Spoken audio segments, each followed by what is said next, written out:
And welcome back. Oh, where am I? Welcome back, everybody. Welcome to 2022 esports StarCraft circuit winter. Hello everyone, I'm of course your host Light VIP. I know it's been a while since I've been here.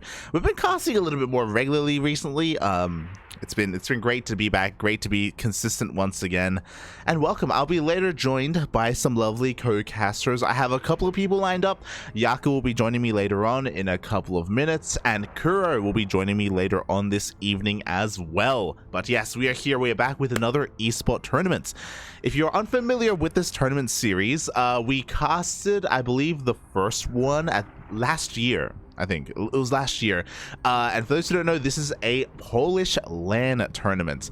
Once restrictions were lifted over in the land of Poland, there are a lot of players there, and they did start their own LAN circuit series, kind of hosting event after the event, all leading up to like a world finals or a global finals or a Polish finals. I guess that makes a little bit more sense. So it's really cool. They have a really nice kind of LAN cafe bar in Warsaw. Warsaw. I'm not gonna try. Look, when Kura's here, she can tell you how it's actually pronounced.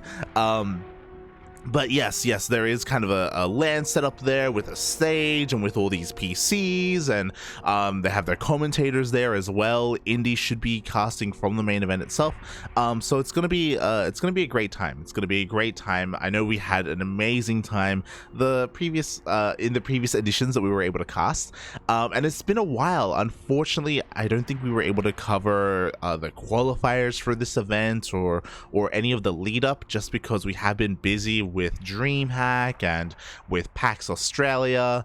The reason why we haven't been casting recently over the past like week or so is because I got COVID as well, so I did get sick after PAX. I got the PAX pox. Feels bad, man. Going to PAX was a great time, but at the same time, yeah, it did end up leading to me falling sick and not being able to cast StarCraft for the past week. So I do apologize for the lack of content that we've had these past couple of days, but now we're back. We're all well again, and we're back to, like, you know, just pumping out as much StarCraft content as possible. Tonight is a pretty busy night. I'll be transparent. There are 3 events going on at the same time. There's going to be World Team League. There's going to be the Africa Championship Cup qualifier number 2 for Korea, and esports. But we have a soft place in our heart for the esports circuit for this LAN event. You know, we have some close ties with a lot of the administration team, with a lot of the players, and also, for those who don't know, my fellow co-founder Kuro is Polish. She's from Poland as well, and I want to try and, you know, also support her local regional scene as well. Like, we cover a lot of like Oceania and Southeast Asia and Latin America, and I feel a little bit selfish, you know, having ties with all of those regions, but likewise, you know, I want to give some love to the Polish region as well, as much as we can. Oh.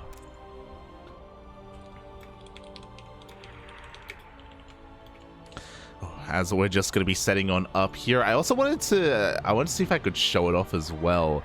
I guess I'll try and show it off whenever we can on stream, but oh, look at that. that's the eSport bar right there. It's a little bit laggy. That is the Polish stream right now, and they do have cameras set up. They do have, again, a stage, which we're going to be cutting to this when we do have a champion and all that stuff. Oh my god. They have a stage, they have a little crowd area, they've got all their PC set up as well. I think this is just B-roll that's just going to be running for a little bit here as they get set up for the tournament as well.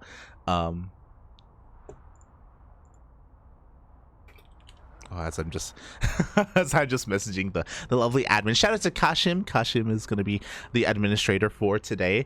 So yeah, later on I'm going to try and cut to the mainstream so we can all kind of have a gander at the stage and the setups that they have going on. It's going to be a lot of fun. But before that, oh, look at that. Oh, the scene switches.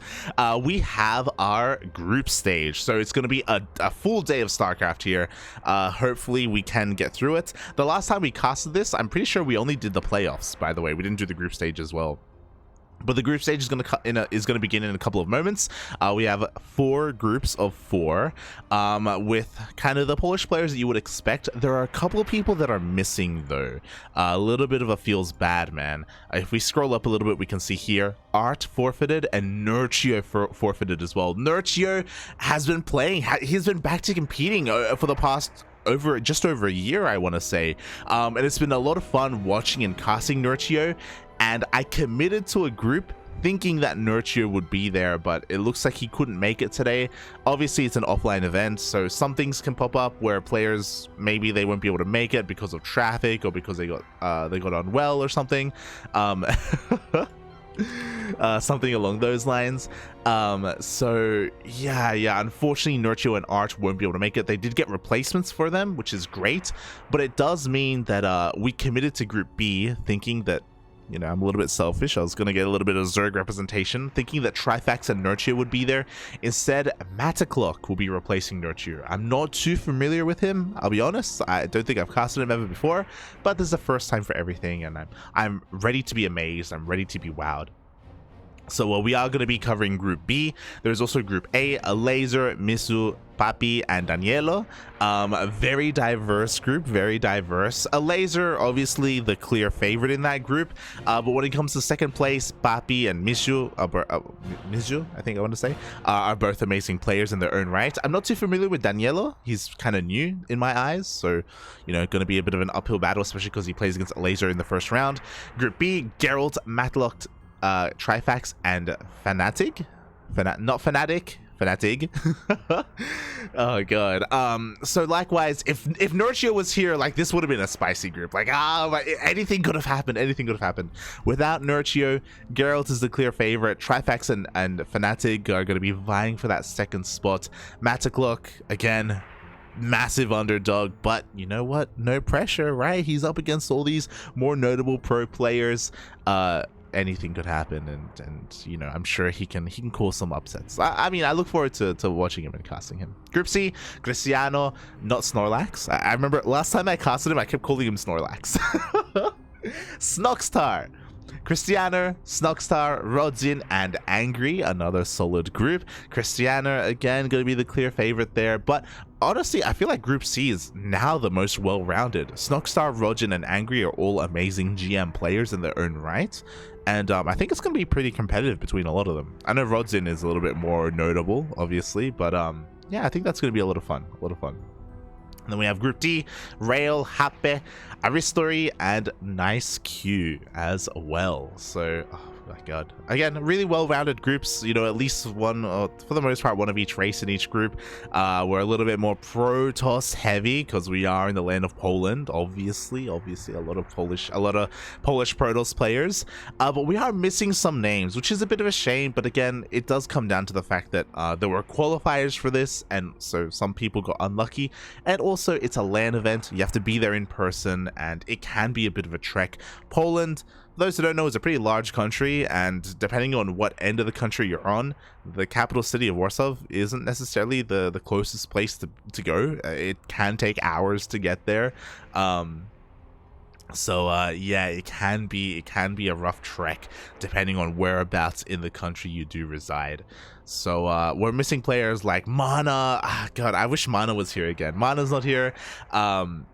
He's the one that comes to mind. Spirit is the other one. So kind of when it comes to Terran representation, Spirit is usually the player who kind of leads the charge in this region. But without Spirit, it's gonna the Terran mantle is gonna have to fall on Mizu and Angry here, and hopefully we get a Terran player in the playoffs. Laser, of course, is gonna be rocking Zerg. Protoss, there is plenty of Protoss in Gerald, Papi, and Rodzyn. We're missing Ziomek, we're missing Arts. We talked about it earlier. He had to forfeit. There are probably some other Protoss players. It goes to show just how many players there are in the Polish scene, in the Polish region. It's one of the stronger, more prevalent countries, I feel, in StarCraft. It's kind of crazy to think about it. I remember talking to Kuro about this a while ago, about how a lot of this, hold on, as I just realized I should probably interact. A lot of this can be because of IEM Katowice, like, because we've had IEM in Poland for so many years. Like, it's something that really puts it's an event that really puts esports kind of on the forefront of everyone's mind, of kids growing up and players and all this stuff, and consistently having an annual event that has StarCraft there is a great way to just keep interest in the scene and get more people involved and get more people introduced to StarCraft. And I feel like because of that, the Polish scene has been pretty healthy for a long time, which is why it's been a shame that because of COVID, like, we weren't able to have any of these LANs. But as soon as the restrictions lifted, you know, everyone kind of came back, and that's why it's so great to see an event like this again. Do I want to? Oh no, never mind. I was like, do I want to check out the Polish stream? No, they're offline at the moment. They're offline. I had some technical issues, some technical difficulties. But yeah, because of that, like, the Polish scene has always been really strong. There's always been a lot of really good players there, and yeah, it's been really cool to see them really thrive, more so than some of these other countries. Obviously Korea has their own scene and stuff like that, but it's really cool to have enough GMs and enough Polish players to fill out a group like this. And we're still missing some, right? We're still missing some players, and despite missing some talents, like, we still have enough to fill out these groups. So yeah, it's really sick, really sick. Oof. Meanwhile, we are going to be getting ready here for our first series. It looks like the players just conducting their vetoes. They were just getting all their PC setup sorted out, getting all their hotkeys set up. You know, like, a lot goes into a LAN, and it does take a while to really kind of get everything ready. But I believe our first series is going to be Gerald versus Fanatig. Fanatig, sorry. Okay, it's gonna be it's gonna be hard to keep saying that. But yes, it is gonna be a bit of a PvP here. You love to see it. A matchup that we get plenty of in this region. All the PvPs, Bobby, all the PvPs. And yeah, it's gonna be a lot of fun. I just wanted to go live a little bit earlier just to catch everyone up on what's been happening and the event itself. This is, of course, the winter edition of the eSports StarCraft circuit. We already had the summer edition earlier, and throughout all of these kind of tournaments, the players are also earning points, I believe. Not just money, but also points, and it's all kind of leading towards that grand finals next year, at the beginning of next year. Oh boy. Yeah, it's going to be pretty intense. I'm just having a look at some of the older editions here, trying to eye some of the other players. But I believe in eSports Summer, a Laser was the previous champion. It was a Laser versus Spirit in the grand finals. Unfortunately, we're not going to get a rematch because Spirit isn't here. If we're not a Spirit in the chat, shaking my head. But despite that, a Laser is going to be looking to try and get another win. I think the interesting thing about this edition, though, is that Cristiano has been doing really well recently. I almost want to say that with recent results, Cristiano may be the best Protoss player in Poland. I know a little bit blasphemous to say, and I know Gerald has been there, like, on top for a long time. Like, Gerald has been the guy.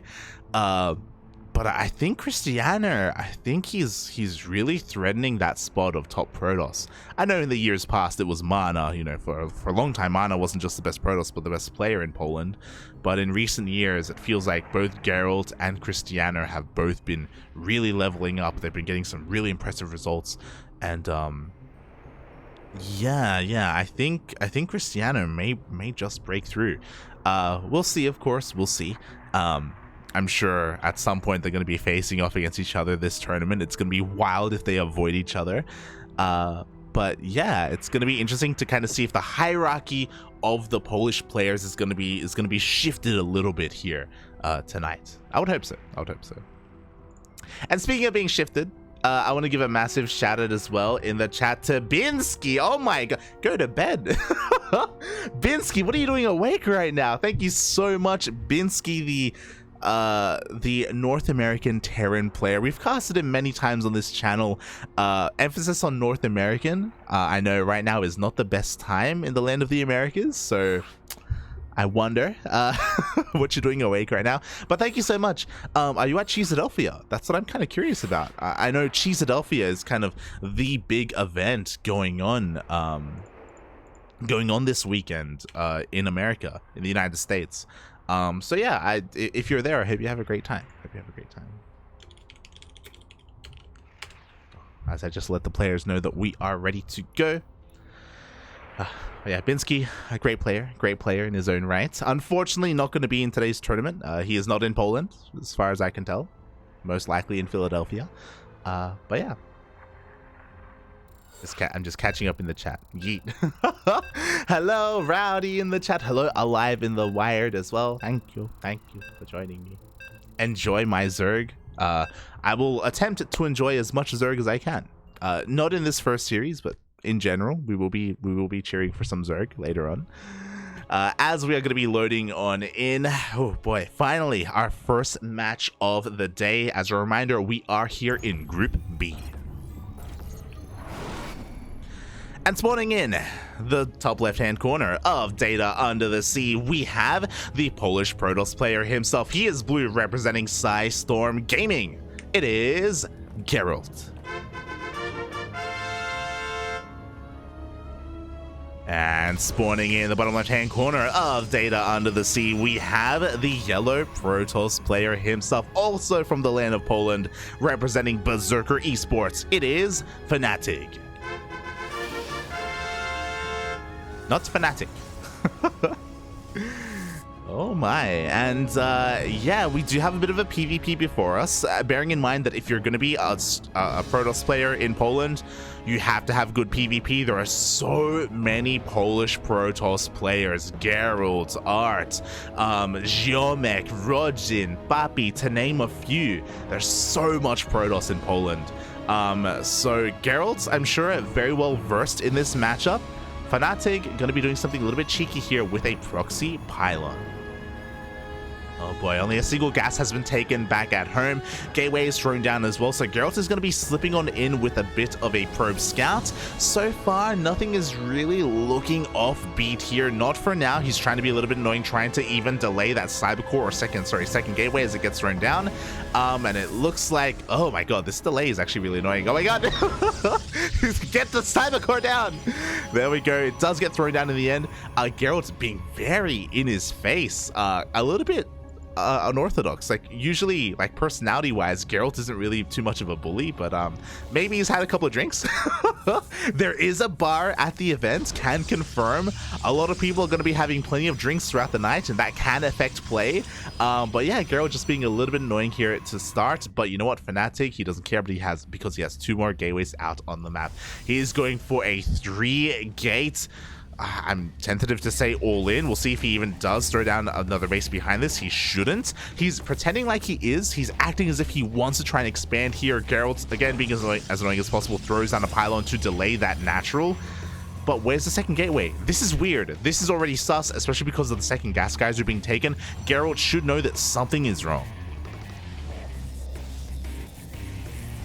Boy, looking at the vision here of Geralt, he hasn't gone for a secondary scout. We have a cancel here on that pylon. Geralt even gets a kill on the building probe. Jesus. So Geralt getting so much damage here, and he's moving out with his adepts. Bold move. He needs to try and hold here with what he has, but these adepts are going to just force Fanatic all in. This wall is nowhere near being a wall right now. Like, sure, the gateways they're finishing up, and Warp Gate is on the horizon as well, but these adepts, they're going to go uncontested, and they could just win Geralt the game. Here we go, 2 adepts. They do slip on into their main base. How many probe kills are they going to get? At least 1. They're going to get 2. They're going to get 3. Who knows how many more? The boys are being pulled. You hate to see it. Shield battery is done, but it's nowhere near in position to really support this mineral line as 8-9 probes are going down. At the same time, Fanatic has to commit here, but is his adept stuck? Oh no, it's stuck! He's forced to recall the adept as well. Finally, he's going to be able to clean up all this aggression back at home, but he is down to less than half the worker count. He is 1,000,000% all in. He has to do something with this army, but the problem is that Geralt is waiting for him. He doesn't even have a shield. He does have a shield battery in his mineral line. He is set up to throw down a pylon as well to fully wall off to make sure that adepts don't get into his main base. Fnatic had to go a minute ago, and still he's just struggling to rally his troops. Now, because this has taken so long, Gerald is going to be moving out with his army, but he does have a recall available. Bear that in mind. We do have 4 adepts coming in across the map. Gerald has got a base on the way. He's got the worker count. He has a sentry, and a force field won't really help, so Fnatic can get damage done, but we could also see a recall. Here we go, the adepts, they do shade into the main base. There is that recall that we were talking about. Every single Stalker is going to come back home, and damage is being done, don't get me wrong, but Geralt can afford to lose probes. He has 2 bases. Fnatic, nice shade, gets the hell out of there before he loses any of his adepts, but he still needs more than this. I'm shocked he's got an Immortal at home. I'm surprised that the Robo wasn't proxied. Yeah, he was able to deal some equalizing damage, but it's still not enough. Even though the worker count isn't too different, of course, Geralt has a base on his opponent. Like, Fnatic needs to do more damage.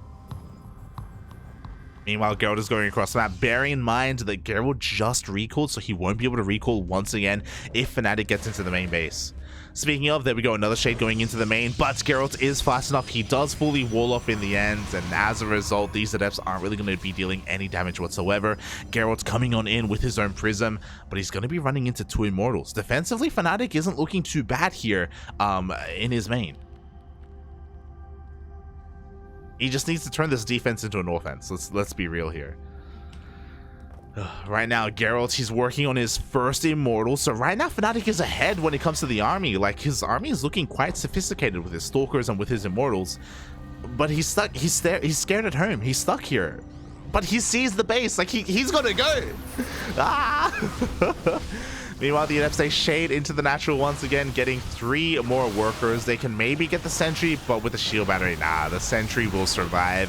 Geralt defends. He also reveals that he came back home with this War Prism.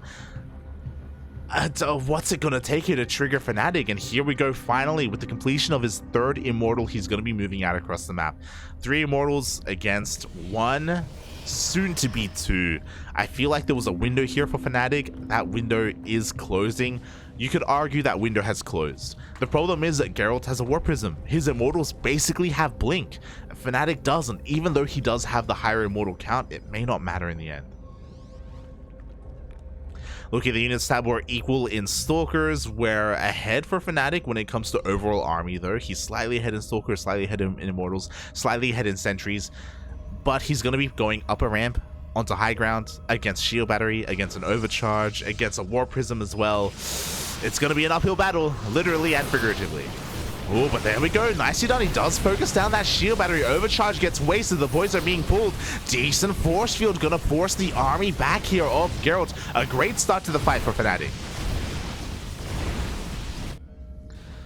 But we still need more though. Killing the natural is nice. We need to kill the main. We need to go all in, Bobby. Across the map, Geralt goes for his own War Prism drop. He's going to be killing everything in the main base of Fnatic. So if he wasn't all in before, he is giga all in now.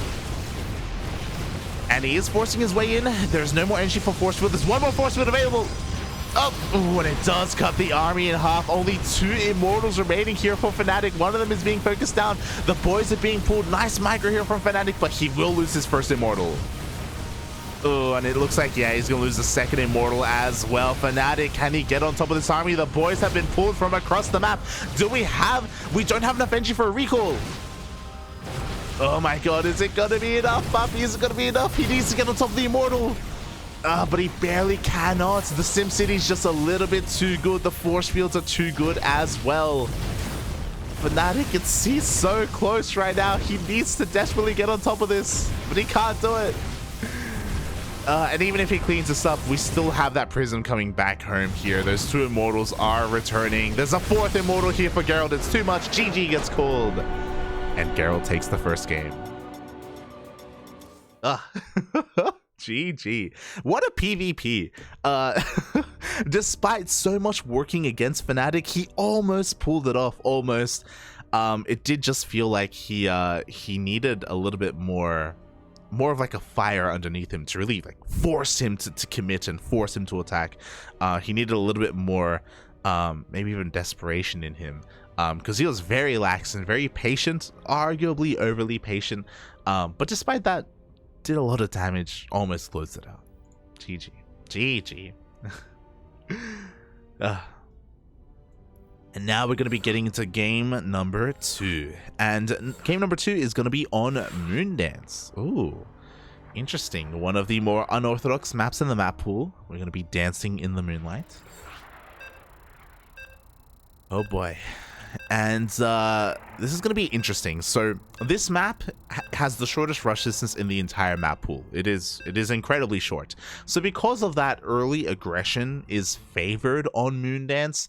Likewise, if you can survive the early aggression, you do have a free third base with that pocket.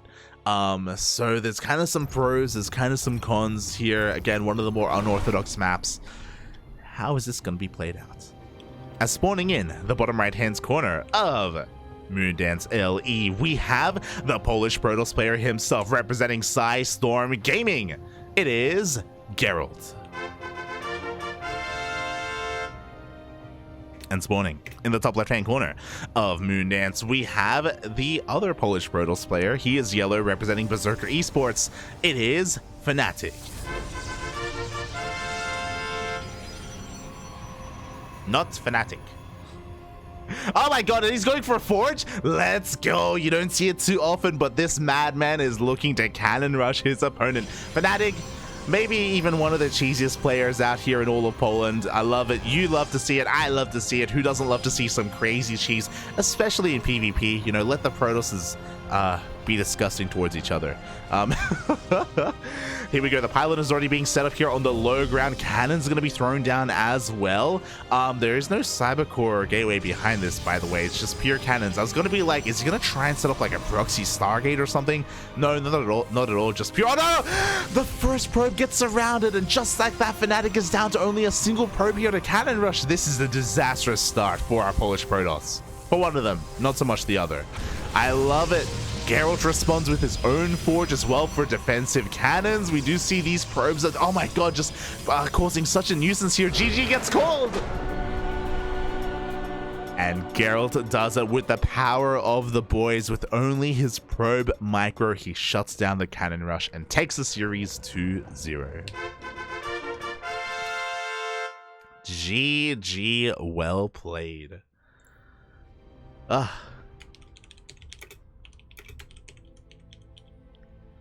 Wow. GG. I mean, it was a great series. You know, it's kind of, it's everything I want out of a PvP. My condolences to Fanatic. But I love how he played. Again, there was definitely an opportunity in game 1. Like game 1, there was definitely a window there. There was definitely an avenue, a road to victory for Fanatic. Game number 2 obviously was a lot more cut and dry, and yeah, it just came down to his probe micro, and getting surrounded like that, getting your first couple of probes killed is just game over. But I wish him the best of luck. You know, we are in the group stage. They are GSL groups, so he will be knocked down to the elimination match. Meanwhile, Gerald moves on to the winners match of Group B. GG.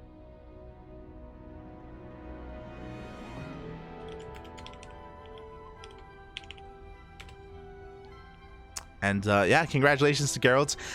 The expected victor of this series, don't get me wrong. You know, he's the favorite of the entire group, but maybe sweating a little bit in that series from the most unlikely of players. GG. GG.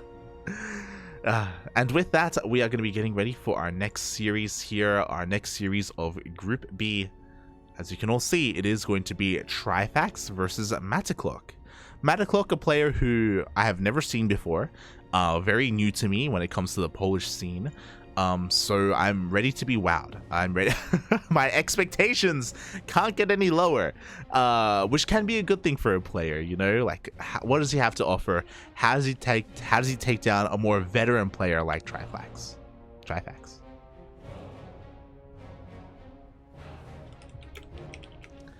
And I am not going to be alone, not any longer. I did start the broadcast on my own, but joining me for the first time in a long time, welcome everyone to the Yaku of the Zaku. Welcome, Yakuzaku.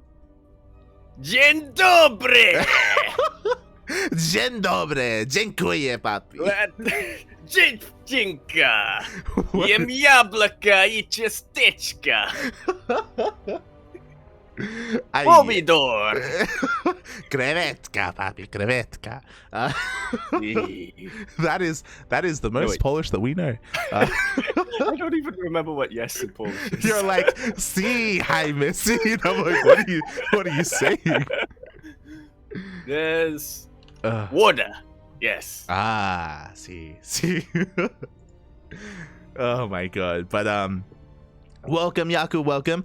Unfortunately, you didn't get to tune into the Clown Fiesta of the PvP that we just had.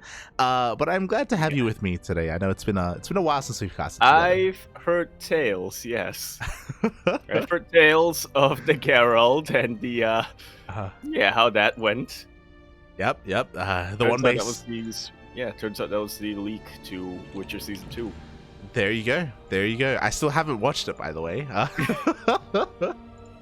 Oh god, I'll get around to it one day, papi, one day. But yes, Gerald of Rivia, he's back. You know, he's ready. He wants to get renewed for a third season. And you know, he's looking pretty good this season, right? Like a lot of the big names, we were talking about it before. Spirit, Soul, he's not here, mate. Yeah, Spirit's not here, Mana's not here. Art was somebody I was very excited to cast, but had to forfeit in the end here. It really does look like Gerald is the overwhelming favorite tonight. I'm just looking through the brackets here, and then maybe Papi can put up a bit of a fight. Maybe Rodzyn and Rail. Christiana, actually. I don't know why I haven't noticed him earlier on. Yeah. I think looking at all the players, we were going through all the groups earlier, but I think like Elazer, Geralt, and Christiana are like the three players to look at here to see if anyone can stop Elazer, because Elazer, he is the esports summer champion, but now we're in the winter, you know, and it's cooler. It's Geralt is in his element. Exactly, I think so. Look, I remember there was a Witcher season 1 episode where he was in the snow. Okay, I remember that. There you go. I haven't watched it. Yeah, God damn it. Yeah. It's Superman, papi. It's Henry Cavill. It's Henry. Yeah. I don't know if that's still going on, so. God. Oh, right, I forgot that you do that. Shows that are still going on, yeah. True. I mean, is it still going on? Is there a third season? I don't know. Is there? I haven't checked.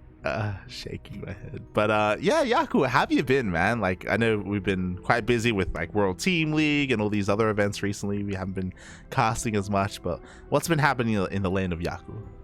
I have also been keeping busy by signing up for, well, no, I did actually signed up early months ago, but by trying to complete all of the deadlines that I had to finish up. Oh. But the good news is I'm almost done. Nice. That's really good to hear. For those wondering, Yaku, of course, is studying and focusing on his studies, as everyone should. Viewers. You know, I see you, NA viewers. You know, go to bed. Yeah, Binsky. Shaking my head. Yeah, thank you for the sub, but also go to bed. So yeah, no, Yak, you've been really busy with that, but it's good to hear that you know, you're working through it. You know, you're progressing. Things are going to be looking up for November. Hopefully, I'll be able to get back on the casting desk. Mm-hmm. Oh yeah. Have you casted World Team League yet? I have not. I almost did one night, but then Chappie decided, you know what? I can stay up till like 6 a.m. Yeah. We need to get you into one of those World Team League casts as well. I do not think that's a good idea. No, we need you to be biased, Papi. We need the bias. It's okay. It's okay. Oh. Oh god. But yeah, we even had Steelcast last night. We did. I missed most of it. I caught like 15 minutes of it when I had a break last night, and I was like, "Oh, the puppet and the cowboy." But I didn't get to see much else of it. Yeah, it was an interesting combo. I'm so glad so many people got exposed to the puppet as well because of the raids from like Percival and whatnot. I think Wardy was also casting it, but I think there weren't that many English casts for it last night. We were the only English cast. Yeah, we were the only. Oh, there we go. Yeah. I am so glad the world got exposed to that. I was so torn because I was like, "Ooh, this is the day that there's no other English cast. So everyone's gonna be tuning in, and so many people were like, the hell is going on? Like, what? Why is there a puppet? They're Explain gonna be the enlightened. Yes, yeah, they're gonna be something, mate. They're gonna be. Oh god. But yeah, it was great. It was great to expose Steel to the world, and not get us banned at the same time. It feels good. Yeah. I think From what I heard, the Chinese viewers were also very receptive of the puppet. Yeah. According to Saratobi. Aye. Shout out to Saratobi, the lovely WTL admin.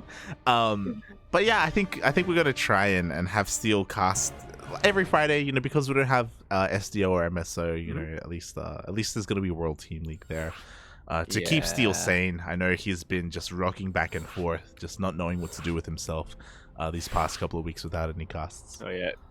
For everybody who doesn't know, every week that goes by that Seal doesn't cast, the puppet slowly like gains more power over him. Oh yeah, exactly. You know, Steel, he doesn't know what to do with himself, so he is the puppet. He stops eating. He does because he's feeding the puppet instead. It's disturbing. Oh god. It's like holding it, you know, model. Pointing to it like, don't worry. Oh god. Oh yeah. Under the but sea. He's just he's singing totally to just humming. Oh no.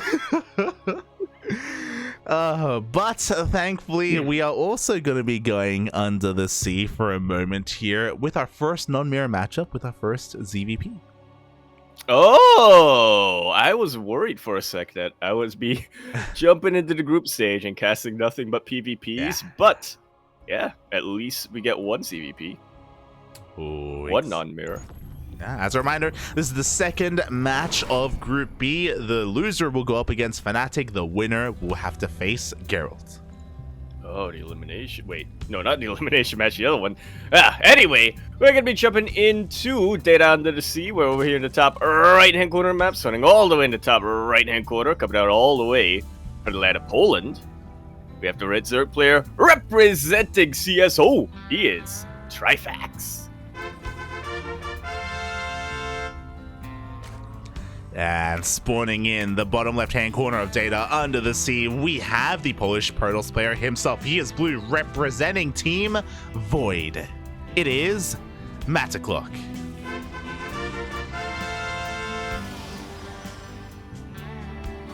I believe is a completely fresh face coming into the scene, MatiKlok at least. Oh yeah, fresh face, fresh team. He doesn't have a Wikipedia page. He's a last-minute replacement for Nurture. Oh. Yeah, another big name who unfortunately did have to forfeit his spot, but you know what they say about the replacement men? They replace, man. They turn into Ryung. Exactly. Yeah. They end up winning the whole damn thing. They win the whole thing. It's true. So, MatiKlok has some big shoes to fill, but we don't know how big his feet are. We've never seen them before, you know. So, he could fill them in nicely, or not. We'll see. Yeah. Or maybe he's too big for them. Maybe.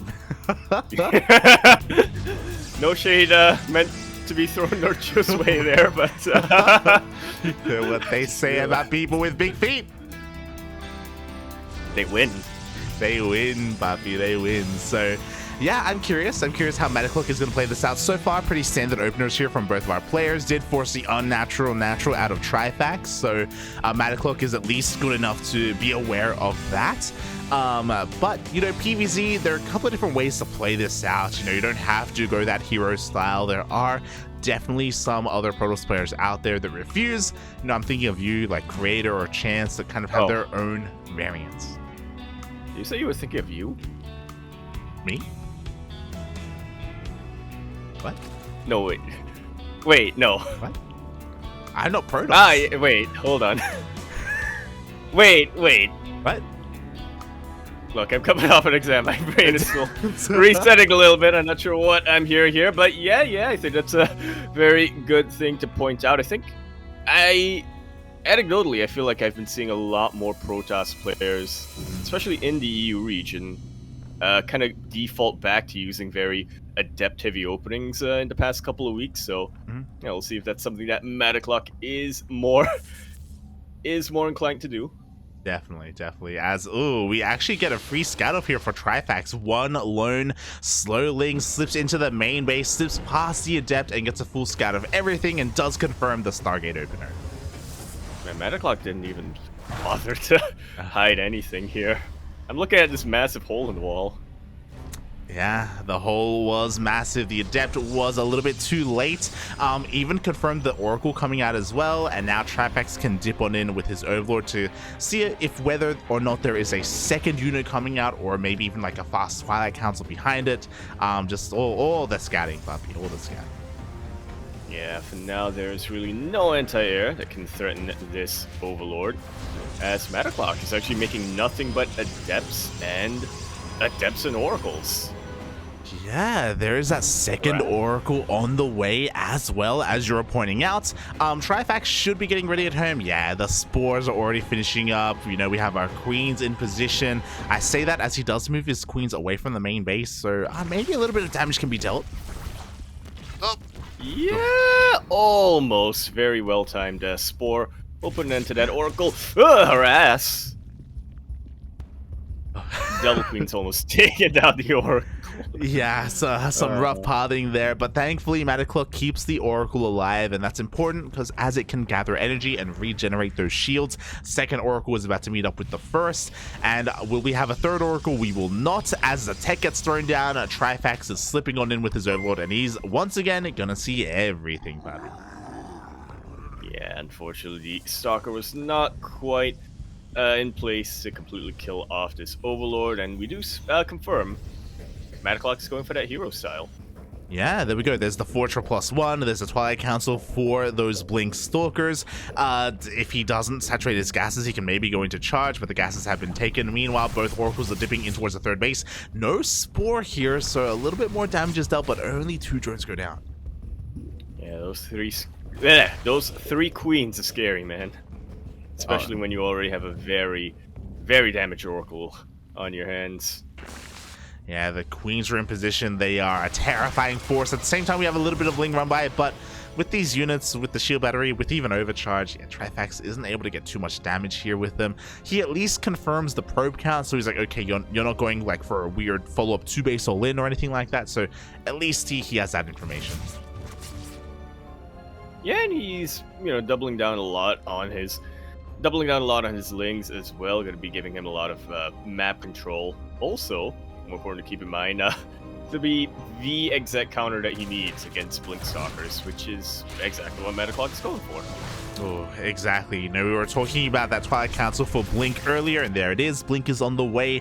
As you were saying, +1 melee Lings are exactly what you want against this. Trifax is opting not to go for Ling Hydra. It looks like he wants to go for a Ling Bane Roach Ravager instead.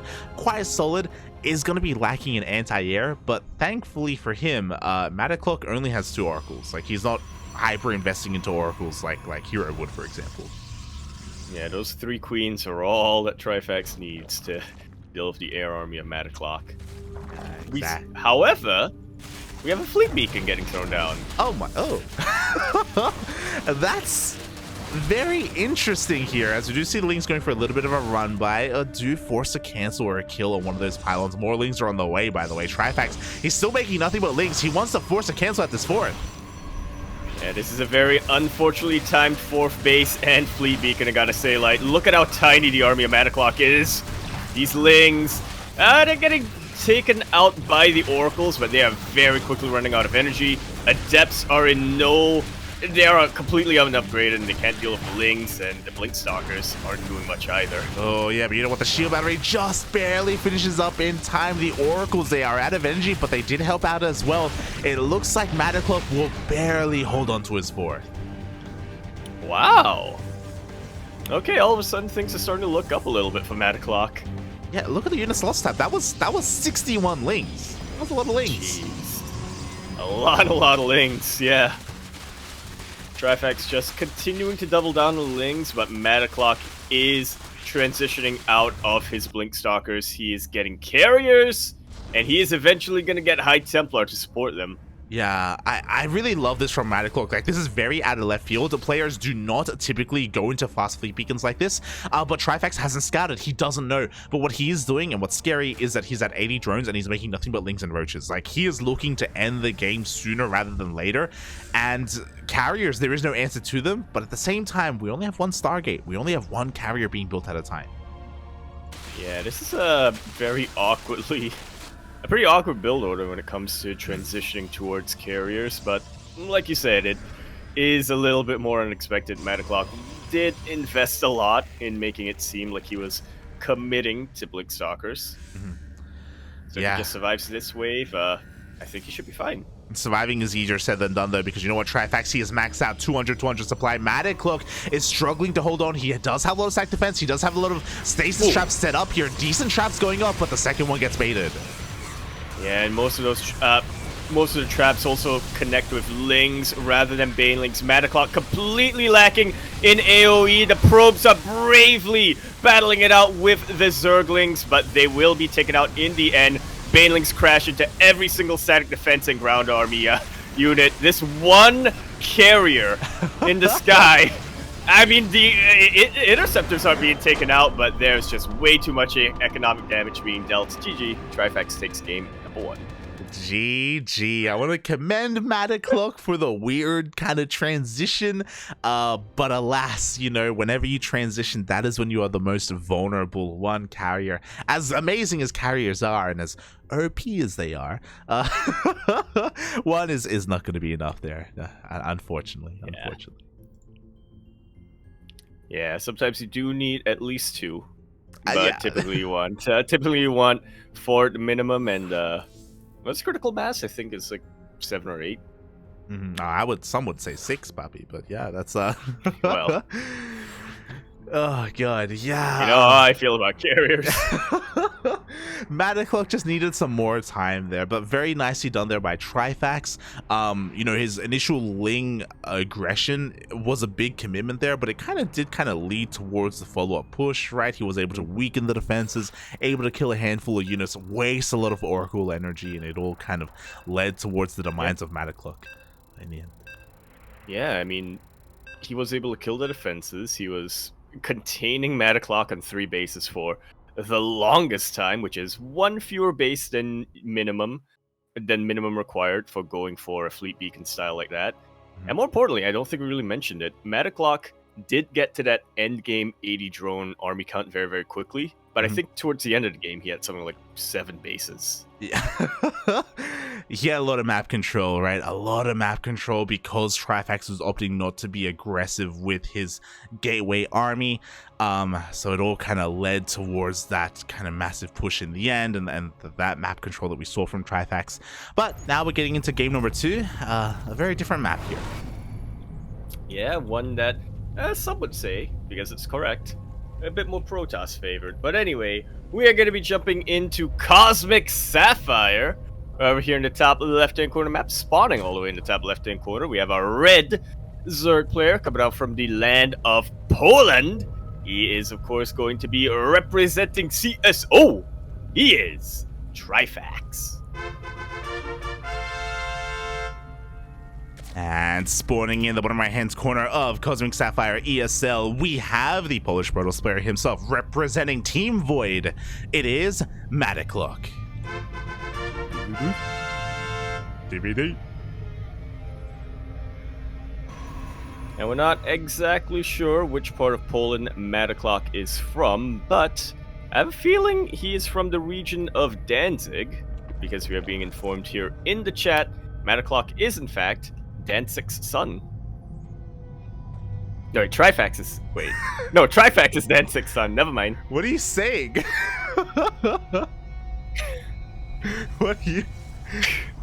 What are you saying? It's more coffee in here.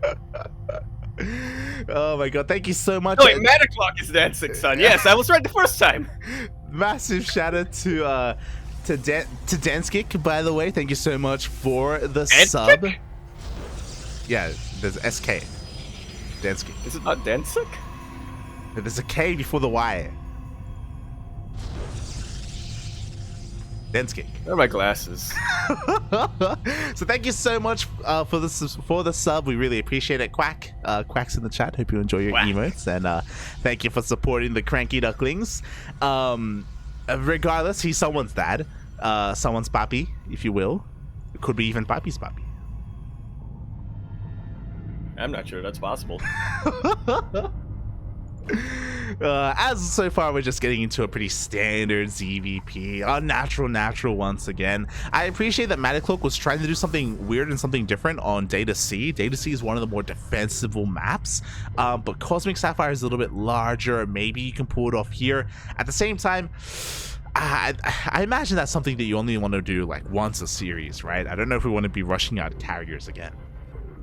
Yeah, and there are definitely trade-offs here on Cosmic Sapphire. Like you said, it is much bigger. And it's definitely a lot more defensible for Protoss. I mean, just looking at the natural bases. But when you look at the third and fourth base potential, the potential third and fourth bases, they are very much isolated from each other. It's a little bit more... You're going to be going back and forth a little bit more, at least in the early game, before you can get all of your static defenses set up. Definitely. It can be difficult to hold on to those four bases, as you were saying, let alone a fifth base as well. We've seen time and time again that really be the crux here of Protoss, trying to take that fifth. Depending on the styles that they play, though, once again, MatiKlok is going to be opening up with the Stargate. Because of the map, it only takes 2 buildings to fully wall off, so unlike the previous game, Trifax shouldn't get a free scout off. Yeah, still gonna have a nice scout with this Overlord, though. Yeah, exactly. Yeah, Adept Burst. It's not exactly the best at denying Overlords. Yeah, unfortunately, the Overlord does get the full scout off. Ling tried to slip in as well, but the Ling does get dealt with at least, so the Adept is able to at least get that part of his job done. Meanwhile, Oracle Opener, everything's looking pretty standard here. Twilight Counter follow-up, but ooh, not a Forge.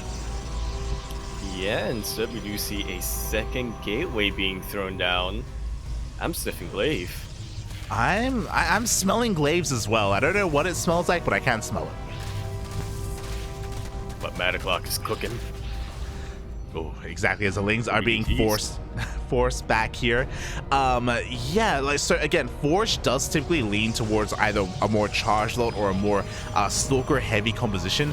Without it, Glaives would be the logical choice here, but we'll see what he has in store for us. So we just stare at this very nice skinned Twilight Council. Oracle does dip in, gets a couple of kills. It's only a single Oracle, so not too bad. Oh, and we go. There's those glaives. Yeah, I may have had COVID, but I can still smell. It actually enhances your smell once you recovered. There you go, mate. There you go. The daredevil of smells. And what does that mean? I don't know. But we do have glaives on the way. How many gateways in total so far? It is going to be 4 gates, so not very committed here. We can transition out of this. It isn't going to be like any kind of weird all-in or anything like that. Yeah, it's just a dedicated opening meant to deal as much economic damage as possible. Trifax, or MatiKlok, sorry, also has been able to secure that third base, so economically he's not looking too bad either. Yeah, exactly. You know, the third is up and running. Probe-wise is not too far behind of Trifax. We do see a little bit of a Ling run by, and this is important because he does confirm the adept count already. He scouted the main base, and from what he could tell, without the forge, this should all kind of lead to, like, all roads kind of lead to glaives here. It can be difficult to deduce because it could still just be, like, kind of a more committed Blink Stalker push without +1. But God, that's a lot of adepts. Yeah, I mean, all of the pieces are falling together in the puzzle, and I'm worried Trifax hasn't put it together quite yet, because he's still getting a bunch of Lings, he's still getting +1 melee. He did get the Roachborn much earlier, but only now is he building or producing roaches. Yeah, without any roaches early on, these adepts are going to get a little bit out of control, but they commit to the shade and they're going to get surrounded. Oh, that's a little unfortunate here from MatiKlok. These adepts are still shredding through the Lings. There aren't too many of the Lings, to be fair, but yeah, he's losing an unnecessary amount of adepts here. He wants to keep them alive for as long as possible, just to keep the threat up. Definitely, but you know what? He's dealing damage. 9 drones are already going down. He's denying all the mining here in the main base as well. He's going to try and shade on out here towards the third. Catches some more transferring drones. Yeah, this is a really good call here from MatiKlok. It's not quite going to be able to really dive into the mineral lines, but he can still get these transferring workers. 13 drones go down, which I think is about decent enough damage for the amount of adepts he did produce. Unfortunately, Trifax is going to look to make up for that with a gold base. He is. The gold base is on the way. Actually, Trifax double expanded. A very bold move here from our Polish Zerg player. At the same time, oh my god, the Stalkers are being caught out as well. I'm not too sure where they were wandering, but with this counterattack, Trifax is going to be looking to maybe even end the game. Yeah, and this time the Stalkers, unfortunately, do not have Blink on them. This third base is now completely forfeit. The Oracles have basically no energy on them. They're focusing down roaches, which is not ideal. Oh yeah, exactly. The shoe battery goes down as well. Everything gets surrounded by the reinforcing Lings, and Trifax has found his window. He's found his opportunity. I was about to praise MatiKlok because for a 4-gate glaive adepts to kill 13 drones, that was honestly best case scenario, but he just wasn't really set up back at home defensively. 4 Stalkers being caught out in the middle of the map was disastrous, and that was the beginning of the end. That was the second where we saw 45 army supply for Trifax, up against 8 for MatiKlok, and I gotta say, it's not looking too much better, even after more Stalkers warped in. Yeah. Trifax got that gold base, but he doesn't even need to mine from it to end the game. He doesn't even need it, mate. We do see that MatiKlok is going to be able to hold on to the natural base at least, but the 4th base was denied. The 3rd base could go down as well. We do see that Trifax doesn't even care about the 3rd. He just goes straight for the army instead. Oh. And I mean, he's already killed 26 probes, something like that. Pretty much reset the entire economy of MatiKlok. Trifax can do whatever he wants. He can bait the army out into the open and attack from there. He can try to fight by the wall in the natural, and he'd still have an advantage. Exactly, and with that advantage, the 3rd base goes down. MatiKlok is knocked down to 2 bases against the 4 of Trifax. He actually is saturating that gold base as well, because why the hell not? We do see that Trifax also hasn't stopped producing Ling Roach. Like, he has his ideal number of drones. He's at 83 plus the gold base. Yeah, meanwhile, MatiKlok is getting a couple more units out. He's getting some Archons for splash damage, and he can't really afford Storm now, can he, though? He can't really afford Storm. He's at least got an Archon. He's got a 2nd Archon on the way, and they will help, but the Bailings are rolling on forward anyway. They don't care about the Archons. Oh, no! The probes and the Zealots just walked straight into a choke point full of Banelings. 19 more probes go down. The 3rd base is killed once again. I don't think that was cancelled. Either way, killed or cancelled, doesn't really make a difference here. Yeah, it's gone, mate. It's absolutely gone, and there's nothing left here to hold on towards the natural base. We do have a decent amount of Blink Stalkers, but GG gets called, and Trifax takes the series 2-0.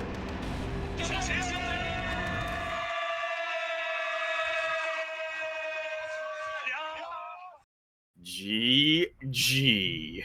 Wow. Wow, well played there. Like, I loved like how the decision making there for at least the build opener from MatiKlok that game. Like, he was doing a lot of damage. We were impressed with how much the glaives did, but wasn't ready at all for the counterattack. Yeah. It's one of those things where I really like the builds of MatiKlok, both game number 1 and game number 2. You know, as awkward as the transition to carriers was in game number 1, I do think it was something really unexpected, and I don't think it was something Trifax knew he was going up against either. But yeah, like you said, the defense against counterattacks like that, the execution a little bit, you know, being a bit crisper when it comes to transitioning from his openings to his more mid and late game tech and unit compositions, it could be a little bit they could be a little smoother, to put it that way. Yeah, definitely. Oh boy. But you know what? He isn't out of the tournament yet. These are GSL groups, of course. So MatiKlok. Previous GSL groups. Oh yes, the classic GSL groups, if you will. Yeah. MatiKlok, he will be facing his next opponent, I believe Fanatig, in the elimination match. But we are going to be moving on to that winners match. It is going to be Gerald versus Trifax. Let's go. We get to keep doing the PvZs. I love it. We don't get too many. We were worried we were going to get nothing but PvP. Oh yeah, you chose correctly, Light. You chose who to follow correctly. Yeah, I'm sure we're gonna get some more PvP soon, don't get me wrong, but while we can, we gotta cherish the Zerg players, okay? We gotta cherish the other races. Let's not even talk about Zerg, but hopefully we can cast some Terran later on as well. Oh boy. Yeah, I'm looking at the Terran players here, and you know, as much as I'm disappointed to not see Art today, I'm at least a little bit glad that we got rid of one of the many numerous Protoss players to get just one more Terran player in here. You know? Oh. Terran players can have, you know, someone to watch as a treat. There we go. Hopefully. Fingers crossed. Fingers crossed. Fingers crossed that we get to showcase one of the Terran players on stream at some point. I was talking about it earlier, but I hope that we get at least one Terran player in the playoffs. I'm a little bit concerned, not gonna lie. I'm a little bit concerned.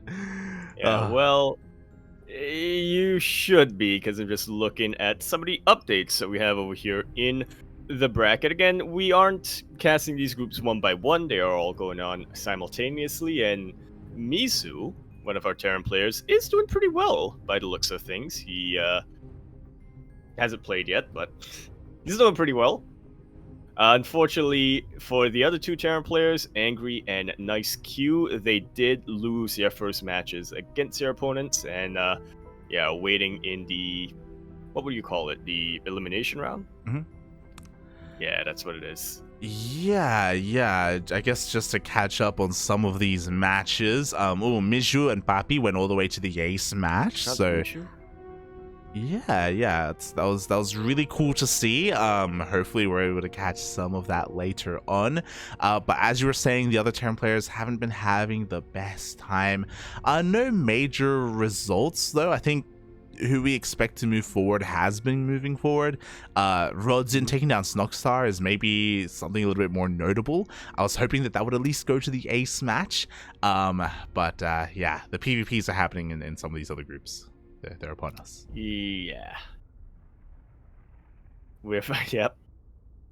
Just looking at them. Krishana versus Rodzyn. That's going to be going on right now in Group C. And of course, as we were mentioning earlier, Fanatic versus MatiKlok is going to be happening over here in Group B. Mm-hmm. At least we don't have to cast that one yet. Yes, not yet. We'll get there. Yes. Also, yeah, as you were saying, Kuro was just confirming that MatiKlok is the son of Danskik. There we go. Good So old Danzig. It's God damn it, Yaku. Yeah, it's really cool. And they all live in Danzig now. It's really cool to hear. And yeah, hopefully he finds a little bit more success. Again, he didn't look bad against Trifax, and it was his first series of the day, so maybe just gonna be shaking that rust off as he gets ready for his next matches. Yeah, slowly but surely. It is very early in the morning over there in Poland, so I know a lot of these players are not exactly known for having particularly generate sleep schedules, so You call it generate? Yes, the the generate opposite sleep of schedule. decent. Yeah. That makes sense. I mean, the logic is there. The logic is there, you know? Maybe. My logic is there. Yeah, we need more generate people in life. I agree. We do. Speaking of generate people, that may be these people here as we are getting ready for our next series. Oh, it is looking to be the first game. As a reminder, these are still best of threes in these groups. The best of fives don't come until much later. Yeah, we do have our lobby. It looks like our players have done their vetoes. Gerald, however, is asking for Prochebuje 1 to 2 minutes for Bominaklatka od Nvidie. Wait, Prochebuje. I remember that one. It's like, please. He's asking for a couple of minutes here because he's getting. There we go. He's getting an NVIDIA update on his PC, so he needs to. The GeForce experience. The GeForce. As he's telling us. Yeah, he keeps saying that the notification keeps popping up, so he needs a moment to. It to does the update. actually a lot.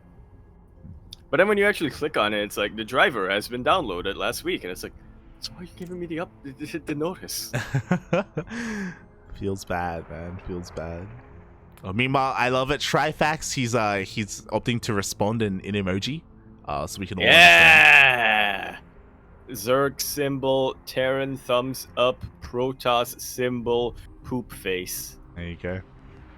There you go. I think we can all get behind that messaging.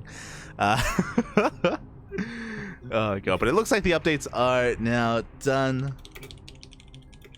Dobra. Gitara siema. Kaszterci ready? Ready, papi. Dobra. Dobre, papi, dobre. Yeah, we're just waiting for Indy. Of course, Indy is the mainstream. Oh my god. And who is Indy casting with? This is why I need Kuro for her knowledge here. I think you should open up the stream as well, because they've got like their blazers going on. They've got like their casting desk set up. It's amazing. Oh, do I need to break out the red? Yes, you do.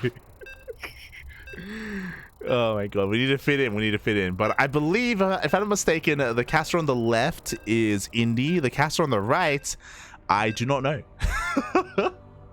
Not familiar with. Well, in game they're called RIP. Ah, yes. So F's in the chat. That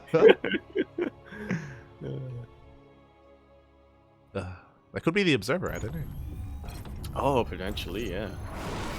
Guess it could be somebody different. But anyway, we are going to be kicking off this series. As a reminder, the winner of this best of 3 will go on to the playoffs. Kicking it off on Data Under the Sea. We're over here in the bottom left-hand corner map, spawning all the way. In that bottom left-hand corner, we of course have our blue Protoss player coming out from the land of Poland. And Rivia, he is of course going to be representing Storm Gaming. He is a platypus. No, wait, a tuna. He is Gerald. And spawning in the top right-hand corner of Data Under the Sea, we have the Polish Zerg player himself representing CSO Esports. It is Trifax.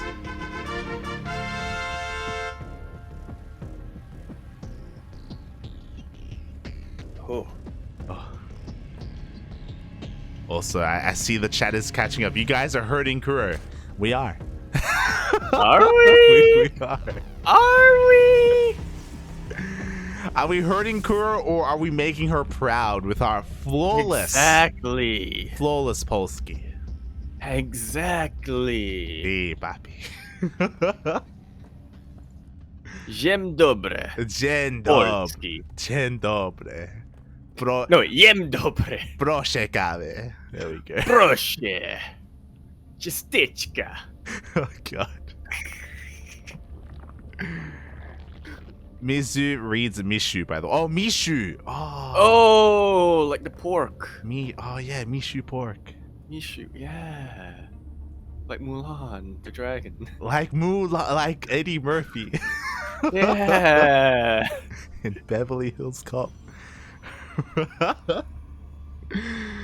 Oh god. All right. As Wow. I also like how Kuroshi linked us. Oh, it's Zed. It's Indian Zed. Oh. Ah, not to be confused with Zeph. Not to be confused with Dej. Yeah, not to be confused with Dan. Danzig. Just kidding. Oh god. So yeah, shout out to the Polish casters. They're lovely, they are beautiful, they are looking mighty fine in their blazers.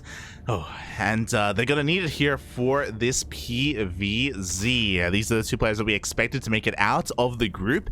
And even though Gerald is definitely the bigger name, Trifax has been improving quite a lot these past couple of months. Oh yeah, from what I've heard, I mean, not really been keeping my eye too much on Trifax, you know, for obvious reasons. He plays in all the EU Cups, but I have heard that he's considered one of those up-and-comers alongside the likes of, you know, Baby Marine, Cuckoo, and all those guys, you know? Yeah, he has been on the rise, has been on the up and up, has been streaming a lot more regularly recently as well. And we'll see if that can all come to fruition here against literally one of the best, if not the best, Protoss player in all of Poland right now. Gerald is here opening up with two adepts, just going to be trying to cash any transferring workers between the main and the third base, because he did foresee unnatural, and back at home he is going for that Stargate opener, this time doing a great job at denying vision here, denying scouting from that Overlord.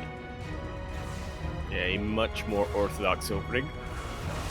Coming here from Gerald compared to what we saw from MatiKlok earlier on. Got used to the adept shades as well. Loving how he abuses the choke points. Oh, exactly. The positioning was just a little bit too good. The adepts, they survive, they trade incredibly well, and they get the hell out of there at the same time. First Oracle dips into the main base, but the double queens are in position. Trifax, his spores are late, but thankfully, because he has two queens in both the main and the third, and the second base, he will be okay for the time being. Yeah. It's all going to be about the follow-up coming here from Geralt, and we do see a very unorthodox style. I was just saying about how, you know, Geralt is playing more standard. He's going to come in out with the hero style, but no, he forgoes his Twilight Council for another forge. Yeah, this is gonna hit like a truck once it does kick on in. This is very greedy tech-wise, because we're gonna be delaying Blink for a very long time, but this is to go into a very heavy gateway style, and you do hit very strong 1-1 and even 2-2 timings with this once we do get into, I imagine, Blink Stalkers. Yeah. Out of all the gateway units, if you can't upgrade them, if you can't get the Twilight Council upgrades on them, Stalkers are the ones that I think are the most effective. If you can upgrade both the attack and the armor before you get Blink, you essentially have cheaper immortals in the early game. Yeah, they can be insane here. Meanwhile, the adepts are getting caught out. Nice target firing by the queens as well. The first Oracle goes down. Very strong defense so far by Trifax. Yeah, didn't actually take any damage over there. Didn't lose any of his queens, didn't lose any drones, only lost a minimal amount of lings. Yeah, definitely. And meanwhile, Trifax is going to be going for a little bit of a counterattack here. So far, the defenses at the third base are looking pretty good from Geralt. There is that Blink that's on the way. Not just Blink Stalkers, but we have a Templar Archives on the way as well, just to help diversify that army a little bit more and get into some Archons. Yeah, you don't want to be overly reliant on vanilla Stalkers. I mean, they're pretty good in the early game, unupgraded, but once your opponent starts getting +1 lings or roaches even, they tend to fall off pretty significantly. They really can. Speaking of falling off, something that I didn't expect is the one lone Phoenix actually gets a kill of an Overlord here. Only a single Phoenix, by the way, but it's just to clear up whatever Overlords there are on the map and deal a little bit of extra damage. Yeah, I'm not sure if it's gone all the way into the base yet for a full scout, because Trifax is getting a Spire. It's not something that Gerald should be too worried about. Like you said, he was already getting High Templar, Archons, and Phoenixes, but now that he does have that confirmation, he's just going to double down on all of those units. Yeah, the Spire has been scouted here. I hope Trifax doesn't commit, especially because we already have one Phoenix and we have a second Phoenix on the way now that this has been spotted. So Geralt is responding to the mutas. You were talking about it earlier, but we already have one Blink. We're about to have one Blink Stalkers. There's the second Stargate as well. Like, he is responding hard to these mutas. Which is exactly what Trifax wants, isn't it? Yeah. Because he has completely switched gears into Banelings and Roaches. Oh boy. Yeah, there we go. Not a single muta has been made. Meanwhile, ooh, 5 drones are going to go down. But oh my god, questionable movement there from the Oracles. One or another Oracle goes down here. And I love that Trifax, he's committing to Lings and Roaches and Ravagers instead, as you were saying. So much wasted resources in these Phoenixes. In even, oh my god, the Fleet Beacon. Yeah, if he gets Prismatic Alignment. No, not Prismatic Alignment. The other alignment. Crystal. Yeah. Phoenix range, it's not exactly gonna help him out too much. Aeon Pulse Crystals? Aeon Pulse Crystal, there we go. Yeah. Man, everything is like a pulse or a crystal to Protoss. It is, mate, it is. It's okay. Or Aeon. Welcome back, Yaku, welcome back. Oh my god. I do think that despite Trifax having a very mobile, very strong ground army, I do think that he has given Geralt a lot of room though. Like, this 4th base has gone up uncontested so far. Trifax wasn't really able to do much about it. Yeah, that's really what I was getting at before being messed up by the Pulse Crystal, is that, you know, despite that particular upgrade not being too useful to Geralt, the Fleet Beacon, now that he does have 4 bases, is still going to be incredibly... It's still going to be an incredible endgame option for him. He's already getting carriers. He could get Flux Veins, yes. He could get Flux Veins as well if he so needed to deal with these Roaches. He's got a really flexible tech path, but he has to defend against this wave of Zerg coming his way. Yeah, exactly. The first estate trap going to be triggered here. The second one gets triggered as well. There were only 2, bear that in mind. And now the Banelings are rolling on 4. They take down the shield battery. They take down the overcharge. They're going for the mineral line. All of these probes are forfeit. Basically, an entire mineral line goes down. But surprisingly, you know, it looks like the armor upgrades of Geralt are enough to mitigate some damage. I mean, it's still not looking good for him. But he's only down 8 workers despite all of this. Yeah, like, these are acceptable losses here. Meanwhile, oh, this is not acceptable. The Lings, they do get into the natural base. More probes are going to be going down. Behind this, Trifax is remaxing here on more Roaches. No Ravagers yet, just a sheer kind of a vanilla lair army. He does get into the main base, though, and he does scout those carriers.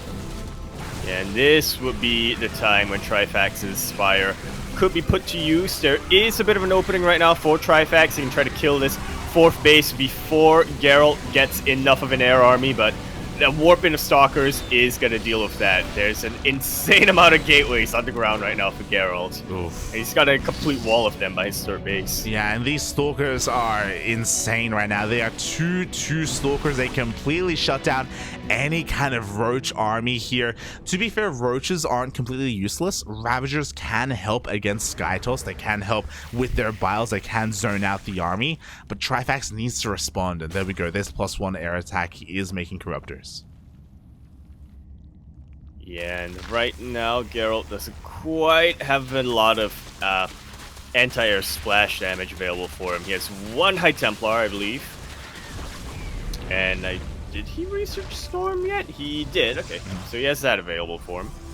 Yeah, he's got Storm. He's got his mass amount of Stalkers as well. The carrier count is getting higher and higher as time goes on. Trifax is going to have to start transitioning into a Hive as well to get into those Vipers.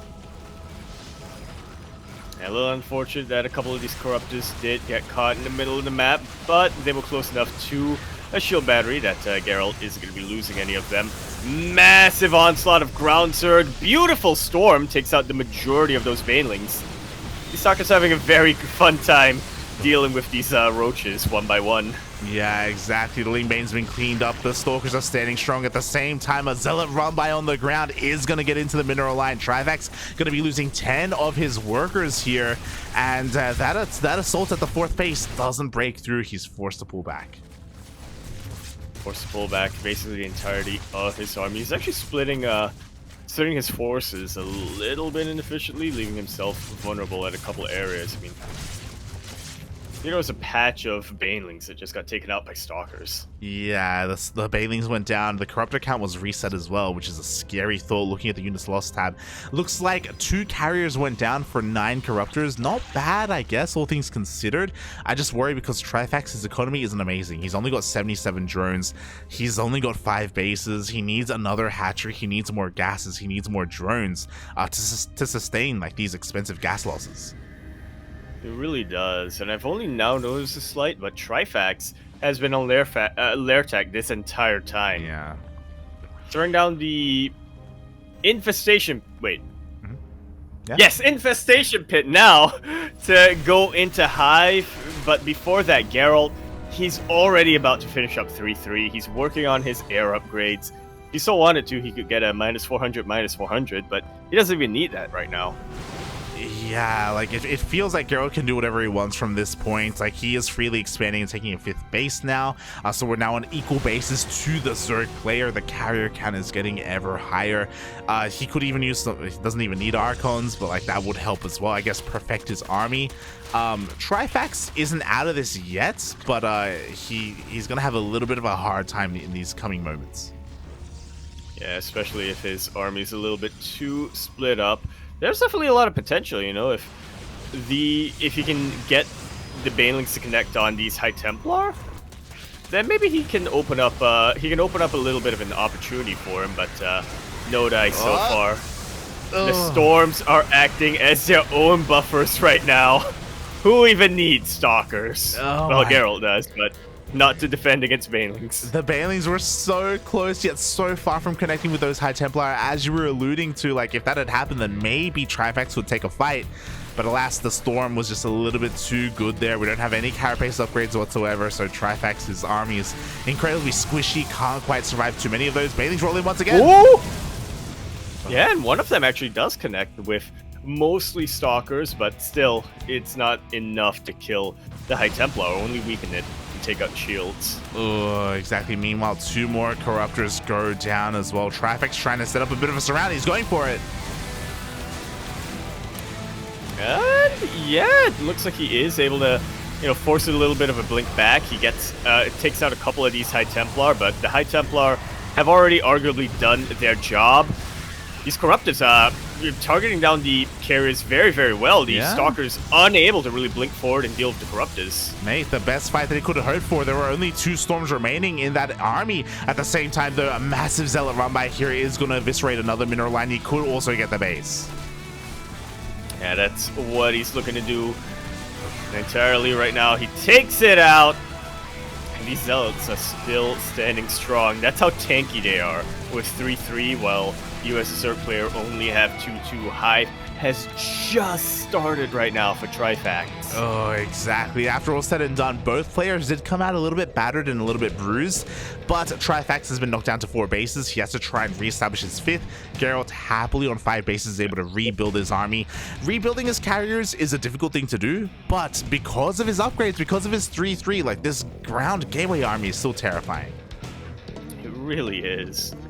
He's just sort of asserting himself on the map right now, and he's buying himself a little bit of time to get that, to really round off that air army. He is getting the mothership, and he's even getting oracles right now for stasis wards whenever he needs them.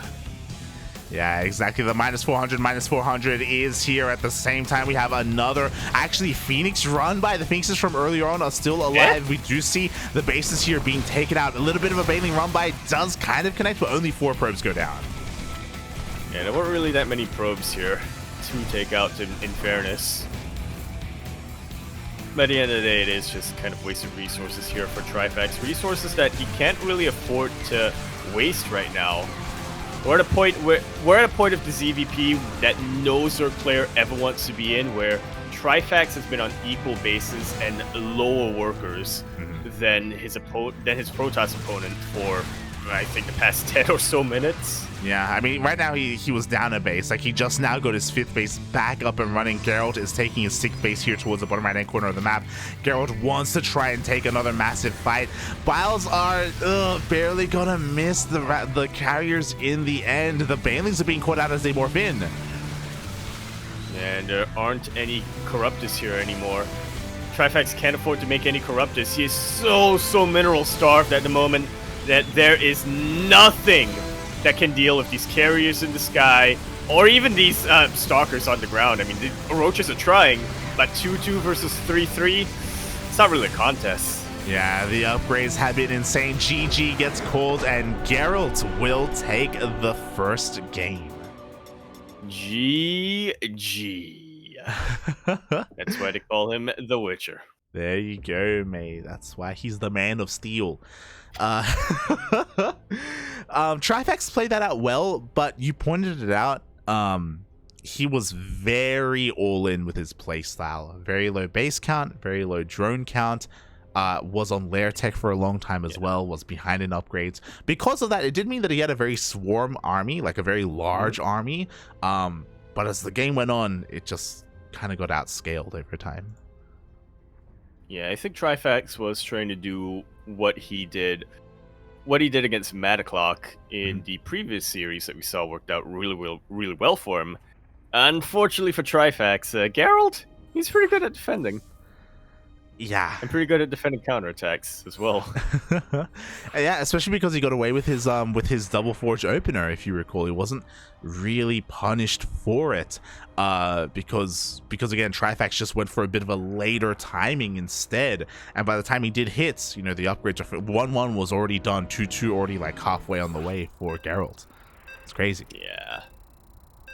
But we're gonna be loading into Cosmic Sapphire now, which again is said to be more of a Protoss favorite map. Wait, that's not good for Trifax. But you know it is good for him. Oh, He's got the stats portrait. He does. Is that good for him? Is that what Zerg wants? You know. As we load into Cosmic Sapphire. We're over here in that top left-hand corner map, spawning all the way in the top left-hand corner. We have our blue Protoss player coming out from the land of Poland, but also Rivia, and also the Tuna. He is Gerald. And spawning in the bottom right-hand corner of Cosmic Sapphire, we have the Polish Zerg player representing CSO Esports. It is Trifax.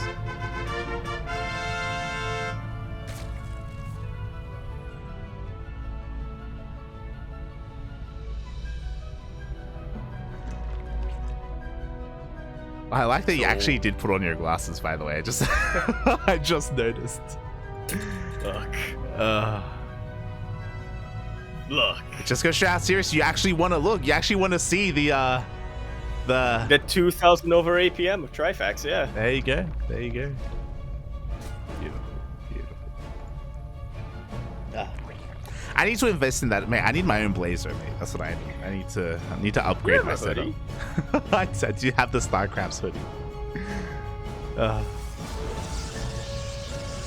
But yeah, here we are in game number 2. As we saw, there was definitely moments of brilliance there for Trifax. Just didn't have a lot of longevity with his play style, which against a player like Gerald, it's like that's a scary thing to not have.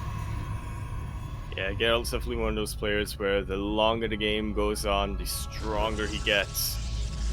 So I don't fault Trifax for trying to end it earlier, but yeah, he's gonna need to put a little bit more into his attacks than what we saw in Data C. Yeah, I almost want to say that maybe Gerald should be the one with the stats portrait, you know? Like, when I think about the Polish Protoss players out there, when I compare Gerald to, say, Cristiano, I do feel like Gerald is a bit more of the defensive player. Yeah, he is on that stat side of the axis, you know. Art would be more on the Z side, I think, and more on the Zest side, you know, and, you know, Cristiano, we'll give him the Y axis. Yeah. The patience axis. Yeah. Yaku, it's actually been so long since we brought up the axes. So long. All of them are in the military right now, by the way. They're all gone, so there's no reason to bring it up. Patient. Yeah. Yaku, remember Rain? Remember Rain? Remember Rain? Oh my god. For those wondering, whenever we casted StarCraft together, the ESL Open Cups, we would somehow inadvertently, because of how Protoss heavy it was, we would bring up Rain, we'll bring up the different axis of Protoss that exist out there that definitely is a real thing. It's been so long. It's been so long. Documented. It's real. It's math. It's geometry. No, wait. Wait. It's just like the flat Earth. There we go.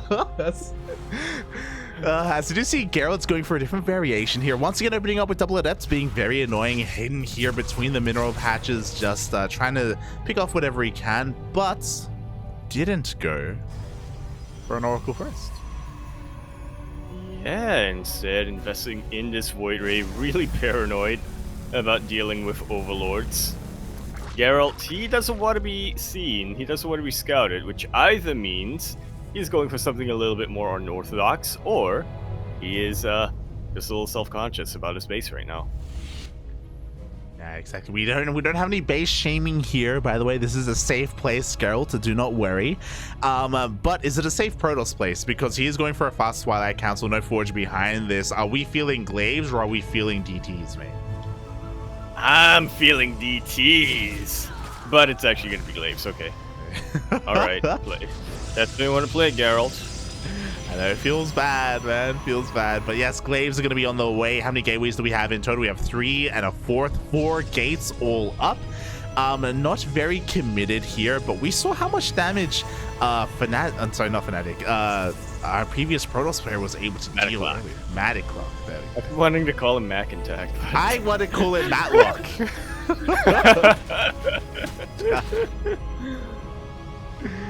We haven't even casted McIntact, mate. What are you talking about? What?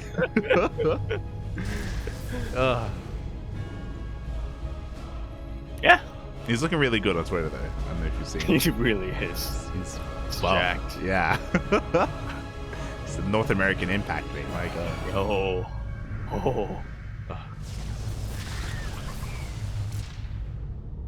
Truly is. This is interesting coming out from Gerald. 2 more Stargate? Mate, I was wondering if this was going to be a fake out because I don't know if you noticed, Trifax went in with his links and he saw the Cybercore researching, by the way, and I was like, oh, look at that. He's faking out Trifax by showing +1 air attack when he's really going Glaives. But no, then he throws out 2 more Stargates. See, the real throw off or the real mind game was Glaives here. Because Gerald, I mean, he has a substantial amount of adepts on the map right now, but there is no way he's going to be producing more adepts if he doesn't need to for the rest of this game. Fleet Beacon did just get thrown down. All of these queens were baited out in the open. 3 of them already going down. So many of them are going to go down. And now all Geralt needs to do is defend and get Flux Vein Void Rays, I would assume. And he can't be going for Tempest this early, right? That would be insane, mate. But could be straight into Carriers, could be straight into Flux Veins, could be straight into Tempest. Meanwhile, these Adepts are still not dealt with, by the way. We're thinking a little bit too far ahead because the Adepts are out of control. They killed 3 Queens already, and they couldn't even get a 4th. And every single Queen kill is going to be important because Queens are the only form of anti-air that Trifax is going to have for the first wave of Skytoss. And that was my favorite part of The Witcher, when Geralt came in and killed 4 queens. When Geralt came in and killed 4 queens, he rode a carrier into battle. Did happen. Shout out to the season 2 finale. That was a secret ending to Witcher 3. Oh my god. We'll see if we'll even get there, mate, because the Glaive Adepts are still going on, by the way. Finally, they're all going to be cleaned up. The Void Ray goes down as well. Trifax has control of his bases. But for how much longer? Because this is disgusting, mate. 3 carriers are being produced at a time. And Trifax is doing... Oh, rather he was going to go for a big counterattack, but then decided not to. Decided that he had to go back home and deal against any other potential harass, which I feel is the wrong move right now. Gerald's about to hit critical mass of his carriers pretty soon. Yeah, exactly. Like right now, Gerald was the most vulnerable to a counterattack, but now the carrier count is slowly getting higher and higher. Trifax, he just got supply blocked because of his misrally of Overlords. So I think because of that, he didn't want to go for a big counterattack. So instead, forced to try and take the gold base. And the gold base is a comeback mechanic, don't get us wrong. But he still hasn't scattered what's happening. He doesn't have a Spire or a Hydrogen. He still doesn't know about the Sky Toss. Yeah, the gold base is a comeback mechanic if you're alive, which... Looking at the army composition of Trifax right now, the only anti-air he has, like you said, are 6 queens. And Gerald, it now has 6 carriers, so... Yeah, speaking of 3 carriers are about to rock up, we have a Spire on the way, finally, as some form of tech. But is it too late here? Because this base is going to fall. The carriers, they can keep on pushing from here if Gerald really wanted to, and it looks like that's exactly what he's going to be doing. 3 carriers aren't enough to completely end the game right now, but oh boy. Drones are dying to 2 adepts. Or I'm going to assume it was more than 2 adepts for a while, but yeah, Trifax's economy. I mean, it's not even just the fact that, you know, he's losing workers. It's also the fact that he has to remake all of these workers instead of spending his larva on corruptors or anything, really. Yeah, and again, the queens just aren't going to be enough. GG gets called. Geralt, as he rocks up with 3 carriers, it's just too much. The adepts are too much. He takes the series 2-0.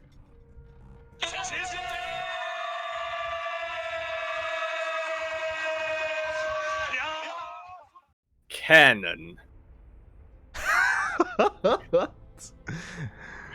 The Witcher Season 3 spoilers, That's mate. canon. Yeah. Geralt rocks up, mate, with his Sky Toss. What can you do, Papi? What can you do? But not a whole lot. Definitely. Not a whole lot, mate. I mean, again, just like previously, I think after the Adepts got dealt with, maybe Trifax could have gone for a counterattack, but he was getting supply blocked, and those Adepts dealt more than just drone damage. Like, it was insane what they were able to accomplish. Oh. Yeah, it's not every day you see Adepts being able to kill not just 1, not just 2, not just 3, but 4 queens, and without any reinforcements. So, yeah, that was definitely a sight to behold. A really, really well executed opening for Geralt, and he just never lost his lead after that. Yeah, never lost his lead. He was sitting back pretty, like his 3rd and 4th bases were left untouched. He never had to worry about any kind of retaliation from the Zerg player there.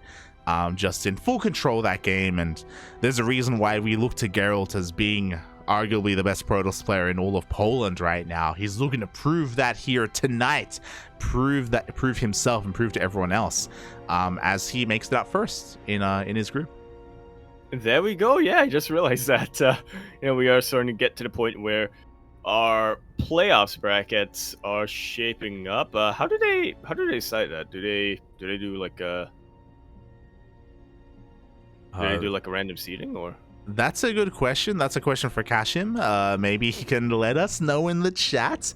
I'm sure there is seeding involved, but I'm pretty sure it's also a little bit random as well.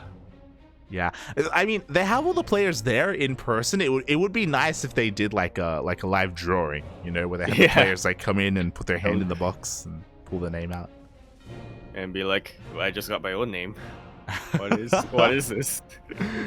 Oh god. Yeah, but yeah, I think it'd be fun if they did some stuff like that. I mean, why not, right? Take advantage of the fact that the players are there. Yeah. Poland is one of the few countries who can really do that in right now, I think. Oh, yeah. Yeah, it just shows how much passion there really is in the scene. yeah, the passion, the player base, the scene. It's all really cool to see how much they can all come together for StarCraft. It looks like we also have some other updates. It looks like Group D just finished up their winners match as well, and Rail was able to take down Aristory 2-1.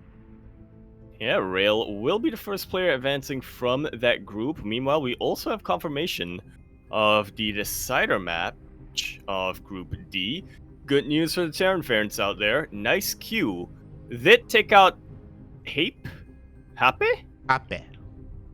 It's like happy, but not. Yeah. Happy. And we'll have another chance in that to make it to the playoffs. So, fingers crossed. Fingers crossed, mate. Fingers crossed. Oh. As I'm just messaging the lovely admins here. So there is still a Terran Hope. There's still Terran Hopes out there. So do not worry. I'm sure we'll get some later on, Copium. But it looks... Why does the decider match have to be a TVZ, man? I know, right? There's so few of both of them, as it stands. Smooch, Papi, smooch. But yes, we are going to be getting ready for our next series very quickly. It looks like our PvP that we've been waiting for is about to begin. Yes, indeed. Oh boy. Wait. Oh, yes.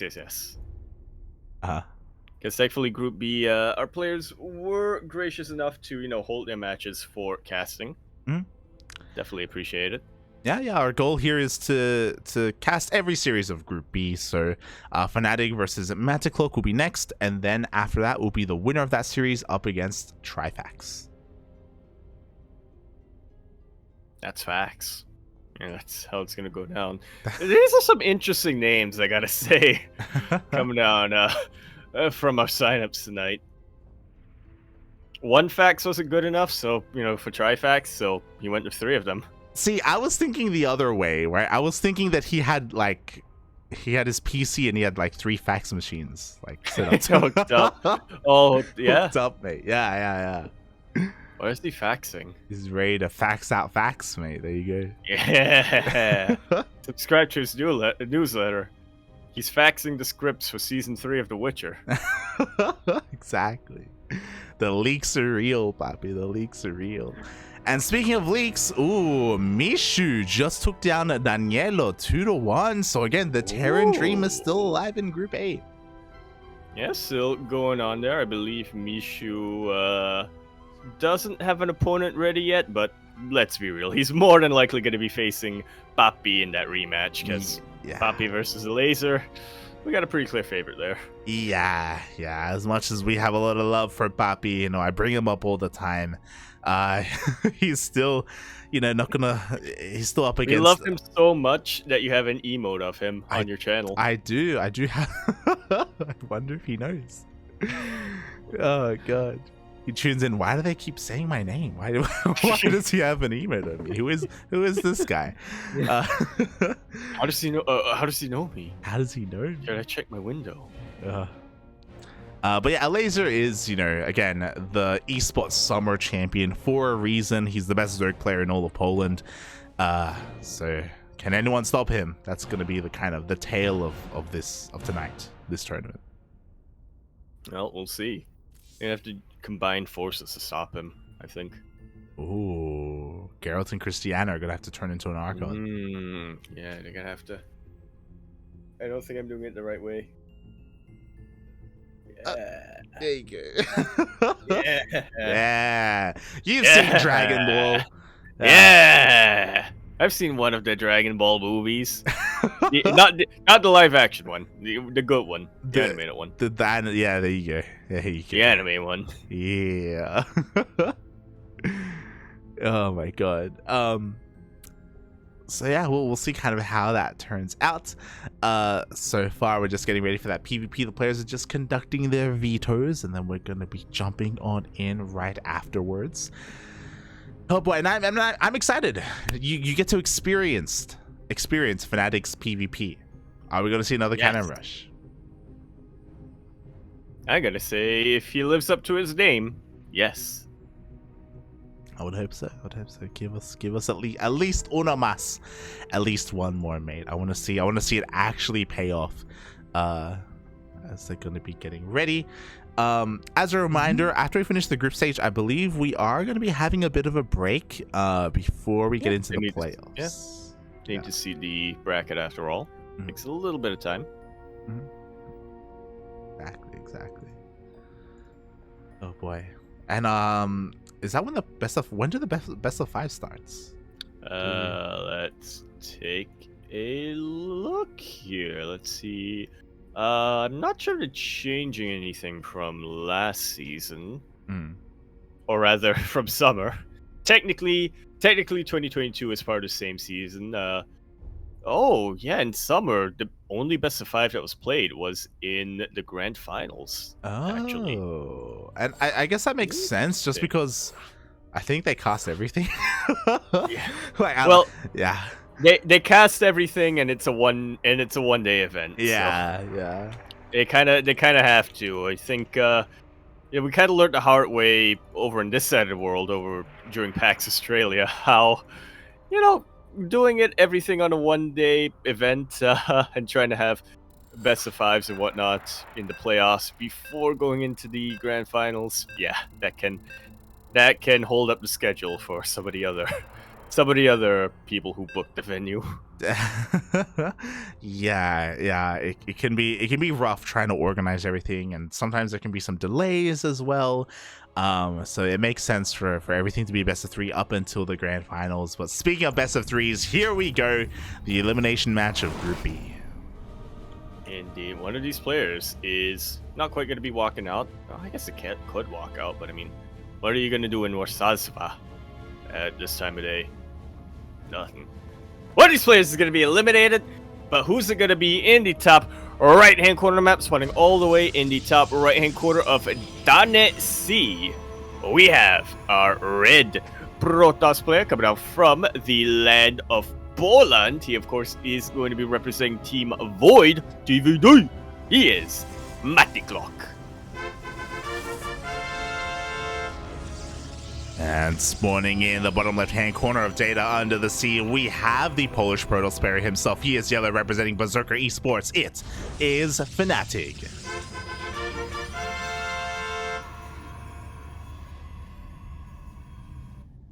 Was MatiKlok the detective? Yeah, he's a detective. Yeah, there we go. Yeah, you know. It's just like Max Angel.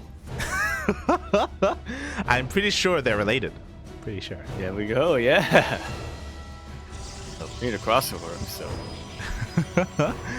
So yes, MatiKlok going up against Fanatic here. A bit of a PvP so far. Pretty standard openers. I say standard. This is not too standard. Typically in PvP on this map specifically, we have a low ground gate expands, but I guess the meta is a little bit different up here in Poland as both players go for 2 gate openers. Yeah. But what's the unit coming out from the gates? Should be a question. Oh, what's it gonna be? I gotta say Sentry.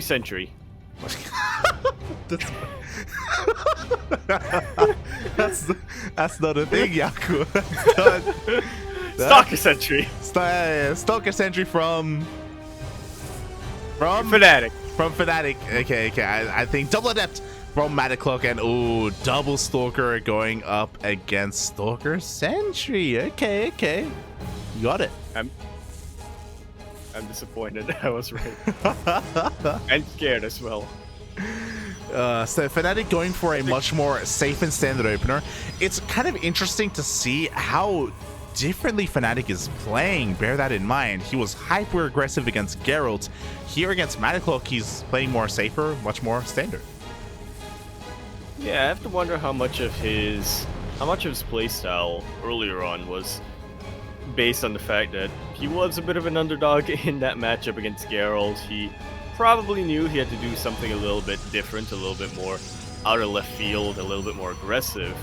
Now that he's up against someone who's a little bit more, they're a little bit more even, but someone a lot crueler. Oh, I can't believe he just did that. He just killed Sebastian.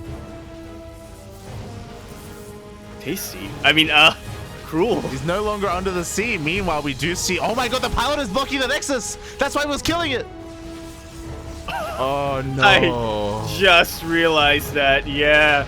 MatiKlok actually helping Fanatic out a little bit there. Yeah. I was wondering why he went for a shield battery first as well, but it looked like he was just trying to make the best out of a bad situation. You know, I was theorizing a little bit that, you know, Fanatic's playstyle, you know, it's dependent based on his opponent and whatnot, but you were kind of mentioning it earlier on. There is a bar in the venue. Fanatic did have to wait a little while. Oh my god. Is MatiKlok allowed to drink? His dad is in the chat. Are we exposing him right now? I've been told that Europeans start drinking young. It's true. But yeah, Fanatic clearly maybe having a couple of drinks in the downtime. Did open up Robo, by the way. Interesting. A very safe opener. Because of this, your immortal count is going to get quite high early on. You're going to have less finesse as we're going to be delaying our blink, so that's going to be the downside, but he will make up for that with a very powerful army. Yeah, getting immortals as soon as you can is always going to be an advantage when you're up against Stalker v Stalker. Blink, on the other hand, is one way of negating that advantage that your opponent has.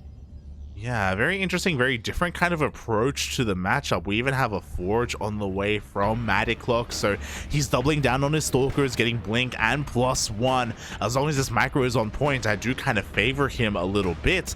But interestingly enough, Fanatic is actually going straight for a War Prism. He's looking to be aggressive with what he has. Yeah. So once again, doing something a little bit similar to what he did against Gerald. I think that was what he gave him one, right? I caught the tail end of that. They only went for one way soul in. Oh, okay. I just remember Immortals being involved. Oh boy. Well, speaking of all in, he's pushing out across the map. I don't know if you noticed, but he was intentionally hiding that Immortal from the Hallucinated Scout. But second Hallucination Scout does confirm the army as it moves out across that. MatiKlok has to respond here. He has one shield battery. I feel like he's gonna need more than one. Yeah, and I'm not too reassured by the positioning in that shield battery either. I mean, it's tucked into a corner, so it won't be picked off easily, and it's very close to a Nexus, so he can get overcharged. But I don't know, it feels like it's not in the right ground. So am I lagging out? Oh god, I hope not, because you know what? The armies are now engaged. No! Yaku! It is me! I think you should leave. I think you should leave. I think you should leave. I think you should leave. Yep. Score screen. Oh my god, this is not this is not the moment right now to be having some latency issues, but oh boy, hopefully the players can recognize that we can continue, and I will try and screen share.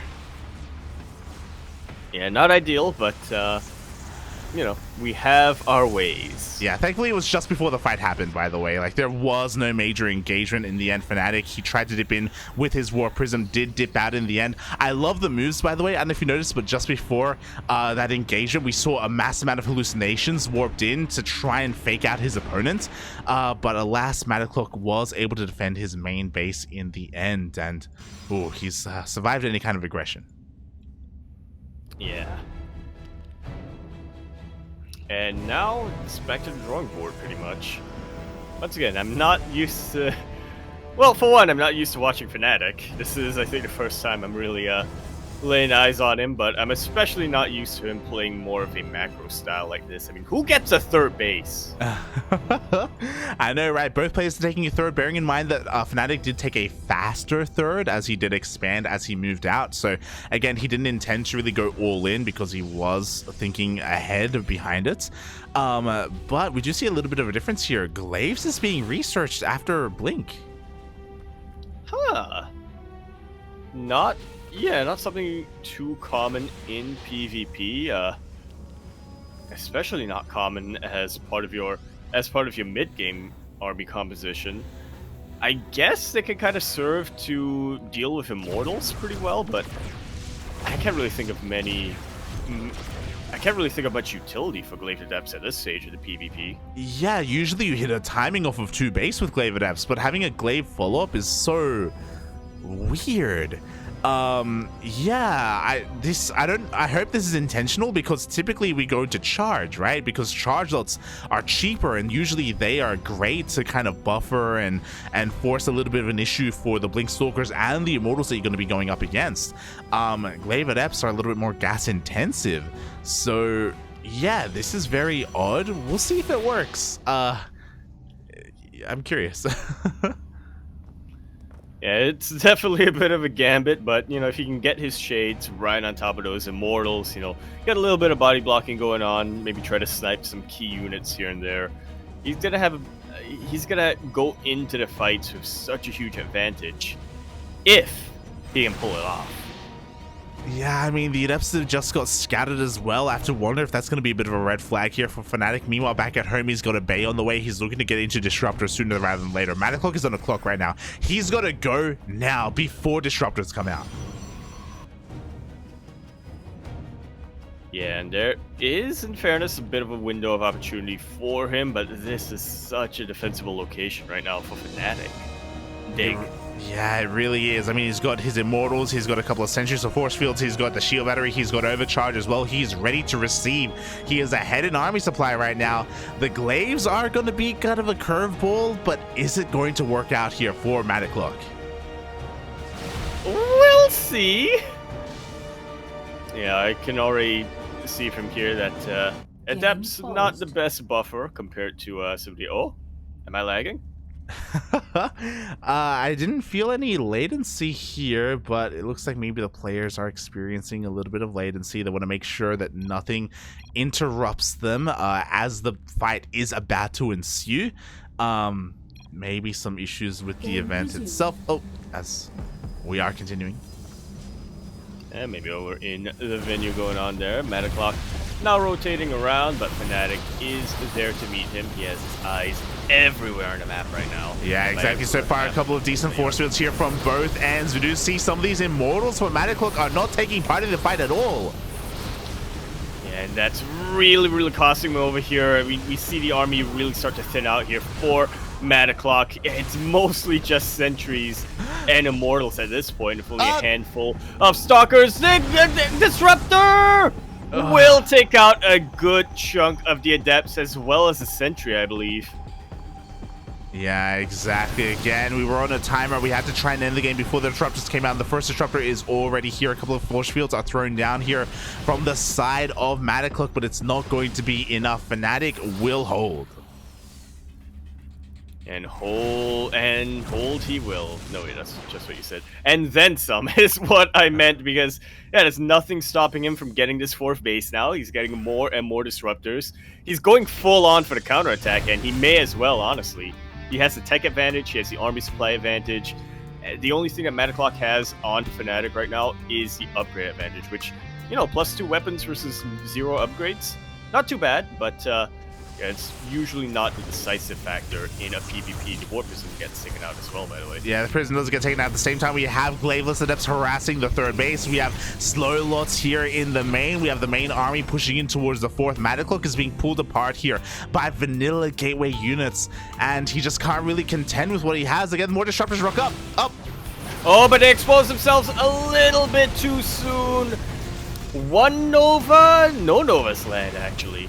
Yeah, both Disruptors got focused down just in time, but workers are falling left and right. MatiKlok is losing everything in his main base. He's trying to warp in a couple of defensive units here, but it's not going to be enough. At the same time, the main armies are engaging once again, and Fnatic just has too much.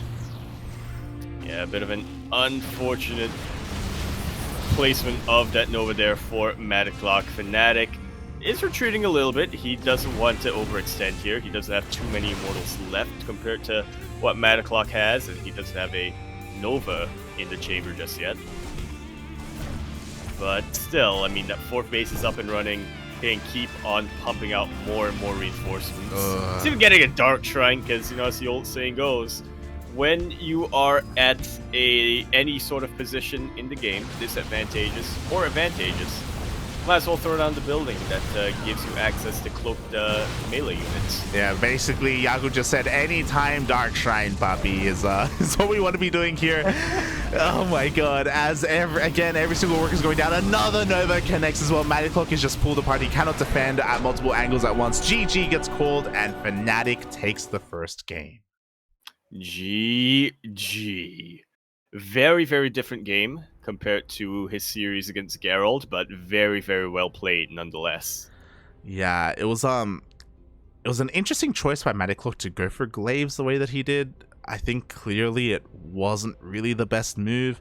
When we saw that push happen, Glaives adepts didn't really come into play at all. He actually never shaded on top of the army, if you recall. He just used it as a main army sort of thing. It was kind of yeah, it was kind of weird, the plan coming into that mid game.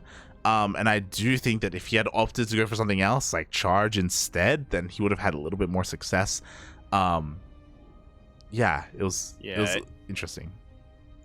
Yeah, I mean, sometimes I can kind of get the I'm really stretching right now for a rationale, but I think the idea was, since adepts are light units, and they're light units that do have a fair amount of health on them, Immortals aren't really going to do as much damage to them compared to Stalkers. But just as you were saying, Zealots do that job way better. Yeah. Sure, they have a tendency to bunch up and fight in choke points, but they're way, way, way tankier than Adepts are. Yeah, typically when you see Glaive Adepts in PvP, it's Glaives instead of Blink, basically. So instead of Stalkers, we're getting Adepts, and that's kind of where we're able to amass and spend our gas a little bit more efficiently in that way. But to go Blink and Glaives is something that we don't see too often. For good reason. I'm sure MatiKlok has success with it. I'm sure that's why he went for it. But unfortunately, against a player like Fnatic, it wasn't really the right call to make there. Yeah, unfortunately not. I do think that. I do think that maybe you can find success if he was maybe using those Glaive Adepts to harass instead. Like maybe he was just like, he would shade into the mineral lines as he was fighting, and you force your opponent to respond and to split up instead. I'm sure there are definitely ways to utilize that army a little bit more effectively. And we kind of saw a little bit of that with Fnatic. And later on in the game with his vanilla Adepts while the fights were going on. But that was Daresi. This is Kashmishi Shafir. And we are going to be spawning in the top left-hand corner of the map. Spawning all the way in the top left-hand corner. We, of course, have our yellow Protoss player coming out for the land of Poland. He is going to be representing Berserker Esports. We have Fanatig. At spawning in the bottom right-hand corner of Cosmic Sapphire, we have the blue Protoss player himself representing Team Void. It is MatiKlok.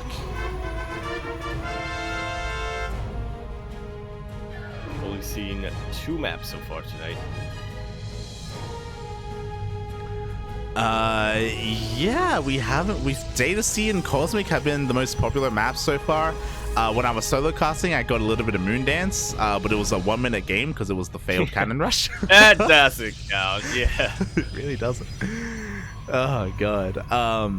So, yeah, clearly we're seeing what these players, what they enjoy, what they like. Yeah, that's how they do it over in Warsaw. What are you saying? You say Warsaw? Yeah. Wait, what? Okay. Shaking my head. You shook your head so hard. You got hiccups. Oh, God. But alas, so far, again, pretty standard openers. 2 gate openers from our players. Yaku, what are the 2 units going to be? Zealot Adept. Adept. Okay, double Adepts against Adepts. Oh. Okay. Close. Yeah. So both players opening up exactly the same way they did in game number 1. Fanatic just going to be a little bit more defensive. MatiKlok going to be a little bit more aggressive with his stalkers. Hopefully this time Fanatic doesn't block his own Nexus. Yeah, the pylon should be fine. You know, it should be allowing enough space for this probe to throw down that Nexus. Yeah, exactly. There we go. You love to see it. The Nexus has been thrown down beautifully. We didn't have any kind of delays there whatsoever. There's the shield battery as well after the Nexus. And we have to bear something in mind. Fanatic does have a probe out here in the top right-hand corner of the map, so could use it later on for a proxy. He's going to use it later on for a proxy. I think that's what you mean. He better. He could. And yeah. This is Protoss we're talking about. Polish Protoss, especially. Yeah, I want to see a proxy Dark Shrine at some point. We'll see. As Fanatic this time is opening up with a Twilight Council. Remember, last game he went Robo first. So with this Twilight Council, if we see a pylon, we could see that proxy Dark Shrine. But alas, for now, no proxy. I'm just gonna take the gas. No. He is gonna be throwing down that pylon. I said throwing down that pylon. That probe is, moved behind the mineral line. So I thought for a second it was going home, but it's not. For now, just kind of chilling here. Meanwhile, we do see MatiKlok moving out across the map with a much later Twilight Council. But what he lacks in terms of his blink timing, he makes up for in Stalkers. He has 8 Stalkers as opposed to the 4 of Fanatic. It's not like he had a Gateway Explosion or anything like that. He's just been warping in non-stop Stalkers. And with this mass Gateway count, he could maybe break on through. Like, he has a pretty big supply lead, or army lead. Yeah, there are only sentries over here. Sentries and a couple of stalkers. One sentry does immediately get popped, but the shield battery is doing a really good job of keeping the stalkers of Fanatic alive. Yeah, exactly. We do see that the stalkers are able to two-shot the stalkers of Fanatic, but it's not going to be enough here. Does lose a couple of his own units. Yeah, and just like that, the army supplies have evened out. Fanatic even with a slight lead, and yes! He throws down the pylon and then goes home. There is a pylon, can confirm. In the midst of this defense, Fanatic even throws down a 3rd base here in the face of MatiKlok. A little bit bold of a move, and it looks like he's going to be punished a little bit, but we shouldn't see it cancel. It's going to be close. Yeah, it's slowly getting lower and lower, but it stays alive. Fanatic gonna have a very, very big economic lead and a tech lead as well, getting his robo and his blink much quicker. I think I'm lagging again. What's my... Yeah, my ping just shot up insanely. Hi. Yeah, you may want to leave again. Yeah. Smooch, Poppy, smooch. Look, someone has to be the Emil of this event. It's so good, man. It's so good. Oh, Emil's not here. Emil. SMH. He's here in spirit. He's here in Yaku. As we do see MatiKlok taking a 3rd base. Again, thankfully, there was no major engagement or fight or anything like that when Yaku was having a little bit of latency issues, so it doesn't really affect the game, thankfully. Only the mentality. Only the brain. No, even then, not too much. As both players are just macroing on up. Once again, MatiKlok is going to be favoring his faster forge and faster upgrades. If you remember last game, there was a moment where he had +2 against the 0-0 of Fanatic. So yeah, maybe he's going to try and flex that once again.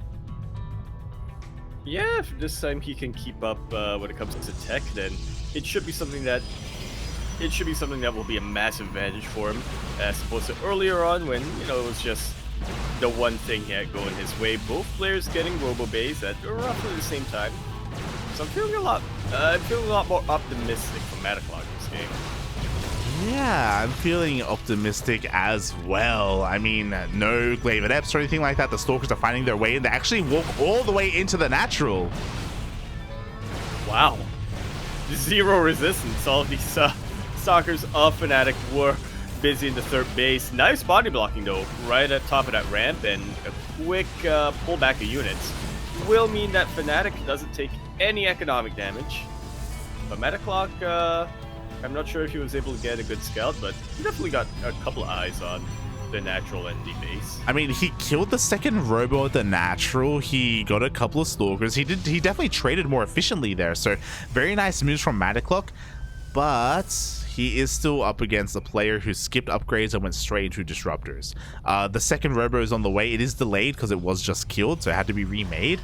But double disruptor production is definitely a terrifying thought.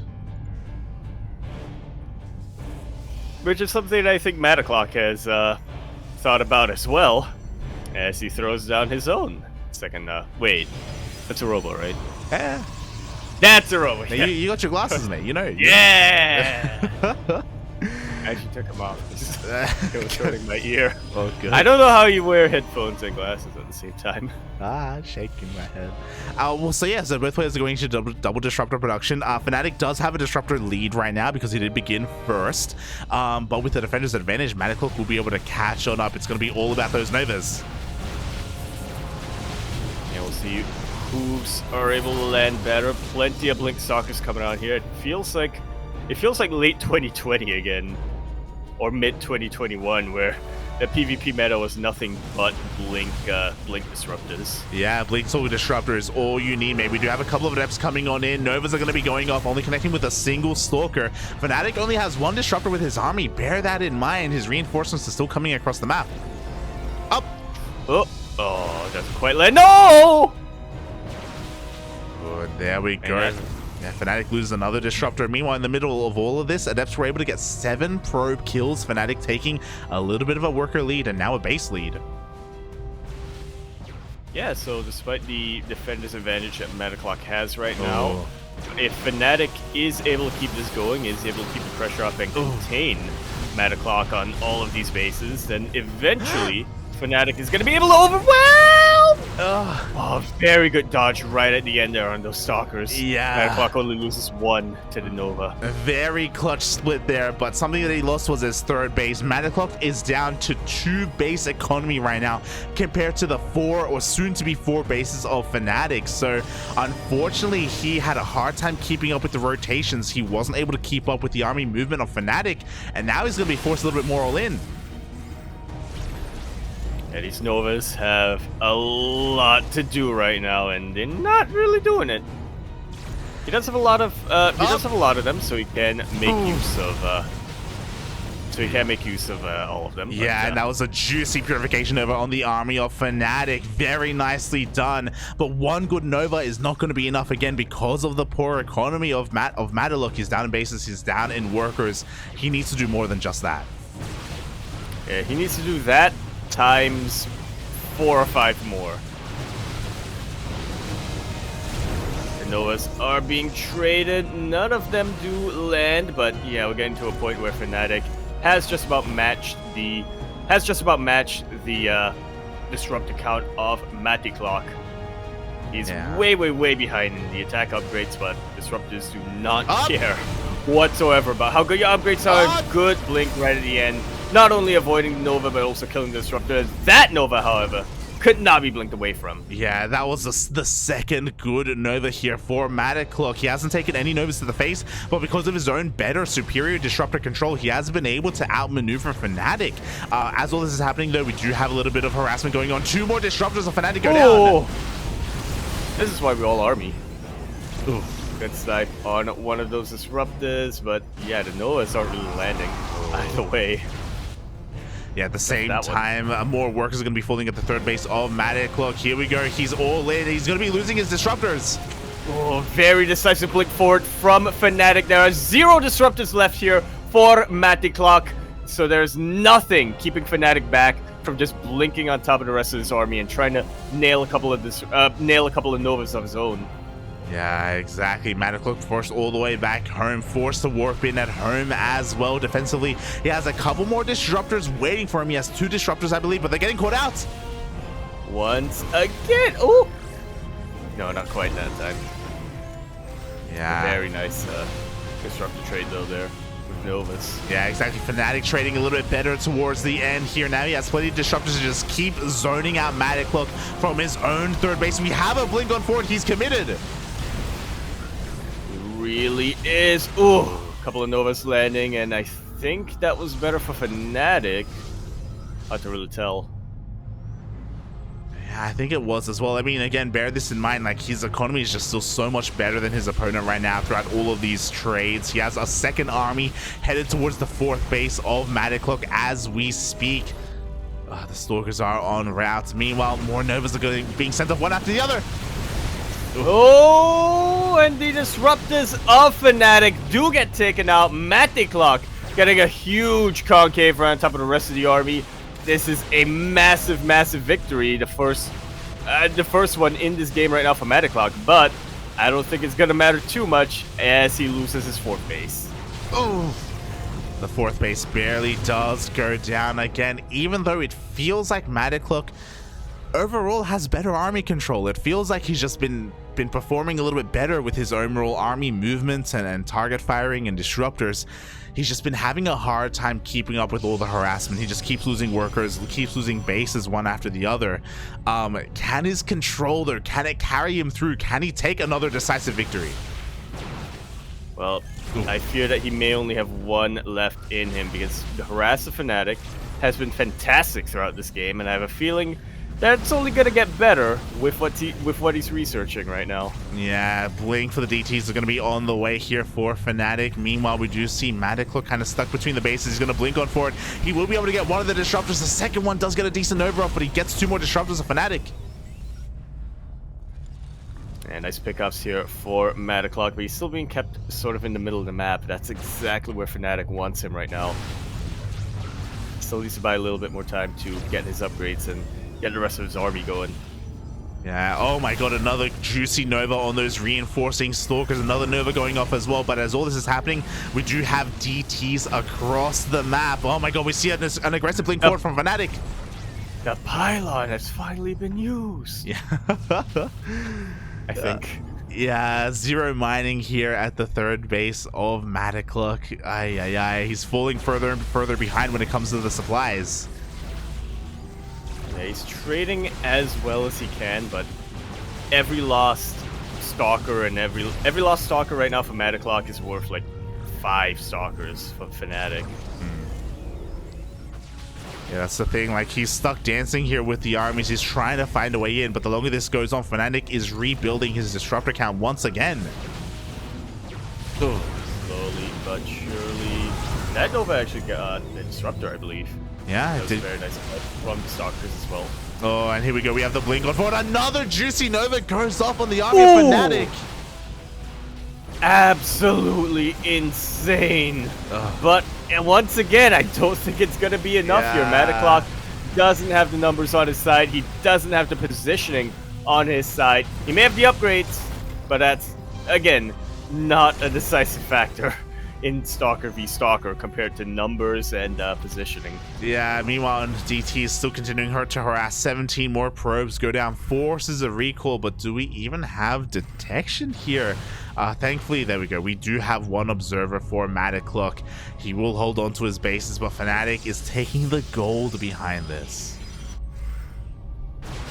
Yeah, show me the money, as they do say. The DT's still alive, by the way.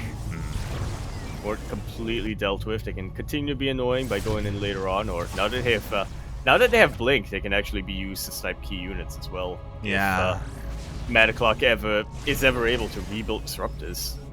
Yeah, the DTs are just going ham right now. We do have a couple of defensive cannons being set up here for MatiKlok, but without his own disruptors, like, again, he's still gonna need to take another great fight. It's possible technically, but I don't know if it's even possible anymore. It's possible technically, except not.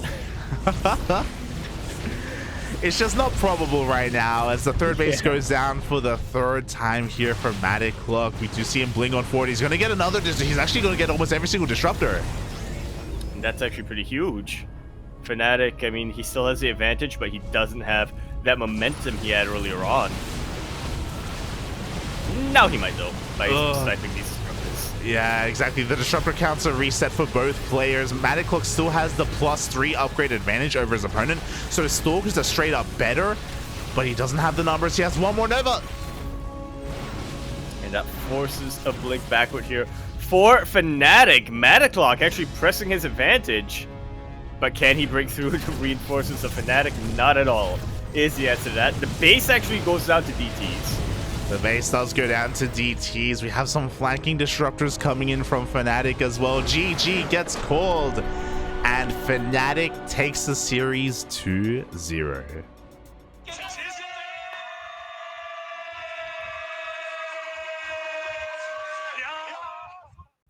Two very, very well played macro games coming out from Fanatic here. A complete 180 to what we saw in his previous PvP. Yeah, he didn't play like this at all against Gerald. Had a different style against MatiKlok. And oh my god, MatiKlok, he came so close both games. To be fair, game number 1 again, questionable move going for those glaive adepts in the middle of in the mid game of that PvP, but game number 2 he did have some really nice movements, really nice control overall with his army. He just really struggled when it came to defending at multiple places at once. You know, he was always pulled apart, whether it was blink stalkers or DTs or even glaiveless adepts. Like, he was constantly losing workers and losing bases. Yeah, which is not where you want to be, you know, in any matchup. You're welcome. But you're welcome for that tip, viewers. Just don't be behind. I mean, yeah. I mean, it just goes to show that MatiKlok, he's got really good control when he's focusing on his main army.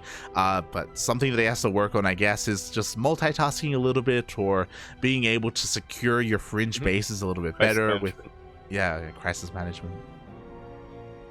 Yeah, I mean, I think it's important that you mention, you know, when he's focusing on his main army, because it feels like he never really split his army. He never really, you know, he was always fighting with his entire force of units coming out here.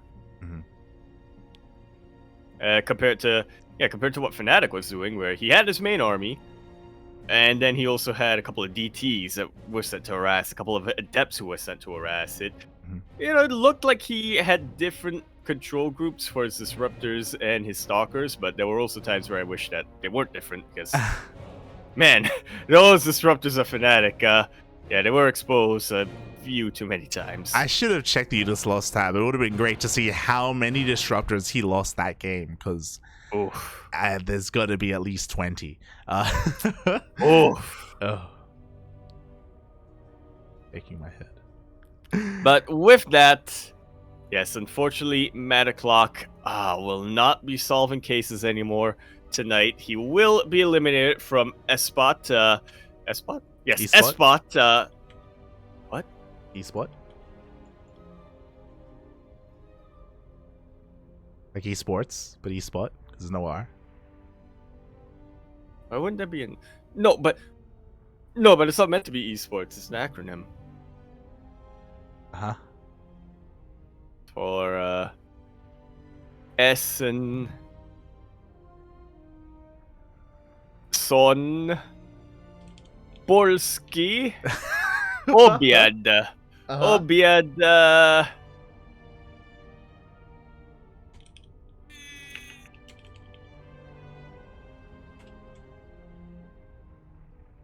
T. What were you saying? Anyway, MatiKlok will be eliminated from ESPOT. From the LAN, he will be eliminated, and Fanatic will have a second chance here to qualify for those playoffs by going up against Trifax. I think this is the first time he's playing PvZ today. Yeah, his first Zerg opponent here. So we are going to be casting that decider match in Group B. Meanwhile, I want to give a bit of a shout out to Frost in the chat because he was just giving us a little bit of history here for Singapore. Apparently, in an ancient dialect, Singapore means land without StarCraft 2. Yeah. That was a question that I failed that 1 year. That 1 year in school. It was a strange name at the time, but it makes sense now. Yeah. Yes. They were like, what's a 2? Yes, the founders of Singapore, they did foresaw. It was foretold that StarCraft would come out, and that the national representative would be someone that wasn't even born and raised in Singapore. It would be someone from Germany and Poland. Yeah. Exactly. And he would whatchamacallit? What's it called? And he would come in second and be shamed. Feels bad, man. Feels bad. Feels bad. Shout out to Bwisk. I'm sure Bwisk out there is enjoying life and could even be tuned in right now. As of course Bwisk is the best Polish player in all of Singapore, the best Singapore player. He should have. It would have been a lot of fun. I know he doesn't have his Polish citizenship anymore, but you know, next it'll time. Be fun. Next time. Yeah. But yes. As Yaku was saying, we're going to be getting ready for our decider match. I believe I'm quickly going to check the schedule. I think we're still going to cast another series after this before the playoffs, if I'm not mistaken. I think yeah, it looks like, yes, they're going to be holding the decider match of Group C for us. So we're going to be covering decider Group B and then decider Group C. Nice. We gotta get those. Again, we gotta get those PVZs while we can. Unfortunately, the odds of getting a PVT are not looking too good right now, as Angry and Nice Q have just been eliminated. Mishu, yeah. Right. Yes, like Milan. Mishu is currently up against Papi in a bit of a rematch, and I have to say that Papi is the favorite in that matchup, not just because he beat Miju in the earlier match, but also because he is a Papi. Yeah, Mishu. Not to be confused with Papi. Miju? What? Yeah, so we have 2 series remaining ahead of us. It looks like it's going to be Trifax versus Fanatic and also Rodzyn versus Snoxtar.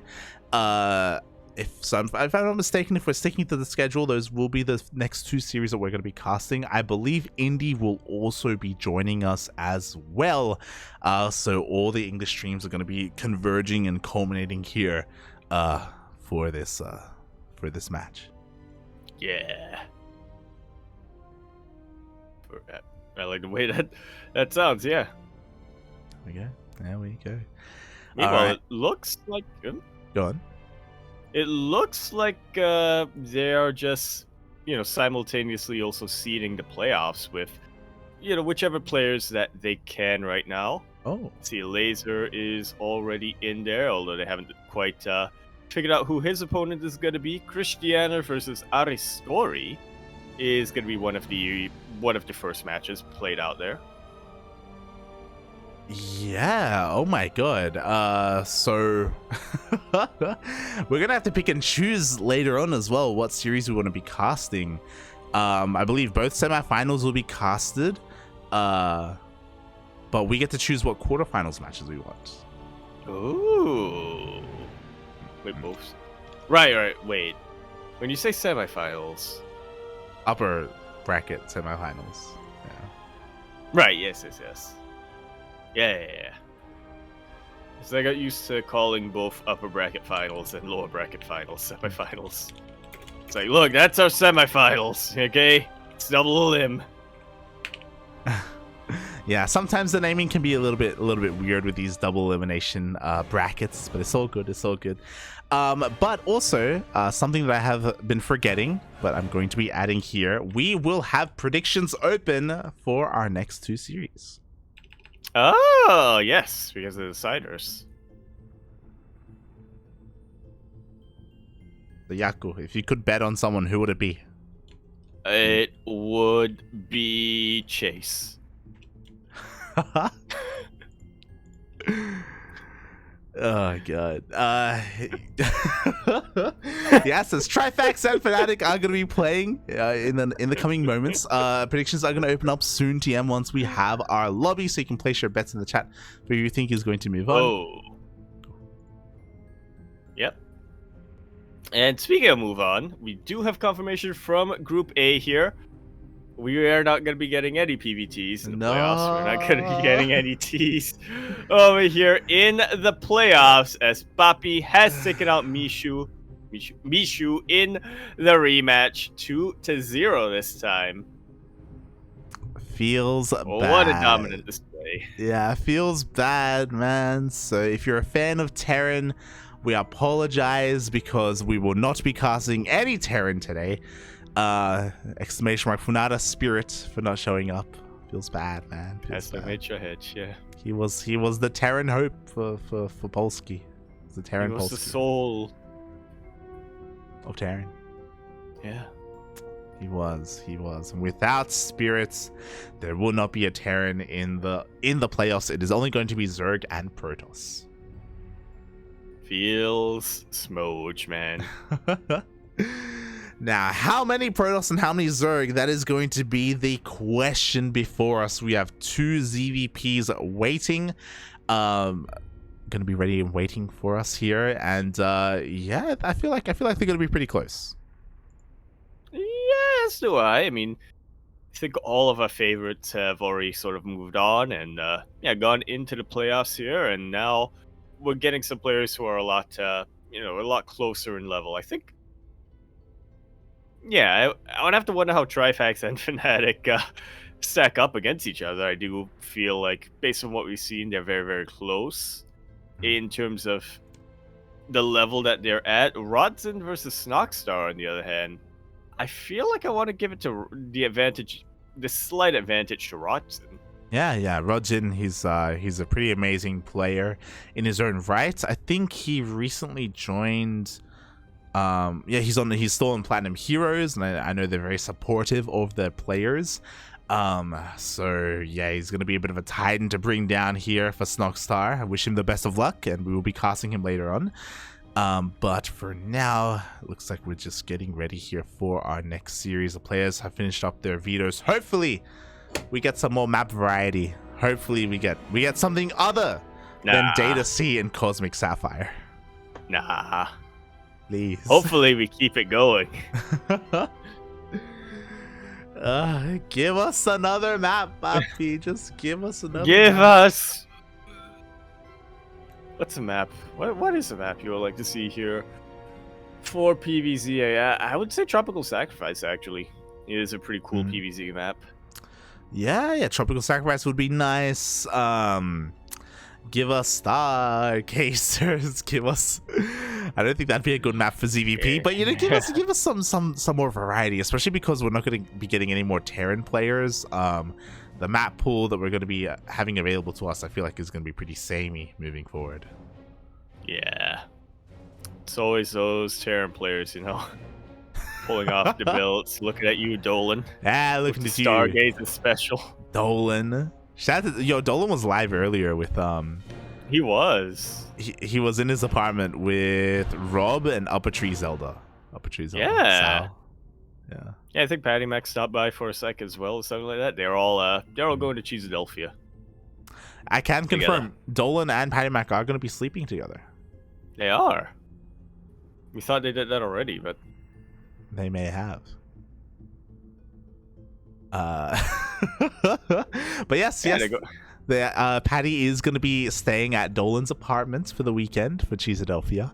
Migs has his own room. I say his own room. He has his own Airbnb with some other players, I believe. Mm-hmm.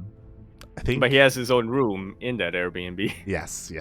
Because that's a hierarchy. Yeah. Look, we gotta pamper our ace player. Okay, we gotta. Yeah. With an Airbnb. I think, yeah, we got him the freshest, the most premium 3-star Airbnb. Yeah. Shared with 4 other people. Yeah. To split the Exclamation mark cost. Patreon. Exclamation mark Patreon in the chat. Let's go. Hey, I think he wouldn't forgive me if I did not also shout out xpatrick_m_5. Patty Mac does want people to follow him for the Cheeseadelphia, if you want the Cheeseadelphia updates. Yeah, Patty Mac is going to be posting some Instagram stories on his Instagram if you want to be updated.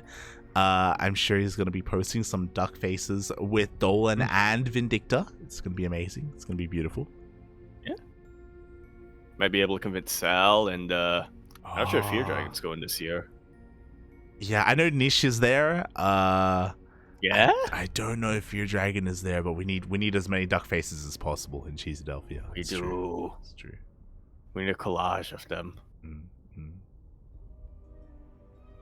Should have taken over the world. Yeah.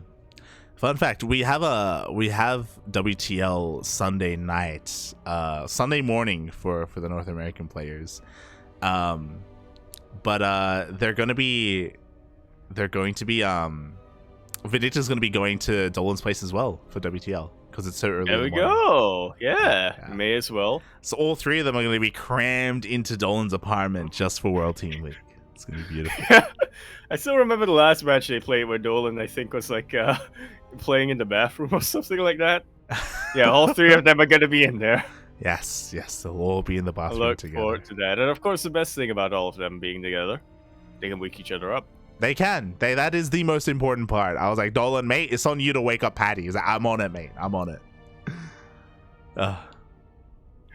In Dolan, we trust, Papi. We trust. Dolan, we trust. Unless Patty Mac convinces him to party. Which is possible. That will most likely happen. That will happen as well. Yeah. Yeah, I'm just showing off the Polish stream right now. Oh my god, they have a winter graphic. What does that mean? That actually looks really cool. I'm waiting for the ad to finish playing here. Sorry, Indeek. Yeah, they have their bracket. They just turned it off. But they have their bracket, but they have like a snow effect. They have like a snowflake effect going through it.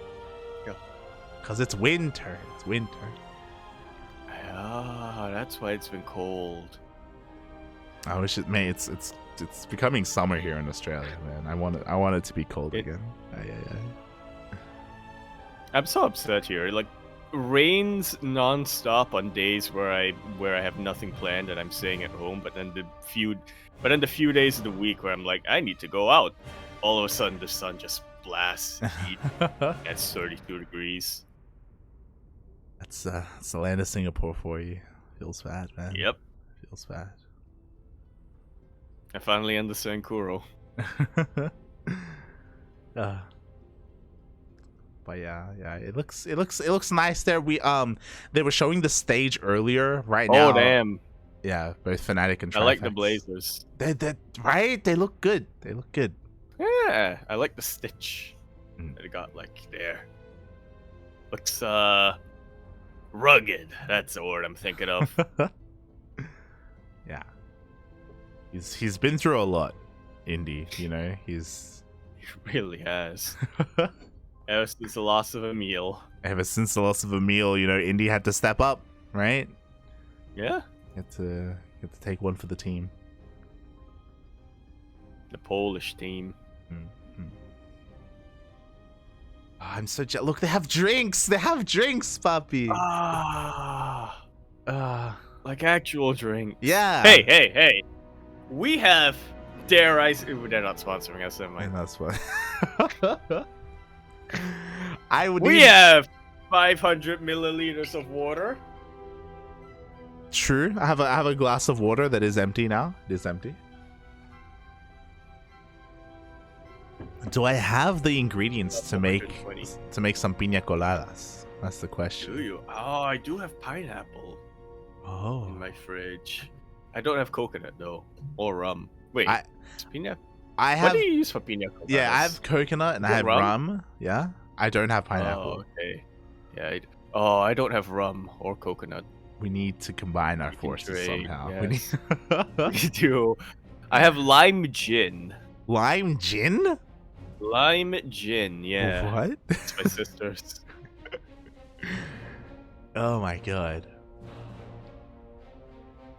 Oh! I think I have soju. Oh! Oh my god, they've got a graphic and everything. The chair! I see it now. The chair. They do have the chair They do have the chair by TGIF. by TGI No, Friday, it's they're actually- massaging the chair's getting a massage. Yo.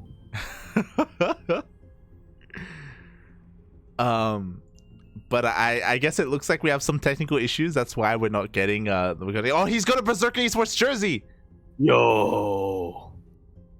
Yo. Why'd you say no? That's Fanatic on the left. Fanatic is on the left, Trifax is on the right. Wait.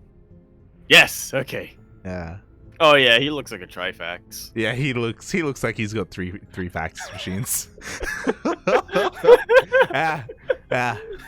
He looks like he's spitting out facts. He knows. Yeah.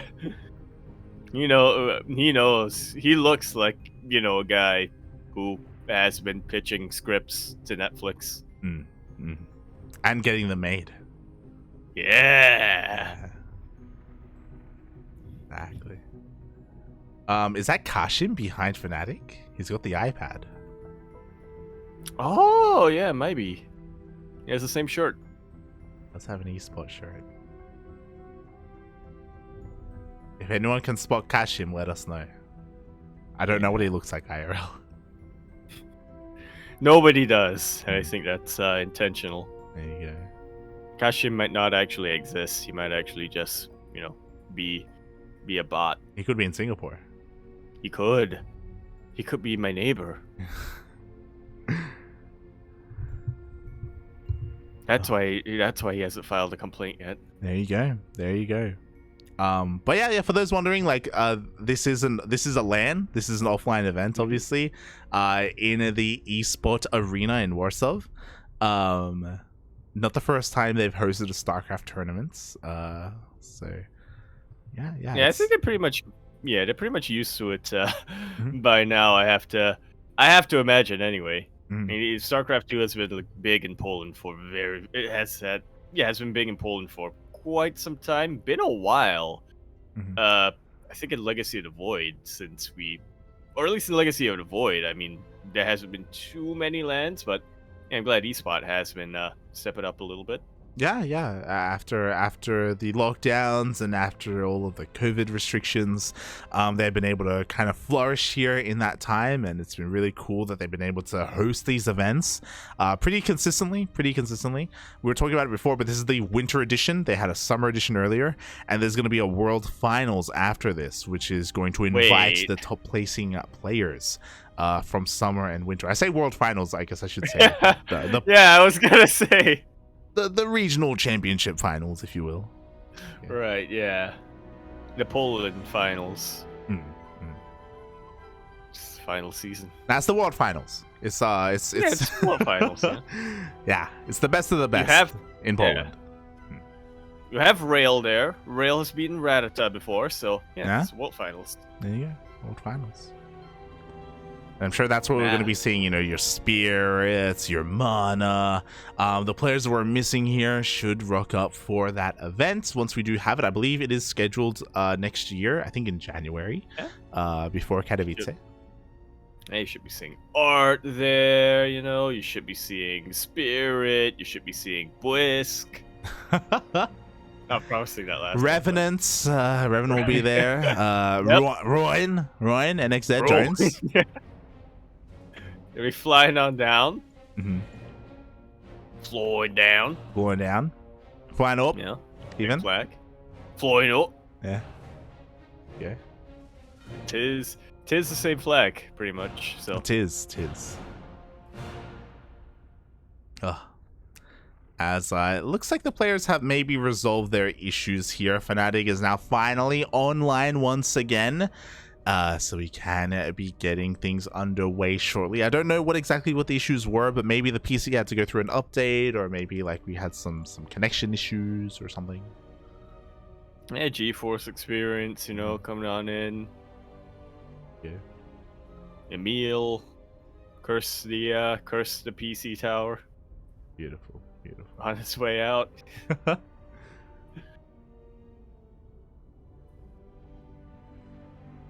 But yeah, we're gonna see how that's gonna go down. My brain is so used to online events, so it's gonna be like, oh yeah, now that he's online, he can, you know, our players can do their vetoes. I was like, no wait, they were sitting right next to each other. You gotta just send the vetoes then. I know, right? Like, I'm sure the vetoes are done. I'm sure they're just, you know, we just want to see their lovely faces a little bit more. Yeah. Unfortunately, we don't quite have that feed directly into the webcams. Into the brain. Wait, what? What? Did you say into the brain? A to mądre, no bo przecież to I'm jest taka, trying to hear if we're getting... Ale nie if we're getting some audio. That's Cristiano. Cristiano's next to Fanatic. Oh, he's got the Blazer jersey. Blazer. Yeah. Don't give him tips. What's happening? it's gonna be backseating Fanatic for the series. He is. I would love to see that. Actually. Oh, okay. We need Cristiano to backseat Fanatic, and we need a Laser to backseat Trifax. Trifax, yeah. So yeah, a Laser. Oh look at that. You're fading away into the World Team League logo. Yes. There he is! There's a laser! That's a laser! There's a laser! Yeah! He actually is. Dude, this is not just gonna be Fnatic versus Trifax. This is gonna be Cristiano as a coach versus a laser as a coach. There you go. Oh my god. Are they gonna Archon mode? They should. Yeah. If anyone in the chat understands any Polski, then let us know what is happening. I understand a bit. No, you don't. No, don't even. But yes, apparently, you know, let us know what's been happening. You know, is it some updates? Is it some PC issues? Are we arguing about the maps? Are we trying to figure out what to play on? Is that what's happening? Yeah. Are they arguing with their coaches? You know. Are they pitching some ideas to Netflix about The Witcher Season 3? Are they just watching Netflix right now, you know? Are we watching? Well. Are we watching The Witcher Season 3? Is that what's happening? Are we debuting the series live at ESPOT? I gotta say they are. That would make sense. And you can't, yeah. And you can't prove that they're not. There you go. Unless you speak Polski, which you don't. I have to wonder as well. I wonder if I should ask Kashim. Because of these delays, are we going to still cover both group stage matches, or are we only going to do one? Yeah, I mean, how long do they have the venue for today? Is the question. Yeah, I don't know if we're ahead or behind the schedule right now. Hopefully everything's okay. Hopefully. Yeah. Fingers crossed. And I guess because we're just kind of stuck here a little bit, because we're just kind of Chilean, we didn't even know what's happening. I think we're gonna go to a break. I'm gonna cut to a short break. Yeah. I'm gonna see if I can make some pina coladas, and then we're gonna come back and hopefully I'll test that out. Yeah, as well. Yeah, you can make some lime gin. Pineapple juice. Pineapple Smoothie. Yeah, let's go. Yeah. Yeah. How long do we actually have? I don't know.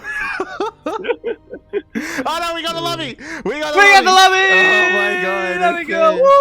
Woo! We don't have to get drunk yet. No. Oh my god, we have our lobby, and hopefully we have our players as well, and yeah, thank god. There we go. Big surprise. Map 1 is going to be day to see. Really? Yeah, I know, right? Shocking. Whoa. All right. Here we go. All right. I apologize everyone for the downtime that we had here. That we had to just talk about. Let's talk about nonsense for the past like 20 minutes. But hopefully it is all fixed. We are all good in the hood. We can play some StarCraft. With the woods. If you could. If you could. For the fudge. Mm-hmm. Yeah, I did have KFC just before this, by the way. Oh, KFC sounds good. It was not. It was awful. It was. Oh. That was great. It was great. It's KFC is always one of those things where it feels good in the moment, but afterwards not so much. You know, it's like, yes. Oh, what have I done? Yeah. KFC. I feel like KFC even more so than Macca's is that food where it's like I just want it, and after you're like, why did I ever want this? What have I done, Papi? What have I done? It looks like the players actually still need a little bit of time as well. God damn it! You know what? Check with their coaches, you know. Yeah, you know what? We're gonna be cutting to a short break here. It could even be for 1 minute, but we need the break right now. Could even be for 20 seconds. I need some water. I ran out of water too long ago. Okay, I need a moment. Yes. Oh, we'll be back. See, we'll be back soon with our next series. And again, for those wondering who may be tuning in for the first time and aren't too familiar with these players, Shelby, he is a pretty good Peruvian player. He's a streamer as well. He's streaming his POV. Dios mío, Dios mío, Dios mío.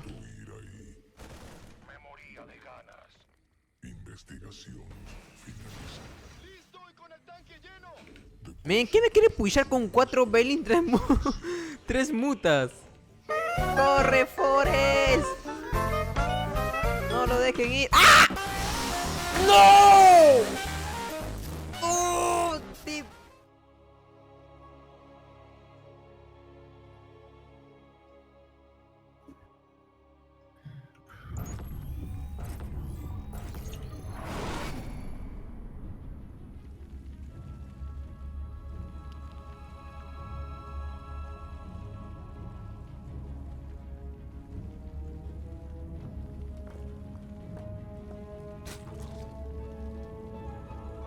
And We are back. Yes. go for it. Spawning in the top right hand corner of the map, spawning all the way in the top right hand corner. We of course have our red Zerg player coming now from that land of Poland. He is of course going to be representing CSO. He is Trifax. And spawning in the bottom left-hand corner of data under the sea, we have the Polish Protoss player himself representing Berserker Esports. It is Fanatig.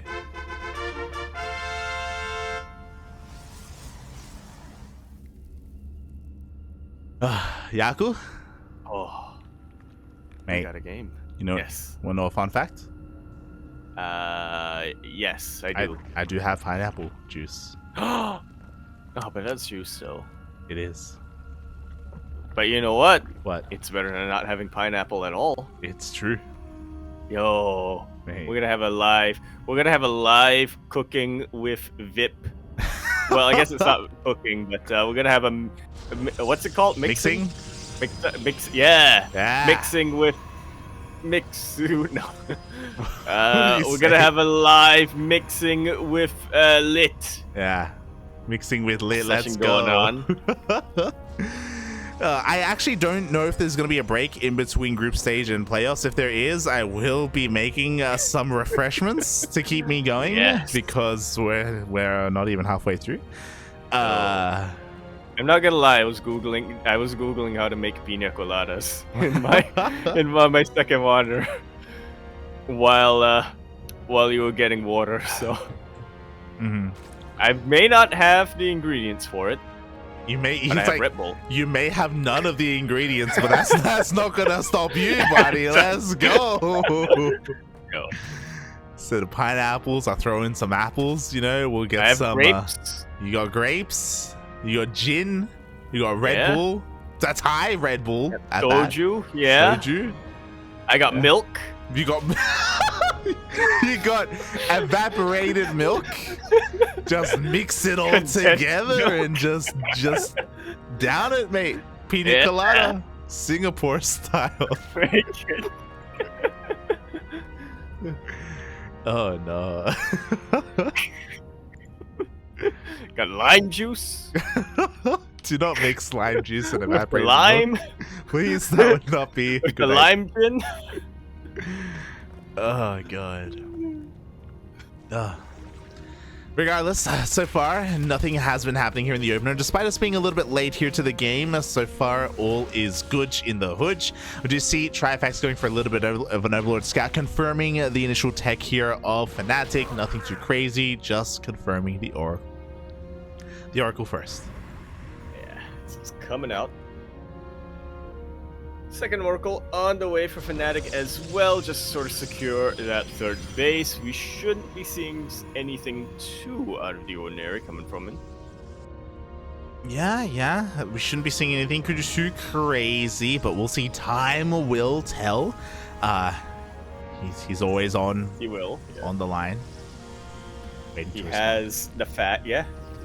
He's on the other side of one of the faxes. Oh yeah. Oh. And speaking of, so far, again, we're just droning here, we're just making Overlord. Surely we should be seeing some safety spores right now. Trifax is only relying on his queen positioning to defend against the Oracle, so a little bit greedy. We'll see if he's going to get punished for it, as double Oracle is going to dip in towards the third. I really like the positioning of the queens. Trifax very quick to pull away with the drones. So he loses none of them so far, but at the same time, Fnatic still keeps his oracles alive. They still have plenty of energy on them. They're just waiting for another opening. Oh yeah, and as they wait for that opening, we do see the third base already being saturated, already up and running. We see a third Oracle here at home to defend against any kind of Ling run by, and Fnatic is going for that Twilight Council as well as a Forge. Yeah, that good old hero style coming out. Actually, much more of a hero style than what we saw from Gerald or MatiKlok. Yeah, MatiKlok. MatiKlok? What? Why are you thinking of MatiKlok? Why? Because, I mean, He's not I'm even following his Protoss. Twitter. Yeah. He's not even that active on Following Twitter. yeah, but every now and then there's a selfie. Every now and then he flexes for the camera, and it's just burned into your mind. Your brain is on MatiKlok for the next week. Yeah. He does look good. Let's. Oh boy. So we do see a commitment to Blink Stalkers coming out from Fnatic. Not so much a commitment to Oracles, but he's still utilizing them as aggressively as he can. Jumping in, getting one-shots on the mineral lines. Trifax, though, responding very, very appropriately. He is still getting his +1 melee. He is still getting his Roach Warren. He is actually going to have to deal with this wall of gateways eventually. Yeah, exactly. The Sim City is going to be on point here for Fnatic. So far, the Ling Runbys haven't really been able to find too much success at all. Because of this, Trifax has been forced to just drone, and he's been losing quite a lot of Lings here in these pokes and prods. Not the biggest of deals, but it can add up over time, as these are Lings that are being, kind of wasted in a way, and they're not being spent on droning, as a Roach production has commenced for Trifax. Yeah, I think we're seeing a very similar game than a very similar style that he threw out against Gerald. MatiKlok. Yeah, Gerald as well as MatiKlok. He's just trying to go for something very, very aggressive early on. And, you know, hopefully end the game early before having to transition out. I doubt Fanatic, or I doubt Trifax, wants to go beyond lair tech for too much this game. Yeah, and I worry a little bit because, again, a lot of links were just wasted. Looking at the units lost tab, that was 40. Look at the units lost tab, mate. That was 40 links. He literally got nothing for it. One Oracle went down this game from Fanatic, and that is it. And that wasn't even 2 links. Huh? I don't think so, anyway. I don't know. But Trifax is opening up all his avenues of attack right now. He did just finish up Galil Reconstitution. That's an upgrade, I remember. And he is just, yeah, making sure he gets all of his tech ready. Bailing speed being about halfway done, plus 2 melee being about done as well. 13 workers on the way, and that's all of the drones that Trifax wants to make for the rest of this game. Yeah, 86 drones is not a bad drone count to stop on. Trifax going to be soon hitting with plus 2. Bailing speed on the way. A mass bailing run-by being set up here to try and crash past this wall of Protoss. And likewise, Ling Roach being set up over on the 4th base. So we'll see if Fnatic can hold on to this multi-prong attack. Banelix is still a little bit slow. Storm is complete, and there is an Archon over here.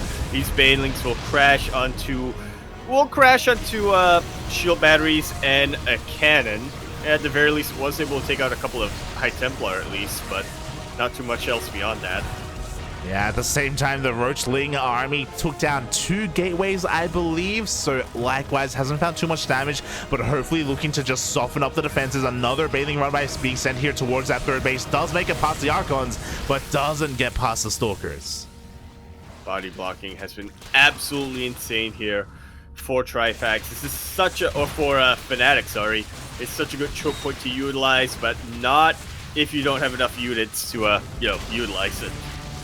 Oh, exactly, but does he have enough? It looks like a gateway is being thrown down here. Again, the wall is no longer a wall, so Fnatic has to be very quick here to rebuild. Otherwise, Trifax is going to hit that location once again. Meanwhile, here at the 4th base, the gateways that were thrown down earlier are being replenished. Fnatic, they're a little bit slow to replace the gateways on the right-hand side. They're being focused on again. Ooh. This is... yeah. What do they call it? The Zerg funnel? I like to call it the Zerg slip and slide because you have the storms right at the end there. Yeah, it's not a ride that you want to be on here as a Zerg player because so many links just went down. Once again, Trifax is just running into a brick wall and his head is breaking. The wall is not crumbling.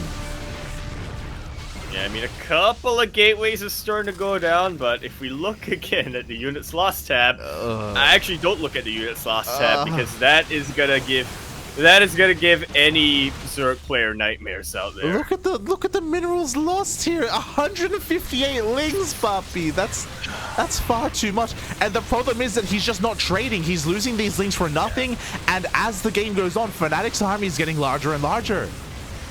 Yeah, not even just the lings. 73 Banelings have been lost. Keep in mind, to make it on the units lost tab, these Banelings have to be Banelings that don't detonate on anything. Yeah, 73 Banelings that weren't able to detonate in the end. Meanwhile, we do see Trifax being a little bit adventurous, pushing out here. This is how confident he's feeling right now. He's going to be losing one of his Archons at the same time. Bailing run by in towards that 3rd base. Can he get through? He only has to make it once, and it looks like he will not. Yeah, he's getting closer and closer each time, but Fnatic is just doing such a good job of continuing to reinforce this. One thing has to be said, while Trifax is losing so many units and trading so inefficiently, he has secured 6 bases out right now. He is in control of the map, but once again, much like his series against Gerald, he has not teched beyond lair. Fnatic has, I think, 3 Stargates? Yep, 3 Stargates, and he's producing 3 carriers at a time. That's the thing, right? Fnatic has been taking up this entire time, and Trifax has been tunnel visioning on a Lair Tech +2 melee Ling Roach, and it is not going to be enough. It looks like maybe this 4th base can be broken. He's trying to focus it down right now. He's going to be taking a lot of storms to the face. Overcharge is going to be trying to keep the Nexus alive, but it will not be enough. Finally, this Nexus goes down. The Banelings can be a little bit vindicated, but once again, Fnatic still has a very, very healthy worker count. He still has his... Yeah, he is still continuing to evolve when it comes to his tech, and yeah, I don't see Fnatic having too much more trouble now that the SkyToss army is out. Yeah, Fnatic had to weather the storm here on 4 bases and defend long enough, and it looks like he has done so. His base may have fallen, but his worker count, his probe count is still incredibly healthy. The carriers are now out, and when the carriers reveal themselves, Trifax may just tap out. He has nothing that shoots up. He has queens.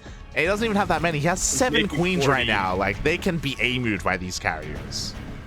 He just made 40 Lings, like... and 14, yeah, Banelings. There's, yeah, pretty much no tech available, no anti-air available for Trifax. That was such a ballsy stasis ward, but one that is absolutely paying off for him. Yeah, exactly. The carriers are going ham. Every single queen is going down at the same time. We have a Zealot run by here at the 3rd base location. 17 drones are falling, and the main army can just keep on pushing. There is still no answer. We have a Panic Spire being thrown down, but it's going to be so long for that to finish before any Corruptors come out. By the time they do, it's going to be too late. And far, far too little as well. I appreciate that Trifax is going for a big counterattack, you know, in the hopes that he can sort of send some of these carriers back, but Fnatic is calling his bluff. He's just going straight on forward with his carriers, hit moving, and just right-clicking on these bases because he knows there's no anti-air. Yeah, he knows how little there is at home to defend. We do see a couple of Zealots being warped in back at home, and this Roach Run-By is going to deal damage. He's going to be able to take down this 4th base, don't get me wrong, especially because the carriers didn't turn around. But these carriers, they're getting on top of the natural, and if they spot the Spire, they're going to be able to focus that down as well. I mean, they're already focusing on the Lair. 14 Corruptors are on the way, and, you know, in fairness, these carriers don't really have a buffer. But they are at critical mass. If Fnatic is able to pick off the Corruptors as they pop out, well, again, there's just going to be no answer to the SkyToss. Yeah, exactly. We'll see how good the engagement's going to be. The Corruptors immediately just bail on the main base. You need to get the hell out of here. 1 Corruptor is going to go down. A 2nd Corruptor falls as well. There are only 12 Corruptors remaining. They will catch some of these reinforcing carriers. 2 carriers go down, but these are the only carriers they're going to get. That was such a beautiful flank of Corruptors coming down and ambushing that 1 carrier, but once the rest of the carrier pack arrived, yeah. There's really nothing they could, really nothing those Corruptors could do. They just had to scatter like the wind. And to be fair, again, this is happening just because Trifax, he never intended the game to last this long. He intentionally stayed on Lair Tech, he intentionally stayed on just pure Ling Roach, and he was hoping to end the game with that. Unfortunately, as we saw, the defenses for Fnatic were just too damn good. He was so on point with his army splitting, with his army positioning, and with his stack defense as well. Yeah, I looked at the minimap light and I huffed a little bit of copium because I saw that little chunk of red in the corner. I was like, oh, that's a Corruptus, yeah, punching up. But I realized, no, those are obviously Overlords. GG, Fnatic takes game number 1. Oh, GG, well played. A very solid game, very strong game there by Fnatic, and I'm a little bit, I'm impressed because Fnatic, he's not the favorite coming into this. Trifax is the player who everyone was kind of looking at to make it out 2nd in this group. Yeah, especially since, you know, I think he's the only non-Protoss player in his group. Yeah, he's the only non-Protoss player in his group. And how long have these groups been? How long have these groups been public? I would have assumed that he did have a little bit of time to prepare. Yeah, they've had I think 2 weeks to prepare, so plenty of time. There you go. Plenty of time.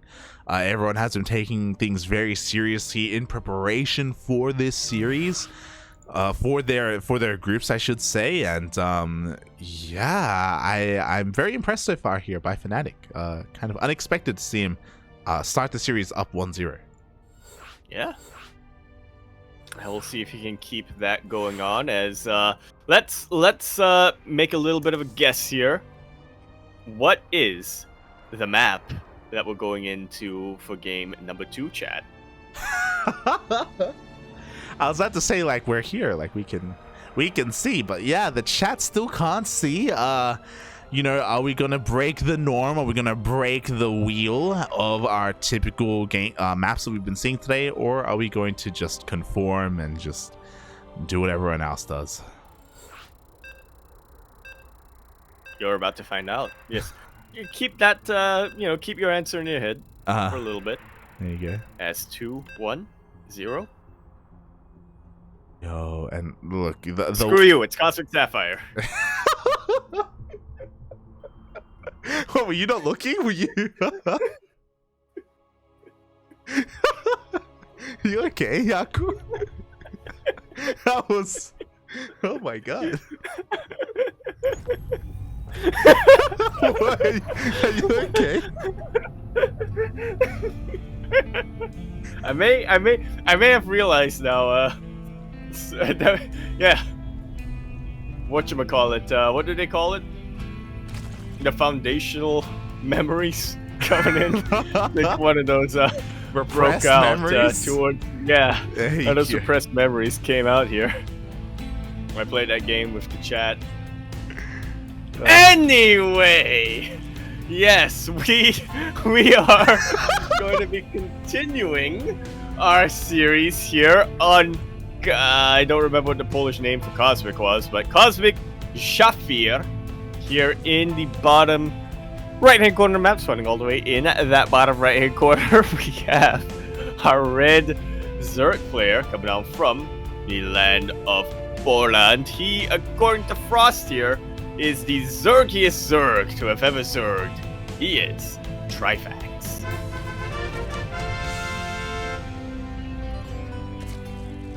And spawning in the top left-hand corner of Cosmic Sapphire, we have the Polish Protoss player himself, representing Berserker Esports. Currently up 1-0 in this series, it is Fanatig.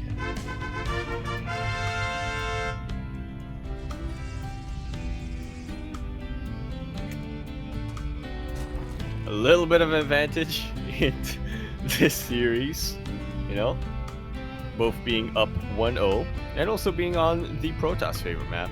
True. Hey, they're all Protoss maps, Papi. Oh my god. So here we are. Trifax is gonna have to go back to the drawing board because we've seen his go-to basically time and time again on Data C, and even on this map he just commits and just makes nothing but lings and roaches on 85 drones, and he tries to overwhelm the Protoss player. Specifically on Data C and on Tropical, it's difficult to break the Protoss. Cosmic Sapphire is a little bit more open. You can break the rocks in between the bases and you can find like another avenue of attack. So potentially you can find a little bit more success with that style here. Yeah, potentially. All depends on timing and, ability to counterattack from there. Otherwise, I have a feeling we're going to see a very, very, very similar game coming out from Fnatic. I do agree with you, like, it is more on Trifax here. Try to break that mold. Exactly. Is he going to try more of the same, or is he going to do something a little bit different instead? Because right now he's up against the wall. This is the decider match. There is no kind of cushion underneath this. There is no the further series before this. Like this, it all comes down to this best of 3, and he cannot lose the game from here. Yeah. Otherwise, you're eliminated, man. You're out of Warsaw. Warsaw. Yeah. I don't know. We could both be wrong, to be fair. I like to look at it more positively and say that we're both right. I was gonna say, you know, you're like, could you know both what? be right. You know, we could both be wrong, or we could both be right. Okay, it's all about perspective. And right now, there is no native Polish speaker, so we can't be told otherwise. Exactly. Yeah. Nobody speaks Polish. No one's wrong. Exactly. Yo, in the chat, how you think it's called? Borsov? How do you think? Or Sazma? Yeah, it's correct. It's all up to you. It's all up to interpretation. You know. Exactly. Yeah, it's subjective. That's the Polish, that's Polish a language description is of Polish. subjective. Oh no. Oh no. I agree. You know what else is subjective? Keeping your drones alive and keeping your third base alive. Ooh. As you do see a massive run by being thrown down here from Trifax. I'm surprised, actually. And I was able to get so much done already, but I guess that's just what happens when the Oracles aren't in position to defend. Yeah, exactly. Fanatic being punished right now for moving out with his Oracles. Ideally, you wait with your 2 Oracles at your third base until your 3rd Oracle comes out, and then you move out. But Fanatic was a little bit greedy, and he was punished for that greed. So far, a great Ling run by. Didn't force a cancel of the 3rd base, but he did get a lot of value there, getting a lot of damage done. Yeah. Already able to prevent the Oracles from dealing any more damage on the other side of the map. Actually draining a lot of the energy as well. Yeah, top of all that, you know, killed a pylon. Killed in depth. Pretty good trade for 9 Lings if I do say so myself. Yeah, definitely. And now Trifax is free to expand, take his 4th base run up from here. We have +1 melee, soon to be +2 melee on the way. These are all great responses. Meanwhile, because of the dead pylon earlier, there is no shield battery here, so almost gets a kill on that Stalker. Nice movement though from Fanatic, pulling it back and barely holding on. Just barely, yeah. But holding it is all he really needs to do, because now he can mine from that base. He is setting up his Sim City. He's getting that wall of gateways that we're kind of used to in the PvZ matchup. Yeah, the Great Wall is on the way. Meanwhile, we have a great run by as well. The Lings are going to be hitting this base. There is a shield battery, but it's honestly a bit of a ways away, and some of these Stalkers almost get surrounded. But Trifax, he backs off in the end of the wall, is indeed a wall as well. These Lings haven't been able to find as much success, and now the Oracles are free to find some damage across the map. That's the power of Cosmic Sapphire. You don't gotta commit too much to get your wall. Yeah. Oracles not quite able to find your damage, but they are being very vigilant when it comes to scouting. Not towards the south of the map, however. And that's what Fanatic really is gonna have to look out for. Oh, exactly. Like that Ling count from earlier is getting higher and higher. Trifax is taking that gold base, as you're pointing out. We do see Fnatic trying to take a 4th here, but the Lings are already in position, and we need our Oracles to defend. Yeah, these Stalkers, even in a choke point, not quite gonna cut it. Oh, here's that scout. Yeah, it does got the gold, but again, the Oracles, they're late to respond, to be honest, and every single Stalker here is going to go down. Yeah, quick reinforcements from a couple more Stalkers. Blink did just about finish up, and then the Oracles arrived to save the day, but not before a bunch of Lings traded. Actually, it's not too bad for Fnatic here. I thought that was going to be a little bit worse, to be honest. Worse for wear for our Protoss player, but now we have another warp in. Lings continue to reinforce, by the way. They want to try and dive on top of these High Templar, and they're going to be able to do so. Yeah, no Storm to save them. No, no splash damage either. I appreciate that Fnatic wanted to keep his High Templar alive so they could get energy for Storm later on, but yeah, it was a little bit too late turning them into Archons. Yeah, and again, these Oracles don't do much of anything. They go and head towards the 3rd base, but they're already, the goal base, but there are already Queens here. The Oracles do nothing when we could have used their energy back at home to defend. 4 High Templar went down there earlier, so no more Archons. Trifax is having an easier time here this game. He's been just finding so much more damage, so much more success, and that wall of gateways isn't set up at the 4th. And it really is a massive concave of Roaches collapse on top of the entire army of Fanatic. This time the Oracles are here to defend, but it's too little too late. I'm just looking at that army supply difference here, Light, and Trifax is going to be able to, I was going to say able to execute the 2-base all-in, but this is not a 2-base all-in. This is just a Lair Tech heavy aggression. Yeah, exactly what he was trying to do on Day to See. He finds more success here on Cosmic Sapphire. The defenses were not up in time. Fnatic just a little bit too greedy with his army positioning, with his army movement, with his Oracle movement as well. And over time, this 4th base has gone down. Not just the 4th, but Trifax, he wants to keep on going. He wants to end the game. And he's gonna end the game one way or another. So many Lings just breaking down that door. Roaches are coming in to reinforce the rest of the army, and look at that. He's even getting the infestation pit just in case the game has to go on. Yeah, he's taking up in case he needs to get into a hive, in case he needs to get into Vipers. It's great that he's thinking ahead here. Nice force field at the natural is going to buy a little bit more time, but the damage has already been done. Fnatic does have a pretty good worker count, but his army is still lacking. Stalkers are something that you have to build up over time. Archons as well, High Templar, Storm Energy, just he has none of it. And now he can't build any more Stalkers. Oh.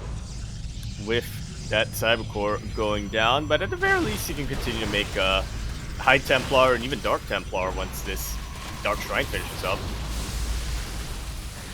Yeah, but the wall is not a wall. The Lings, they break in towards the natural base. The Roaches are going to be zoning away all these Stalkers, keeping them at bay as the rest of the army breaks in towards the other bases. GG gets called, and Trifax ties up the series 1-1. It is a fight! The favorite will not go out that easy. And now we'll go into our ace match. Oh, let's go, Poppy. Let's go. We're going into the ace match. We're going into game number 3. Oh boy. And yeah, it was great to see Trifax committing, sticking to his guns, and actually finding success here on Cosmic. Fnatic may be being a little bit overconfident after game number 1. Yeah, just a tad. And you know what? Because we get an ace match, we get a new map. Yo! It's gonna be Moondance. Let's go, Bobby. Let's go.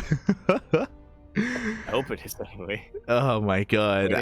We didn't get a full Moondance game, you know, earlier on. Actually, I'm okay with this map instead. It's something a little bit different, okay? That's all. Yeah. That's all we want here on the CranKy Ducklings. Something a little bit different. And speaking of different, we are going to be loading into game number 3, and it's going to be Tropical Sacrifice. That's what they've been telling me all my life. What have they been telling you? I am a tropic. Oh. What? No. What? I am a sacrifice. Different. Okay. Here we go. Feels bad, man. Feels bad. But yeah, thankfully we do get a bit of a different map here. A little bit of diversity. Oh boy. And we'll see how this goes, as this is the final map of the series. It is one map that's like which of these players is walking to the playoffs and which of these players is walking to the bar. We are going to conclude it on Tropical Sacrifice over here. We're in the top right-hand corner map, spawning all the way in that top right-hand corner. We, of course, have our red Zerg player coming down from the land of Poland. He is going to be representing Team CSO Esports. He is Trifax. And spawning in the bottom left-hand corner of Tropical Sacrifice, we have the Polish Protoss player himself representing Berserker Esports. It is Fanatig.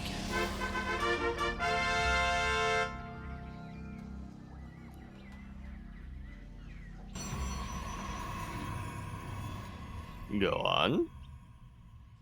Go on. I heard a gasp earlier. I gasped because you said that they could be going to the bar, and I got excited. Ah! It was unrelated to the game.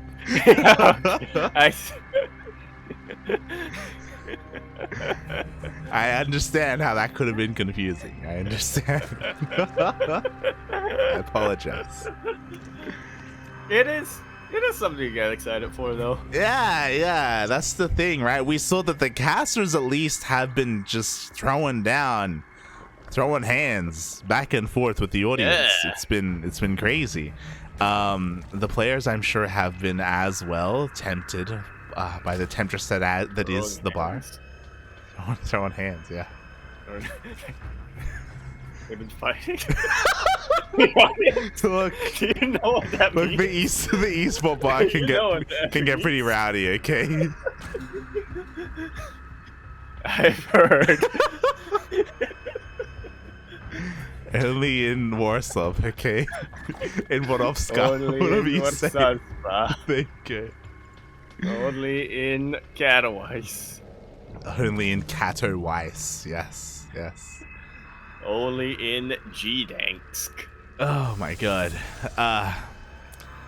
But yeah, we'll see how things go here in the Ace match. Tropical Sacrifice, another one of these larger maps that are a little bit more defensible. I do think that as a Protoss player, you're going to have a bit of an easier time here compared to Cosmic.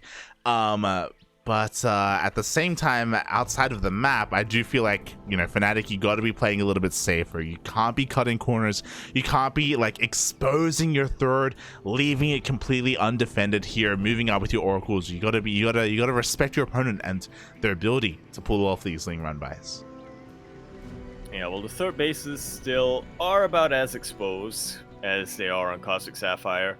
There are a lot more choke points. There are a lot more. It's a little bit easier to set up your SimCity and defend on them. You know, there are a couple of less openings is, I guess, what I'm trying to get at here. But like you said, any good Zerg player, any good aggressive Zerg player that is, by now has already realized how to force openings or just find those openings as well to really punish the Protoss player.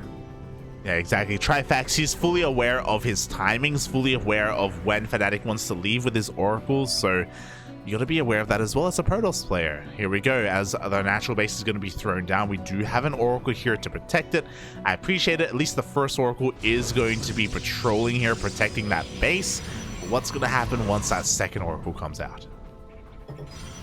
I imagine something related to going across the map. Probably. Maybe. Yeah, you never know. Should be a I will say this from Fnatic. I mean, I did guess that at Soccer Century. I think that means I'm obligated to race switch now. True. But yeah, I will say this for Fnatic. He has, I think, demonstrated so far throughout this tournament that he is a very versatile player. Played very aggressive against Gerald. You know, he played a lot more macro against MatiKlok, that's his name. Yeah. And yeah, now he's also shown off that he can play defensive, he can play more... Well, I guess mostly he was just showing off his defensive styles against Trifax so far, but there were a couple of moves that really shown that he knows how to play aggressive. He just was forced into more of a defensive position. Yeah, and I think right now he's being a little bit greedy, but he's not being punished for it right now. I don't know if you noticed, Trifax actually got supply blocked. I was looking to see if he was going to make Lings, but he opted not to because he couldn't. So there was no Ling aggression here at the third base, despite the fact that we didn't have any oracles to defend against it. So Fnatic getting away with a little bit here as he moves out with his triple oracle. Only just now does Trifax make a swell of Lings, and even then, they're just at home to defend. Yeah, pretty much. At this point, Fnatic's getting away with his third base and much, much more. As we do see a Forge to, you know, really bring home this hero style from him. He is just continuing to get Blink, and this is a big divergent from Trifax, actually. Not +1 melee, but +1 range. Yeah, so we can see why he has been focusing a lot more on drone production instead. Trifax getting fully saturated on 3 bases, so he's going for a completely different composition here. Going to be relying a lot more on Roach Ravager, less so on Ling Bane. And with how Sentry heavy Fnatic was in the last game, I definitely understand it from Trifax here. We'll see if he can really pull it off though, because Blink Stalkers against Roach Ravager, there's definitely one composition that's advantage there, and it is not the Zerg one. Yeah, I'm just curious as to when Trifax is going to cut workers. Right now, he's at 68 drones, and he's making nothing but roaches right now. He's banking up the roaches here at the natural base as well. I'm sure he wants to keep them hidden. It looks like he wants to hit a bit of a timing here with +1 range and with roach speed. Yeah, that timing is very, very soon. This Oracle has not quite been able to scout the number of roaches coming out yet. This isn't too suspicious, to be honest. Just a handful of roaches popping out from that base. It's go time. Galalo Constitution is about to finish up, and +1 is not long. It is not long after. Yeah, exactly. Pretty strong, essentially all in here. I guess a +1 timing, but there are no drones behind this. There's no tech behind this either. This is looking to kill. He's going to at least force a cancel here at the 4th base. Do we have enough to just straight up end the game? This stasis trap is going to be oh so important, and it's going to get baited. Just like so, the roaches collapse on top of the rest of the Protoss army to get right on top of the Archons. Battery overcharge being popped, but it is not. Okay, now it's just about going to be enough, but now that all of the roaches are in range, they can just one-shot everything else that Trifax, that Fanatic has on his hands. Exactly. We do see the Trifax is rallying everything across the map. He's reinforcing with more lings and more roaches. He breaks on through. Even the queens have rolled across the map to add some DPS, and they will be able to take down these oracles. Meanwhile, the roaches break in towards the natural force field, gets thrown down, but the sentry falls. Yeah, unfortunately no Ravagers, so he can't quite break through that force field, but he doesn't even need to. He doesn't even need to break through the force field. He can just break through the pylons and gateways. Yeah, exactly. The roaches they get into the main base are going to be able to depower and delay +2 as well. Storm actually barely finishes, but we don't want Storm against roaches. Yeah, we want Immortals, but it's not even a Robo Bay. We want I don't know, what else would you want against against roaches? Void Rays, I guess, but Fanatic is badly supply blocked. Archon and Stalkers trying to do whatever they can, but we're at 120 army supply for Trifax versus 20 for Fanatic. Yeah, there's just too much here. Fanatic was blindly preparing himself for Lings. That's why he invested into High Templar, into Archons, into Storm. That would have been amazing against the Link style that we've seen from Trifax. But little did Fanatic realize that Trifax was going for a Roach all-in. Instead, he was completely caught unawares. We have a Void Ray coming out now, but again, it is too little too late. GG gets called.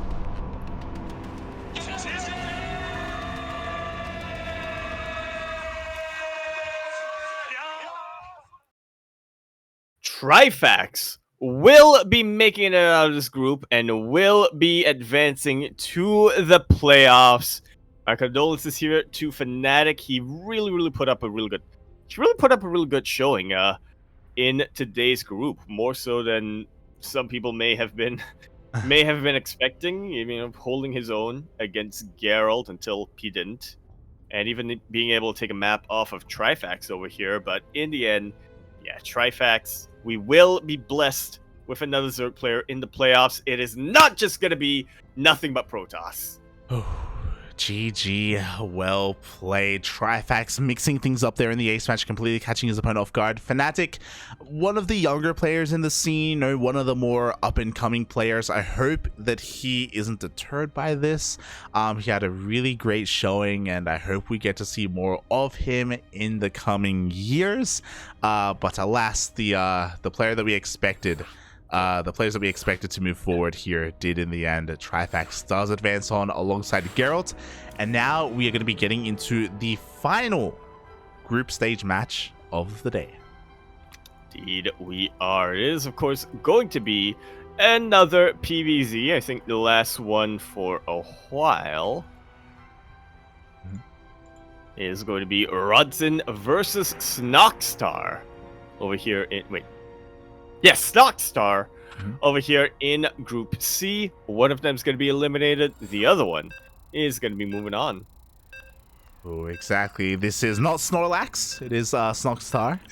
That's what... Yeah, that's what was messing me up. Saw the... Yeah. I saw the S, I saw the N, I saw the O, and I saw the X. And that's where my brain ended. Yeah. I remember last time we casted him, I kept calling him Snorlax. It just kept happening. Yeah. Wax Angel had to call us. Shaking my head. So I do apologize for that. But yes, we are now getting ready for the decider match of Group C. C, yes.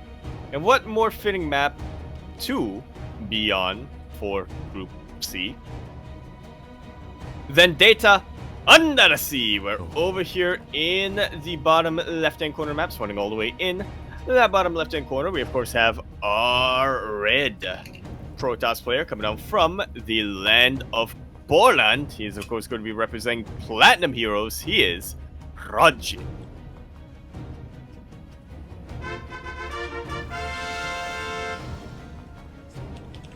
And spawning in the top right-hand corner of Data Under the Sea, we have the Polish Zerg player himself representing Team MY Fixed. We have Snoxtar. Not Snorlax.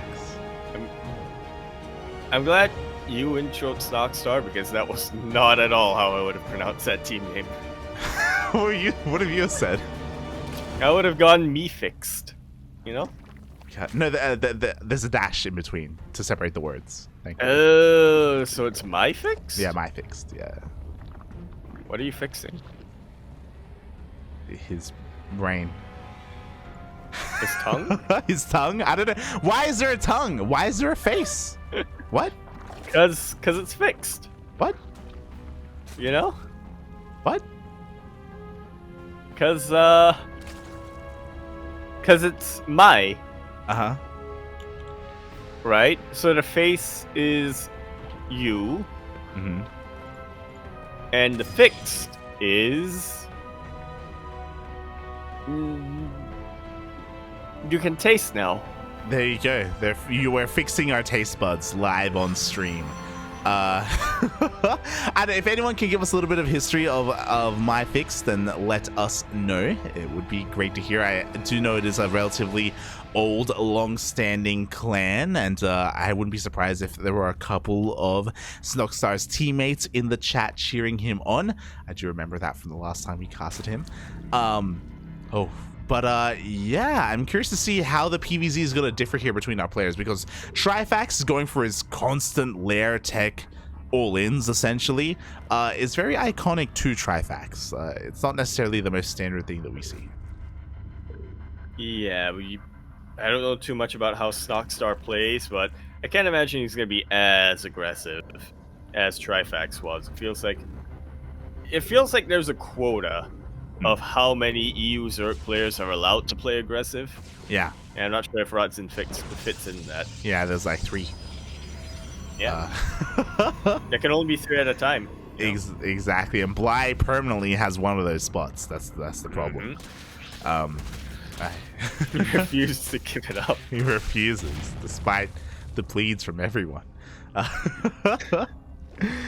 And oh my god, Rodzyn likewise, as a fellow Protoss player, is playing this out completely differently, opening up with a with a Twilight Council first, not for upgrades. You love to see that Dark Shrine being thrown down. Do have a Robo to support the DTs as well, so it's going to be a DT drop straight into the main, I imagine. Yeah, DT's followed by Archons as well. This is a great macro opening from Rodzyn, very unexpected. Looking at the vision here of Snoxtar, he has scouted the initial Stalker, and that is a bit of a tell that this will be something a little bit different, but he hasn't gone in with his Overlord yet. He has one poised to dive into the main, he has another for the natural, but he's still in the dark. And that Overlord is taking just about the longest route to get to that Dark Shrine. Yeah, it's gonna take a long time, and the Dark Shrine is about to finish up. Thankfully, Snoxtar is playing this safe. We do have a Spore at the natural. We have a Spore in the main. We have a Spore at the third. We got Spores everywhere, as well as Queen. So if it was gonna be a delayed Oracle, then he would be ready for it. Likewise, against these DTs, scouted. Just like so. But there's detection over in the bases. Ooh. Very quick morph into Archon, and a very quick recall as well. Just barely gets out of there before falling to the Lings. Only the DT got out, mate. Wait, really? Yeah. Why did you put my glasses back on? That was an Archon death animation. And just like that, Rodzyn, his opener has not paid for itself. We have a Ling run by. There is no shield battery behind this, so this Stalker is going to go down. DT moved out here to morph in some Archons, and things are getting a little bit scary here. The Oh no! I was gonna say there's no detection over here because there's no overlords, but yeah, the Lings have been able to slip on in. DT is unfortunately just not thick enough to make a wall. Yeah. Probes are falling, but it's not as bad as it could be, in fairness. But losing 8 probes early on, never good. Never a good thing. Again, a great start for Snoxtar, just shutting down the first Archon, the first DT drops, and also dealing some counter damage. We're still on 2 bases, by the way. Rodzyn hasn't thrown down a third, and he has to make that choice soon. Is he going to expand, or is he going to transition into an all-in? He does start charge. I'm sensing all in.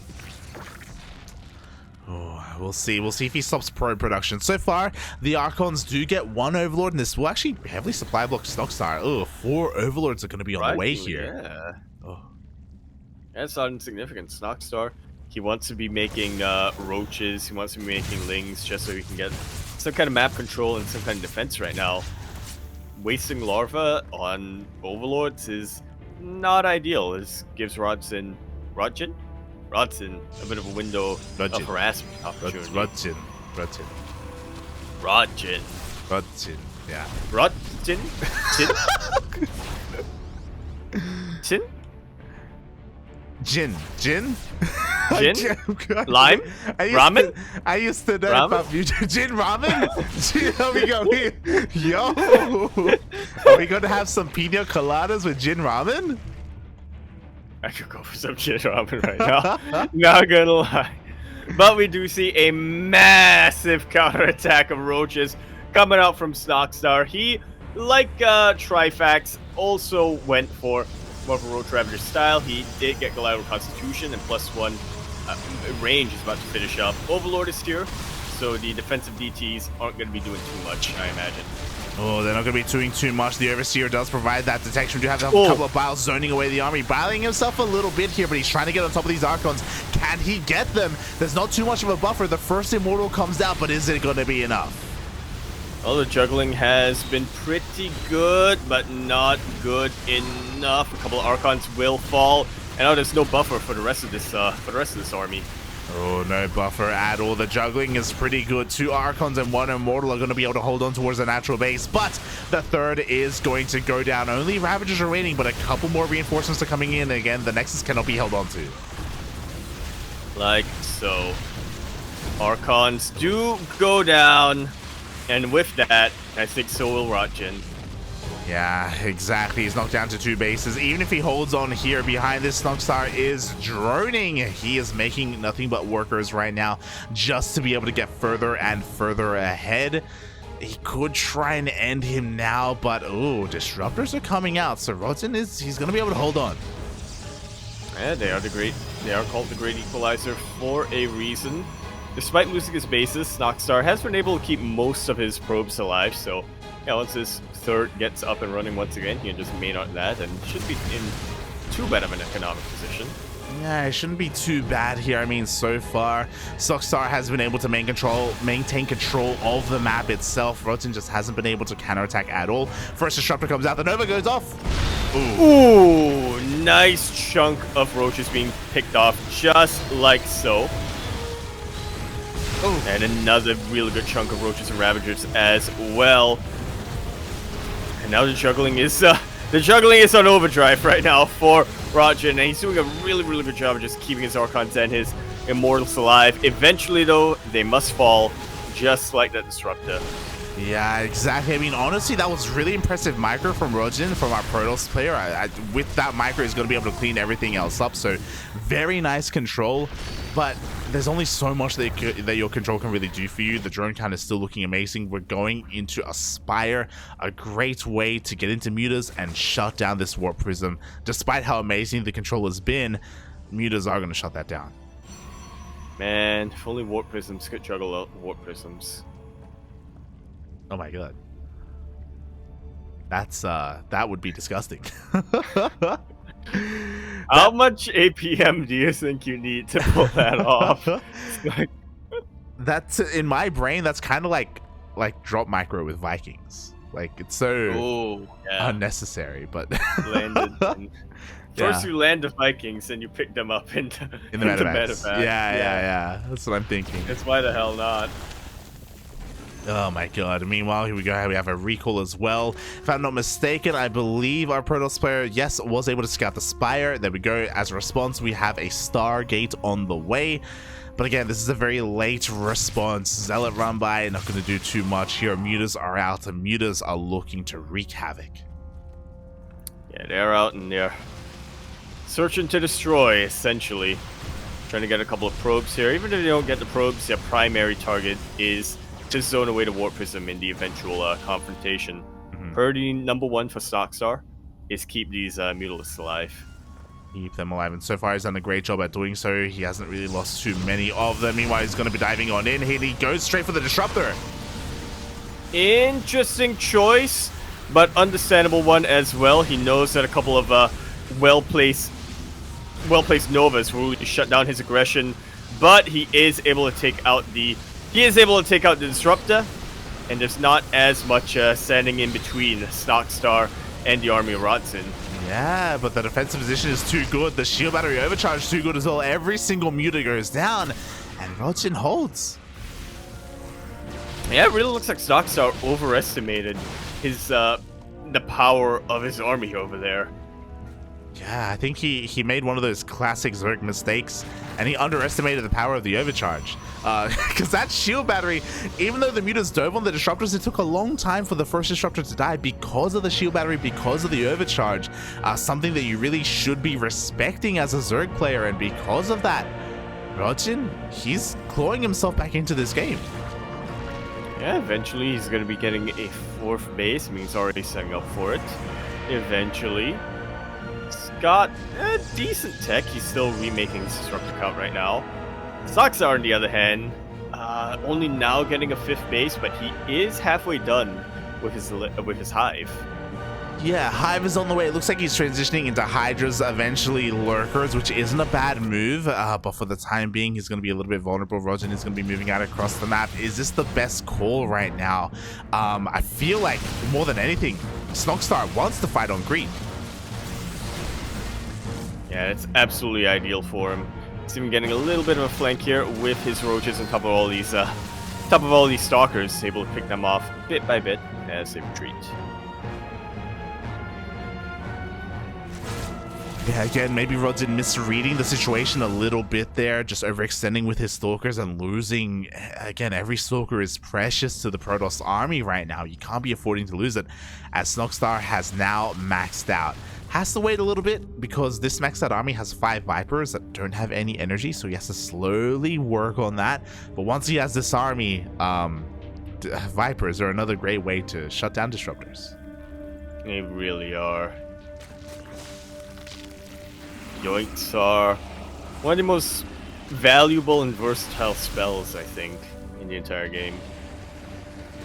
Oh yeah, being able to both literally, physically, mentally, spiritually pull apart your opponent is pretty crucial here. And there we go, the Vipers are all out in force, just working on gathering that energy. Meanwhile, the main armies are dancing with each other. Roach Hydra isn't, again, it isn't ideal, but with the addition of Vipers, it changes everything. It really does. So many Disruptors over here, looking a little bit exposed. A couple of good Yoinks will, yeah, just negate them entirely, especially if they're Yoinked mid Nova. Yeah, just like that was the backbone of Rodzyn's army. Every single Disruptor does end up falling here. We have a Gateway army to respond, but we don't really want Gateways against Roach Hydra, not like this. Yeah, especially not when there are Vipers in the mix that can yoink units or throw down blinding clouds. I gotta give it to Rodzyn, you know. This game looked over about 5 or so minutes ago. He's done a really good job of clawing back, but yeah, it looks like Snoxtar is still very much advantaged here. Yeah, I mean, to be fair, there's no detection, so these DTs are actually going to clean up this army. So a very costly fight here from Snoxtar. His Viper count gets reset, his Ravager count basically gets reset, same with his Hydra, so very expensive loss. But he did take down the 4th base, and he did reset the Disruptor count, so it's still a good fight for him.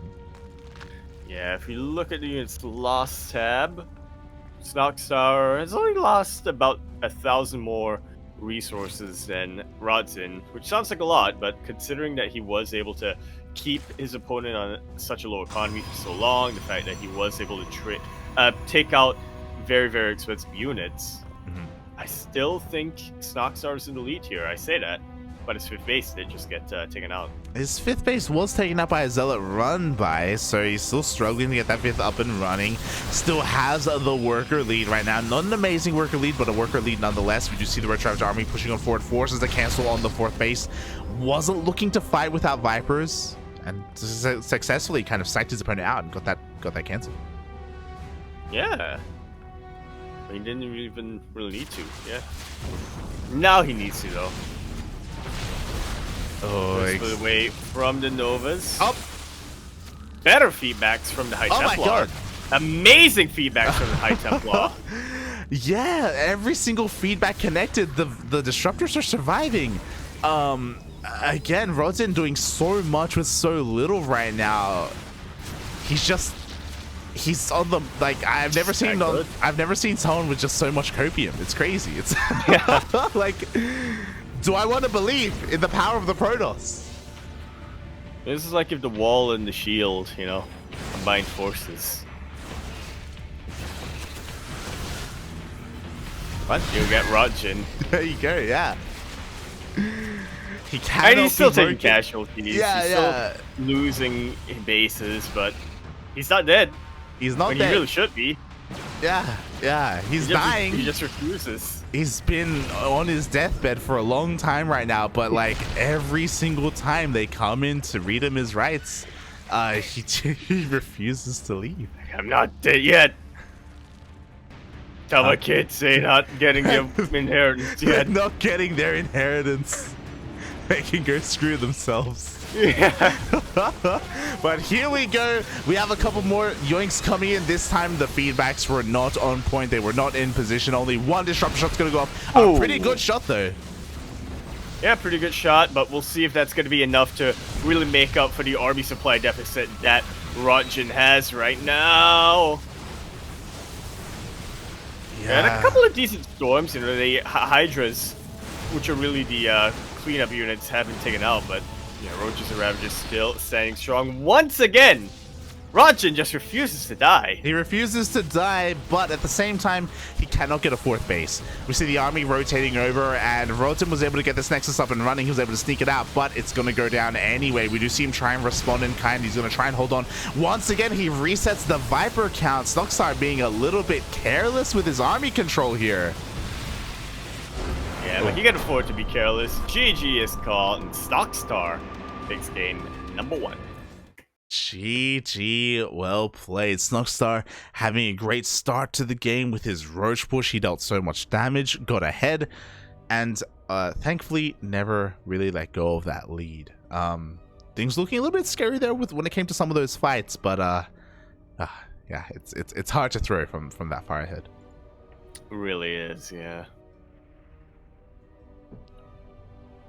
So it looks like, you know, the Polish Zerg players are a little bit in sync, at least today, in terms of their overall game plan. He may not be as aggressive as Trifax, but you know, both of them still very much going for a attack early, get a lead, try to end the game then, but if not, just maintain that lead for the rest of the game. Yeah, they don't really want to delve into the mid to late game, these Zerg players here, and I don't blame them. I think a laser has the same mantra, to be honest. He does.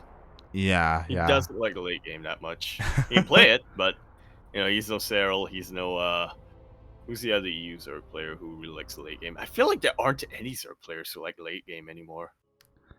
I don't blame them. I don't. Yeah, I was gonna say for the better. Yeah, It's for the better. We had Rogue. Rogue's in the military now. He's gone, papi. He's gone. We have Ragnarok. That's who we have. That's our.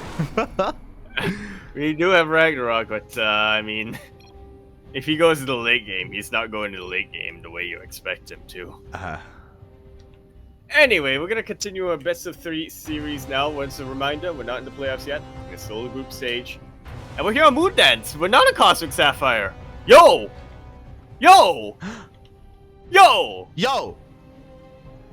in the top left-hand corner map, starting all the way in the top left-hand corner, we have our red Protoss player coming up from the land of Poland, representing Platinum Heroes. He's Rodzyn. Jin.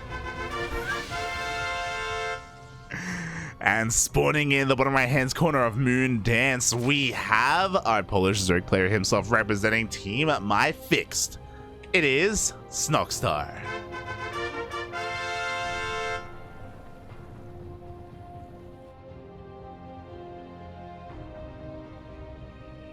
Oh, and yeah, praise be to the Polski gods, as I'm shocked as well. From Day to Sea to Moon Dance, Snoxtar.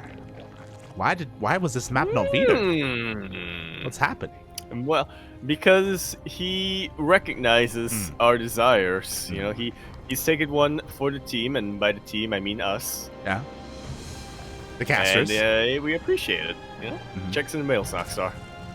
Thank you. Or rather, I'll buy you a drink, Snoxtar. I'll make you a. I'll make you a gin ramen. I'll make you a pina colada without coconut or rum. I'll make you gin ramen without the ramen. Let's go.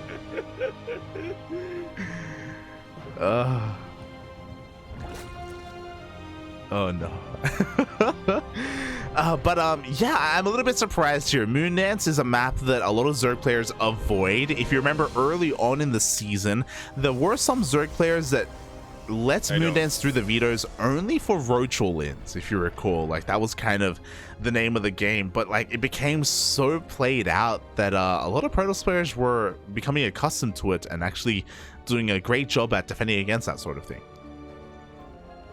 Yeah, what was that one tournament where Zerg players would just go for Roach all-ins on Moon Dance, so the Protoss players just blank countered it every single time. And that was the one, and that was the tournament that signaled, okay, we gotta shift gears here. We gotta come up with something different. Yeah, we gotta veto. That's kind of what happened. But I wonder what Snoxtar's response is going to be. So far, everything's standard: hatch gas pool, third base on location, no unnatural or anything like that. He is making a surprising amount of lings early on here. I have to wonder if he does plan on doing anything with them, especially because it's going to be difficult to deny the third, especially if the third is taken in the pocket. Yeah, but it's not being taken in the pocket. There we go. So there we go. With link speed finishing up, Snoxtar is going to be running across the map. We do have a Stargate opener instead of a Robo opener from Rodzyn, so much more standard. He should have his Oracle in time to defend it, to clean up these links. Yeah, even throws on the shield battery just in case. Rodzyn should not have too much trouble with this run by. Yeah, a little bit of a delay. He did get a kill on that probe, so a second probe has to be brought out. But again, it wasn't the biggest of delays. Just a little bit of damage from our Zerg player, as Snoxtar from here seems to just be droning. It looks like we're actually going to get more of a macro game in this EVP. I'm so used to how Trifax plays. But, yeah, getting something a little bit different here. Yeah, I mean, it makes sense from our Protoss player, just because this is a pretty good kind of map to get up to 4 to 5 bases relatively easily as a Protoss player. And there we have it. We have a Twilight Council, we have a Forge on the way as well, everything leading towards a more standard mid game, and this is all scouted by Snoxtar's Overlord. Yeah, we'll eventually be chased away, but not before Snoxtar is able to generate a bit of a response here to what he sees. Rodzyn, I like how he's using the map, playing it out a little bit greedier. He can get away with it. Yeah, I mean, Rodzyn is looking to take his fourth before Snoxtar even takes his fourth. Like, that's That's the power of that's the power of Moondance. Really, 3 drones go down. The oracles all survive. We do see Snoxtar trying to hunt down said oracles, but no, it is not meant to be. Nice response so far. Ling run by, gets a pylon at least, you know, causing a little bit of havoc. Not too bad, yeah. Inside, yeah. Links, yeah, you coming? Inside. Yeah. Where's Milk?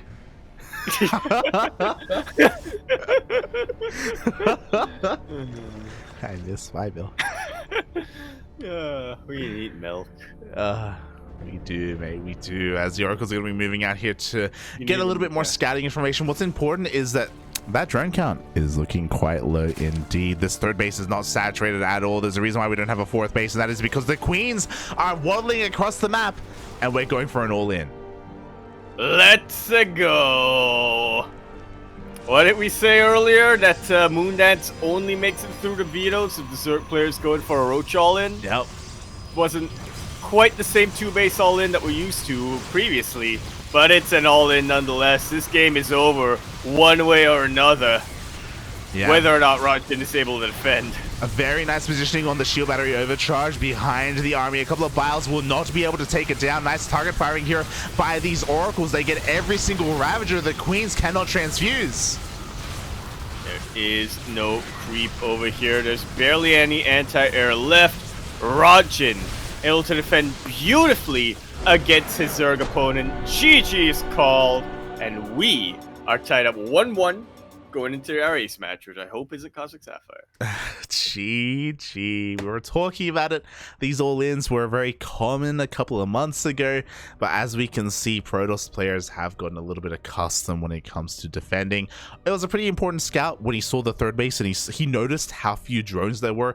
Immediately, shield batteries, cannons, more SimCity. His oracles immediately went back home as well, and very solid defense there by a Protoss player. Yeah, very solid indeed. That's why you can't take out the shield wall, question mark. Can take the shield out of the wall, but you can't take the wall out of Rodzyn. Yeah. There you go. Nice thing. We get a new map. We get a new map for game 3. Let's go. And by new map, we don't mean a map that hasn't been used as much before. We mean literally, this is the first time tonight we're seeing this map. Inside and Out is what's going to be our ace match. Thank you, Rodzyn and Snoxtar. Thank you so much with their weird vetoes. We are going to be getting into the ace match for the first time tonight. We are Inside and Out. Are we? We are.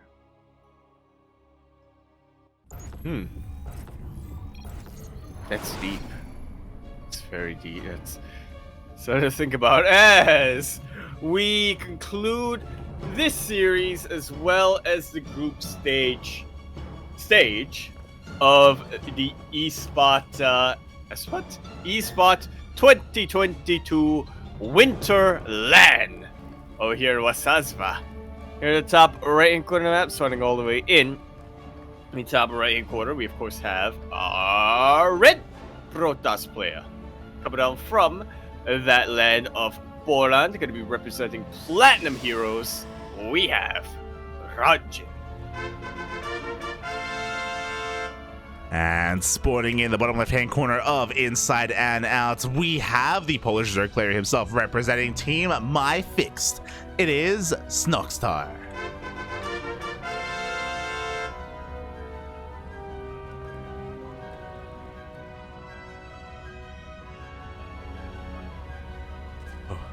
Oh. Boy, here we go. The ace match, game number 3 between our two players here. How is this all going to end as we're on Inside and Out? A relatively smaller map compared to Tropical or Data C, so these kind of aggressive pushes can find a little bit more success, but because of the map itself, it can be harder to rotate between the third and the fourth.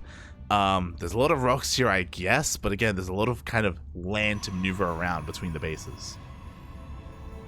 Yeah, it's definitely a very small map, which encourages a lot more engagements between armies. But at the same time, like you said, it's decently defendable. Decently defendable either way. I think the best way to play out ZVP on Inside and Out is that Zergmuta Triangle style IMO, where you just flood with lings at the 3-minute mark. Yeah, I mean, there's a reason why some Southeast Asian Zerg players do that, and we'll see if we get it here. So far, again, just hatch gas pool coming out from our Zerg player, nothing crazy, he doesn't stay in gas. We see Rodzyn trying to get an eye on the third base, which we should be getting soon here from Snoxtar. There we go, drone is on the way, and Rodzyn is able to confirm that. Yeah. Meanwhile, Rodzyn just gonna be continuing what he does, no sense in breaking what isn't broken. No sense in my fixing what isn't fixed.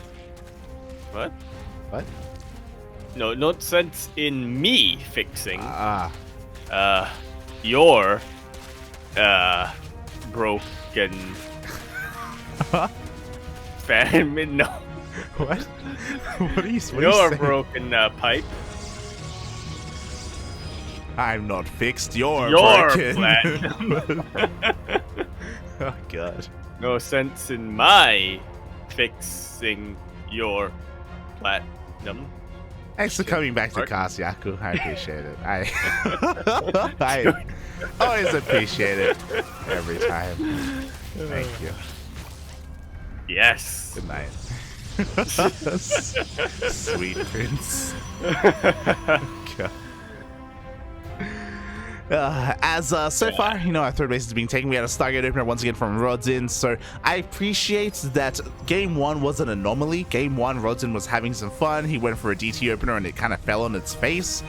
And after that moment, he's been taking things a little bit more seriously. He's like, okay, I can't just clown all over Snoxtar. I gotta respect him. I gotta, pay my dues and,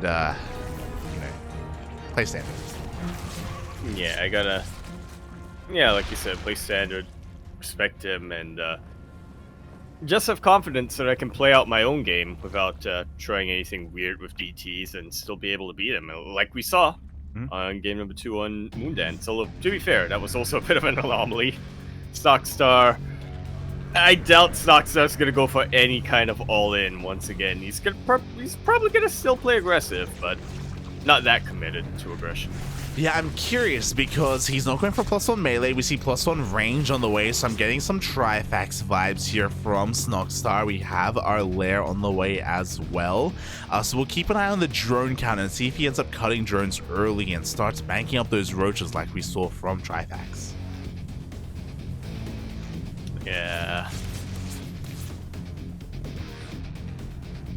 And you want to keep it a surprise as much as possible, I suppose, but Oracle still kind of get in the way of that a little bit, so Snoxtar was... Yeah, I'm definitely hoping that Snoxtar wasn't planning to go for a huge 3-base timing like we saw from Trifax in this case. Yeah, if he was, I mean, he should be cutting drones sooner rather than later, but at the moment he's actually saturating his bases. He's taking some more gases here, okay? So he does intend for the game to go on longer from here. Meanwhile, we didn't see any Ling aggression, so Rodzyn is going to be able to get his third base up and running pretty unhindered. Yeah, he's actually oversaturating his base. Funnily enough, that's how many probes he has right now, but he still needs to be very, very careful. Snoxtar is still going for a little bit of a lair timing, it seems. Hydrogen just got thrown down. Yeah, we get to see why the additional gases were just taken. It looks like Snoxtar wants to go Roach Hydra, which can definitely work. It's not a bad composition.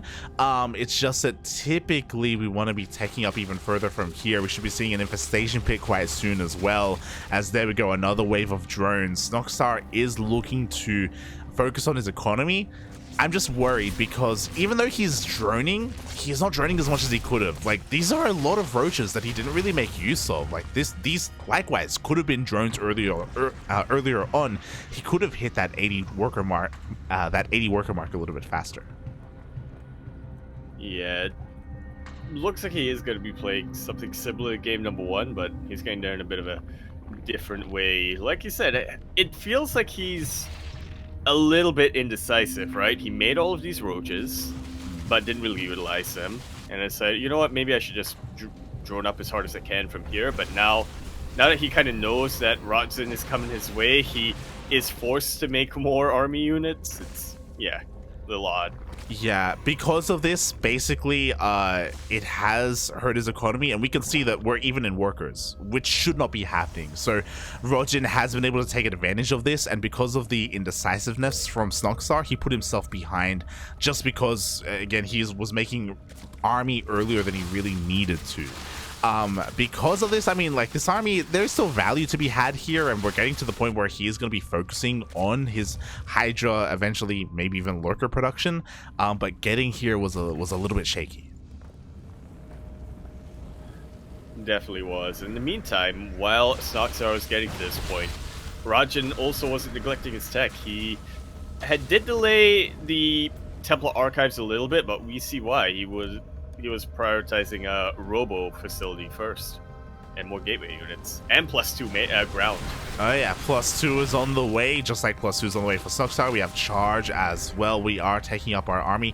Creep spread is honestly looking pretty impressive here from Snoxtar. I have to commend him there, but is that creep spread going to help? Because we have 2 zealot roundbys being set up here on both ends of the map, and the main army is pushing on forward as well. Yeah, Rodzyn really doing a good job of splitting the attention of Snoxtar. You'll notice there was one group of zealots that walked on creep and then walked away just to try to draw the attention of Snoxtar towards the north, or towards the left-hand side of the map. Yeah, exactly. In the end, Rodzyn didn't commit. Meanwhile, ooh, a little bit of miscontrol there. 2 oracles go down for free. Snoxtar is now maxed out on pure Roach Hydra. A very powerful army here. Not the most sophisticated army, but it does have a lot of brute force, and he's going to be able to try and bust on through. Yeah, no opposition here, no resistance. Or here by the 4th base location. Now the Stalkers are coming into position, but it is a little bit too late for that, IMO. Yeah, exactly. We need disruptors. We need some more splash damage behind this. Regardless, with the help of the overcharge and the force field, this army is being forced back. At the same time, we see a zealot roundby, but reinforcements are going to be able to clean this up. But what about the other zealot roundby coming in on the left-hand side? Yeah, that's kind of the problem here of inside and out, isn't it? Defensively. It's kind of difficult to rotate between your 3rd and your 4th. These Hydras will all get wiped out. They don't really trade too well, in all honesty. But, I mean, I was going to say Snoxtar does need to get rid of some of his army supplies so he can get Vipers out now, but that was a bit excessive, if you ask me. That was a really rough fight there. We don't want to be losing Hydras, not this early on. Looking at the units lost time, we just lost 25 Hydras. That is insanely expensive, and we can't really replace them. We can see here that Snoxtar is struggling to remax, that the army supplies are relatively similar between our 2 players.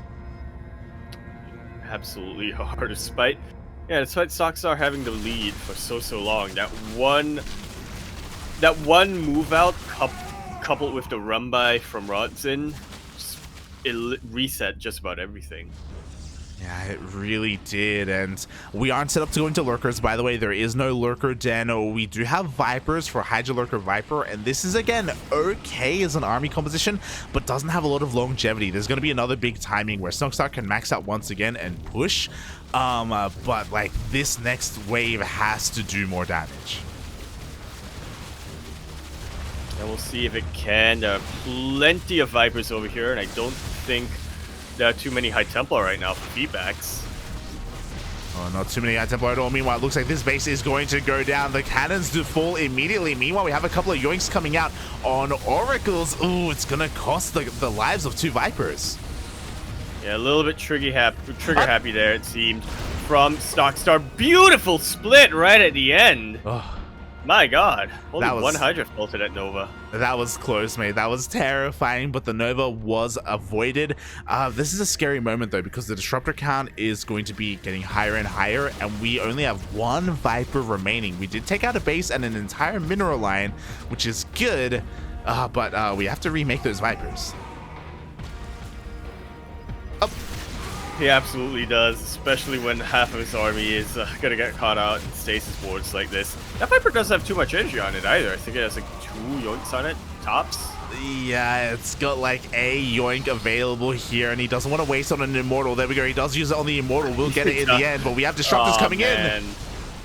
Just as you said that, I saw the yoink get thrown down on the Immortal. It's like, man, this is the exact opposite of what we said you should do. Yeah, it's something, don't get me wrong, but he did lose the Viper because of it. We have 4 more Vipers to replace them, but right now we have a Zerg army with 0 Vipers right now. He has to be so careful. Thankfully, Rodzyn is having a hard time keeping up with these rotations. He absolutely is. You know, when the creep spread is this good, and when the Zerg player hasn't neglected his upgrades like the Louder Constitution or Muscular Augments, it's funnily enough easier for the aggressor to go between the bases and the defender. Oh, it is, and because of that, Rodzyn has been having a hard time getting a 5th base. He's been really struggling to expand and get another Nexus up and running. But that main army is still getting stronger and stronger. There is that transition we were looking for. We have a Stargate and a Fleet Beacon. He's been waiting so long, but can Rodzyn pull it off on 4 bases right now? Not even 4 bases, because you know, he's starting to mine out. He really is. 5th base is on the way. His army is kind of in position. Novas are going to be going off, but the Vipers are here. Yeah, a couple of good yoinks canceling the Novas, but one good Nova was all Rodzyn really needed to gain some momentum in this engagement. He takes out so many units that he is just pressing his advantage. Yeah, only 1 Viper left, and there's not enough energy for anything else. The Storms were good enough. That 1 Nova was good enough as well, and Rodzyn has forced the army back. He is getting a 5th base up and running. We have a little bit of a Zealot run by. If he wanted to, he could maybe keep on pushing, but he only has 1 Disruptor left. Hey man, it only takes 1, as we just saw. 1 Nova was enough to really halt all of that momentum that Snoxtar had. He was maxed out once again when he pushed in. Now he's forced to go back home, remax, and come up with a second plan of attack. Oh, exactly. But you know what now? Snoxtar has lurkers. I think this is a little bit too late. Maybe he can still make use of them now before the carrier count gets too high. Well, definitely good zoning tools for the ground army, but like you said, we're starting to get to the point where the ground army is not what Snoxtar really has to worry about. There's still a window of opportunity here. I think there's only 1 carrier out right now, and Rodzyn's only making 2 at a time, so yeah, these lurkers can get a lot done. They are just on a timer. Yeah, but you know what? Those Disruptor shots were actually quite lacking from Rodzyn. He loses the 5th base once again, just continuing to be stuck here on 4 bases. The carriers are coming out, but carriers in low numbers can be dealt with by Hydras. Yeah, it all depends on how many Hydras Rodzyn really wants to commit in this army supply. Nova catches the tail end of the army, which is something, but not much. No, meanwhile, another Nova does connect there with those lurkers in the end. Do we have enough detection here? We do have our cannons. Carriers are being revealed, but only 2 carriers. And they're out of interceptors at this point. They really are. Novas are going to be going off, but you know what? Those Zealots, they couldn't get on top of the army because there was no detection for the lurkers. Just like that, yeah, the lurkers are doing such a good job of zoning away the Protoss army and allowing the actual heavy hitters, the Hydras, to deal what they need to. Snoxtar has remaxed once again. It's just a matter of reinforcing this army. Yeah, can he reinforce in time? We have nothing but Hydras on the way. That 1 Viper is slowly gathering up that energy. We're still waiting for 1 Nova to go off, and it's going to be able to just zone away for now. Up! That one, on the other hand, was very, very juicy. You can see Snoxtar try to split at the end, but it was just too late. Very good yoinks on top of these carriers as well. Yeah, one carrier is going to go down, and honestly, that's pretty huge. Another Nova goes off, connecting with the lurkers, but you know what? The army is breaking on through. Storm does connect, but every probe is going down at this base. Yeah, Rodzyn went from a really good economic position to a decent economic position to a terrible one in the span of about 5 minutes. Yeah, he's gonna lose. He's trickling in here with his reinforcements. More Hydras are gonna be going down, but again, Snoxtar, worker-wise, he's looking fine. Base-wise, he's looking fine. He can rebuild his army. Rodzyn cannot. He desperately needs to expand. Except he can, because, you know, he doesn't have a very mobile army that can defend those expansions right now. Snoxtar still just rotating around and around and around. He is remaking those Vipers. And just trying to keep Rodzyn as low of an economy as possible. There's no detection here!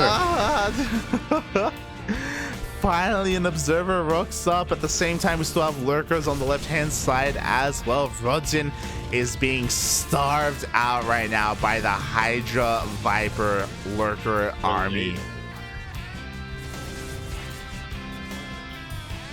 But yeah, I mean, I just love how he's positioned these lurkers so far. Yeah. Being as annoying with them as possible. I should start positioning tanks like that.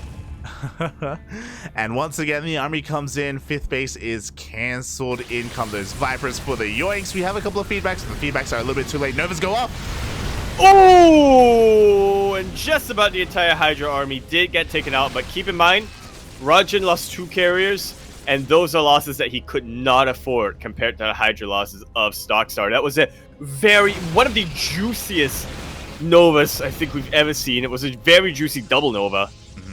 But it doesn't really mean much in the end because, you know, Rodzyn doesn't have momentum behind him. Yeah, but he's forced to push out right now. He's expanding behind this. He needs to get this base up and running right now. He does have 3 disruptors. He does have a little bit of detection with his army as well. A couple of zoning. Storms are thrown down, but he just can't find a way in. None at all. Snoxtar just continuing to take pot shots on this army.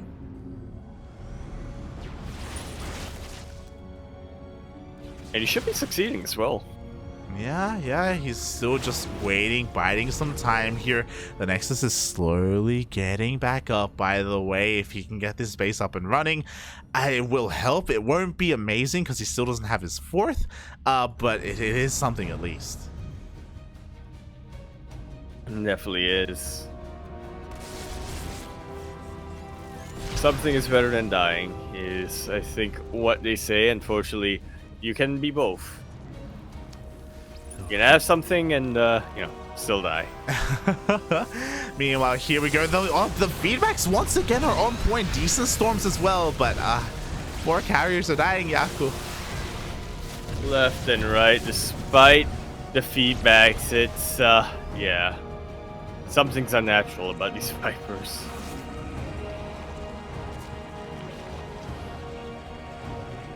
Oh, exactly. Snoxtar is able to remax once again, and oh my god. To be fair, if we get some more disruptor shots like that, then maybe Rodzyn can make something happen. Potentially. We'll have to see how good the splitting can be here for Snoxtar. Again, look at the map. He's opened up so much creep. These are some brave Hydras, let me tell you. Mate, the Hydra hit or squad. Foolish Hydras. He killed like 5 High Templars. That was insane. What just happened there? The High Templar count basically reset. We only have 3 remaining here with the army, and that was worth it. Yeah, I definitely say so. Those are some very, not only very high cost units, but now he doesn't have to worry about feedbacks. He can yoink as much as he pleases. Snoxtar can. Yeah, exactly. At the same time, there's a Zealot Rame here on the left-hand side, but a little bit too little, too late. 5th base is going to go down once again. Rodzyn can never get this base mining. It's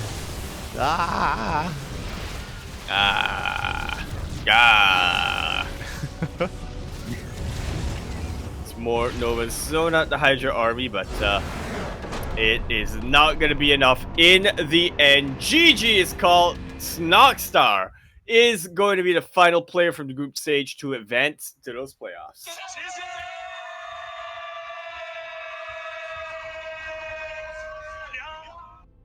in a very slow and deliberate series. Oh yeah, GG, well played. That ace match could have gone either way for a while there, but at the end of the day, Rodzyn just couldn't get a 5th base up and running. Couldn't even get a 4th towards the end there either. And Snoxtar able to work well with his Roach, Hydra, eventually Hydra Lurker Viper army. Yeah, really well done. Really well done.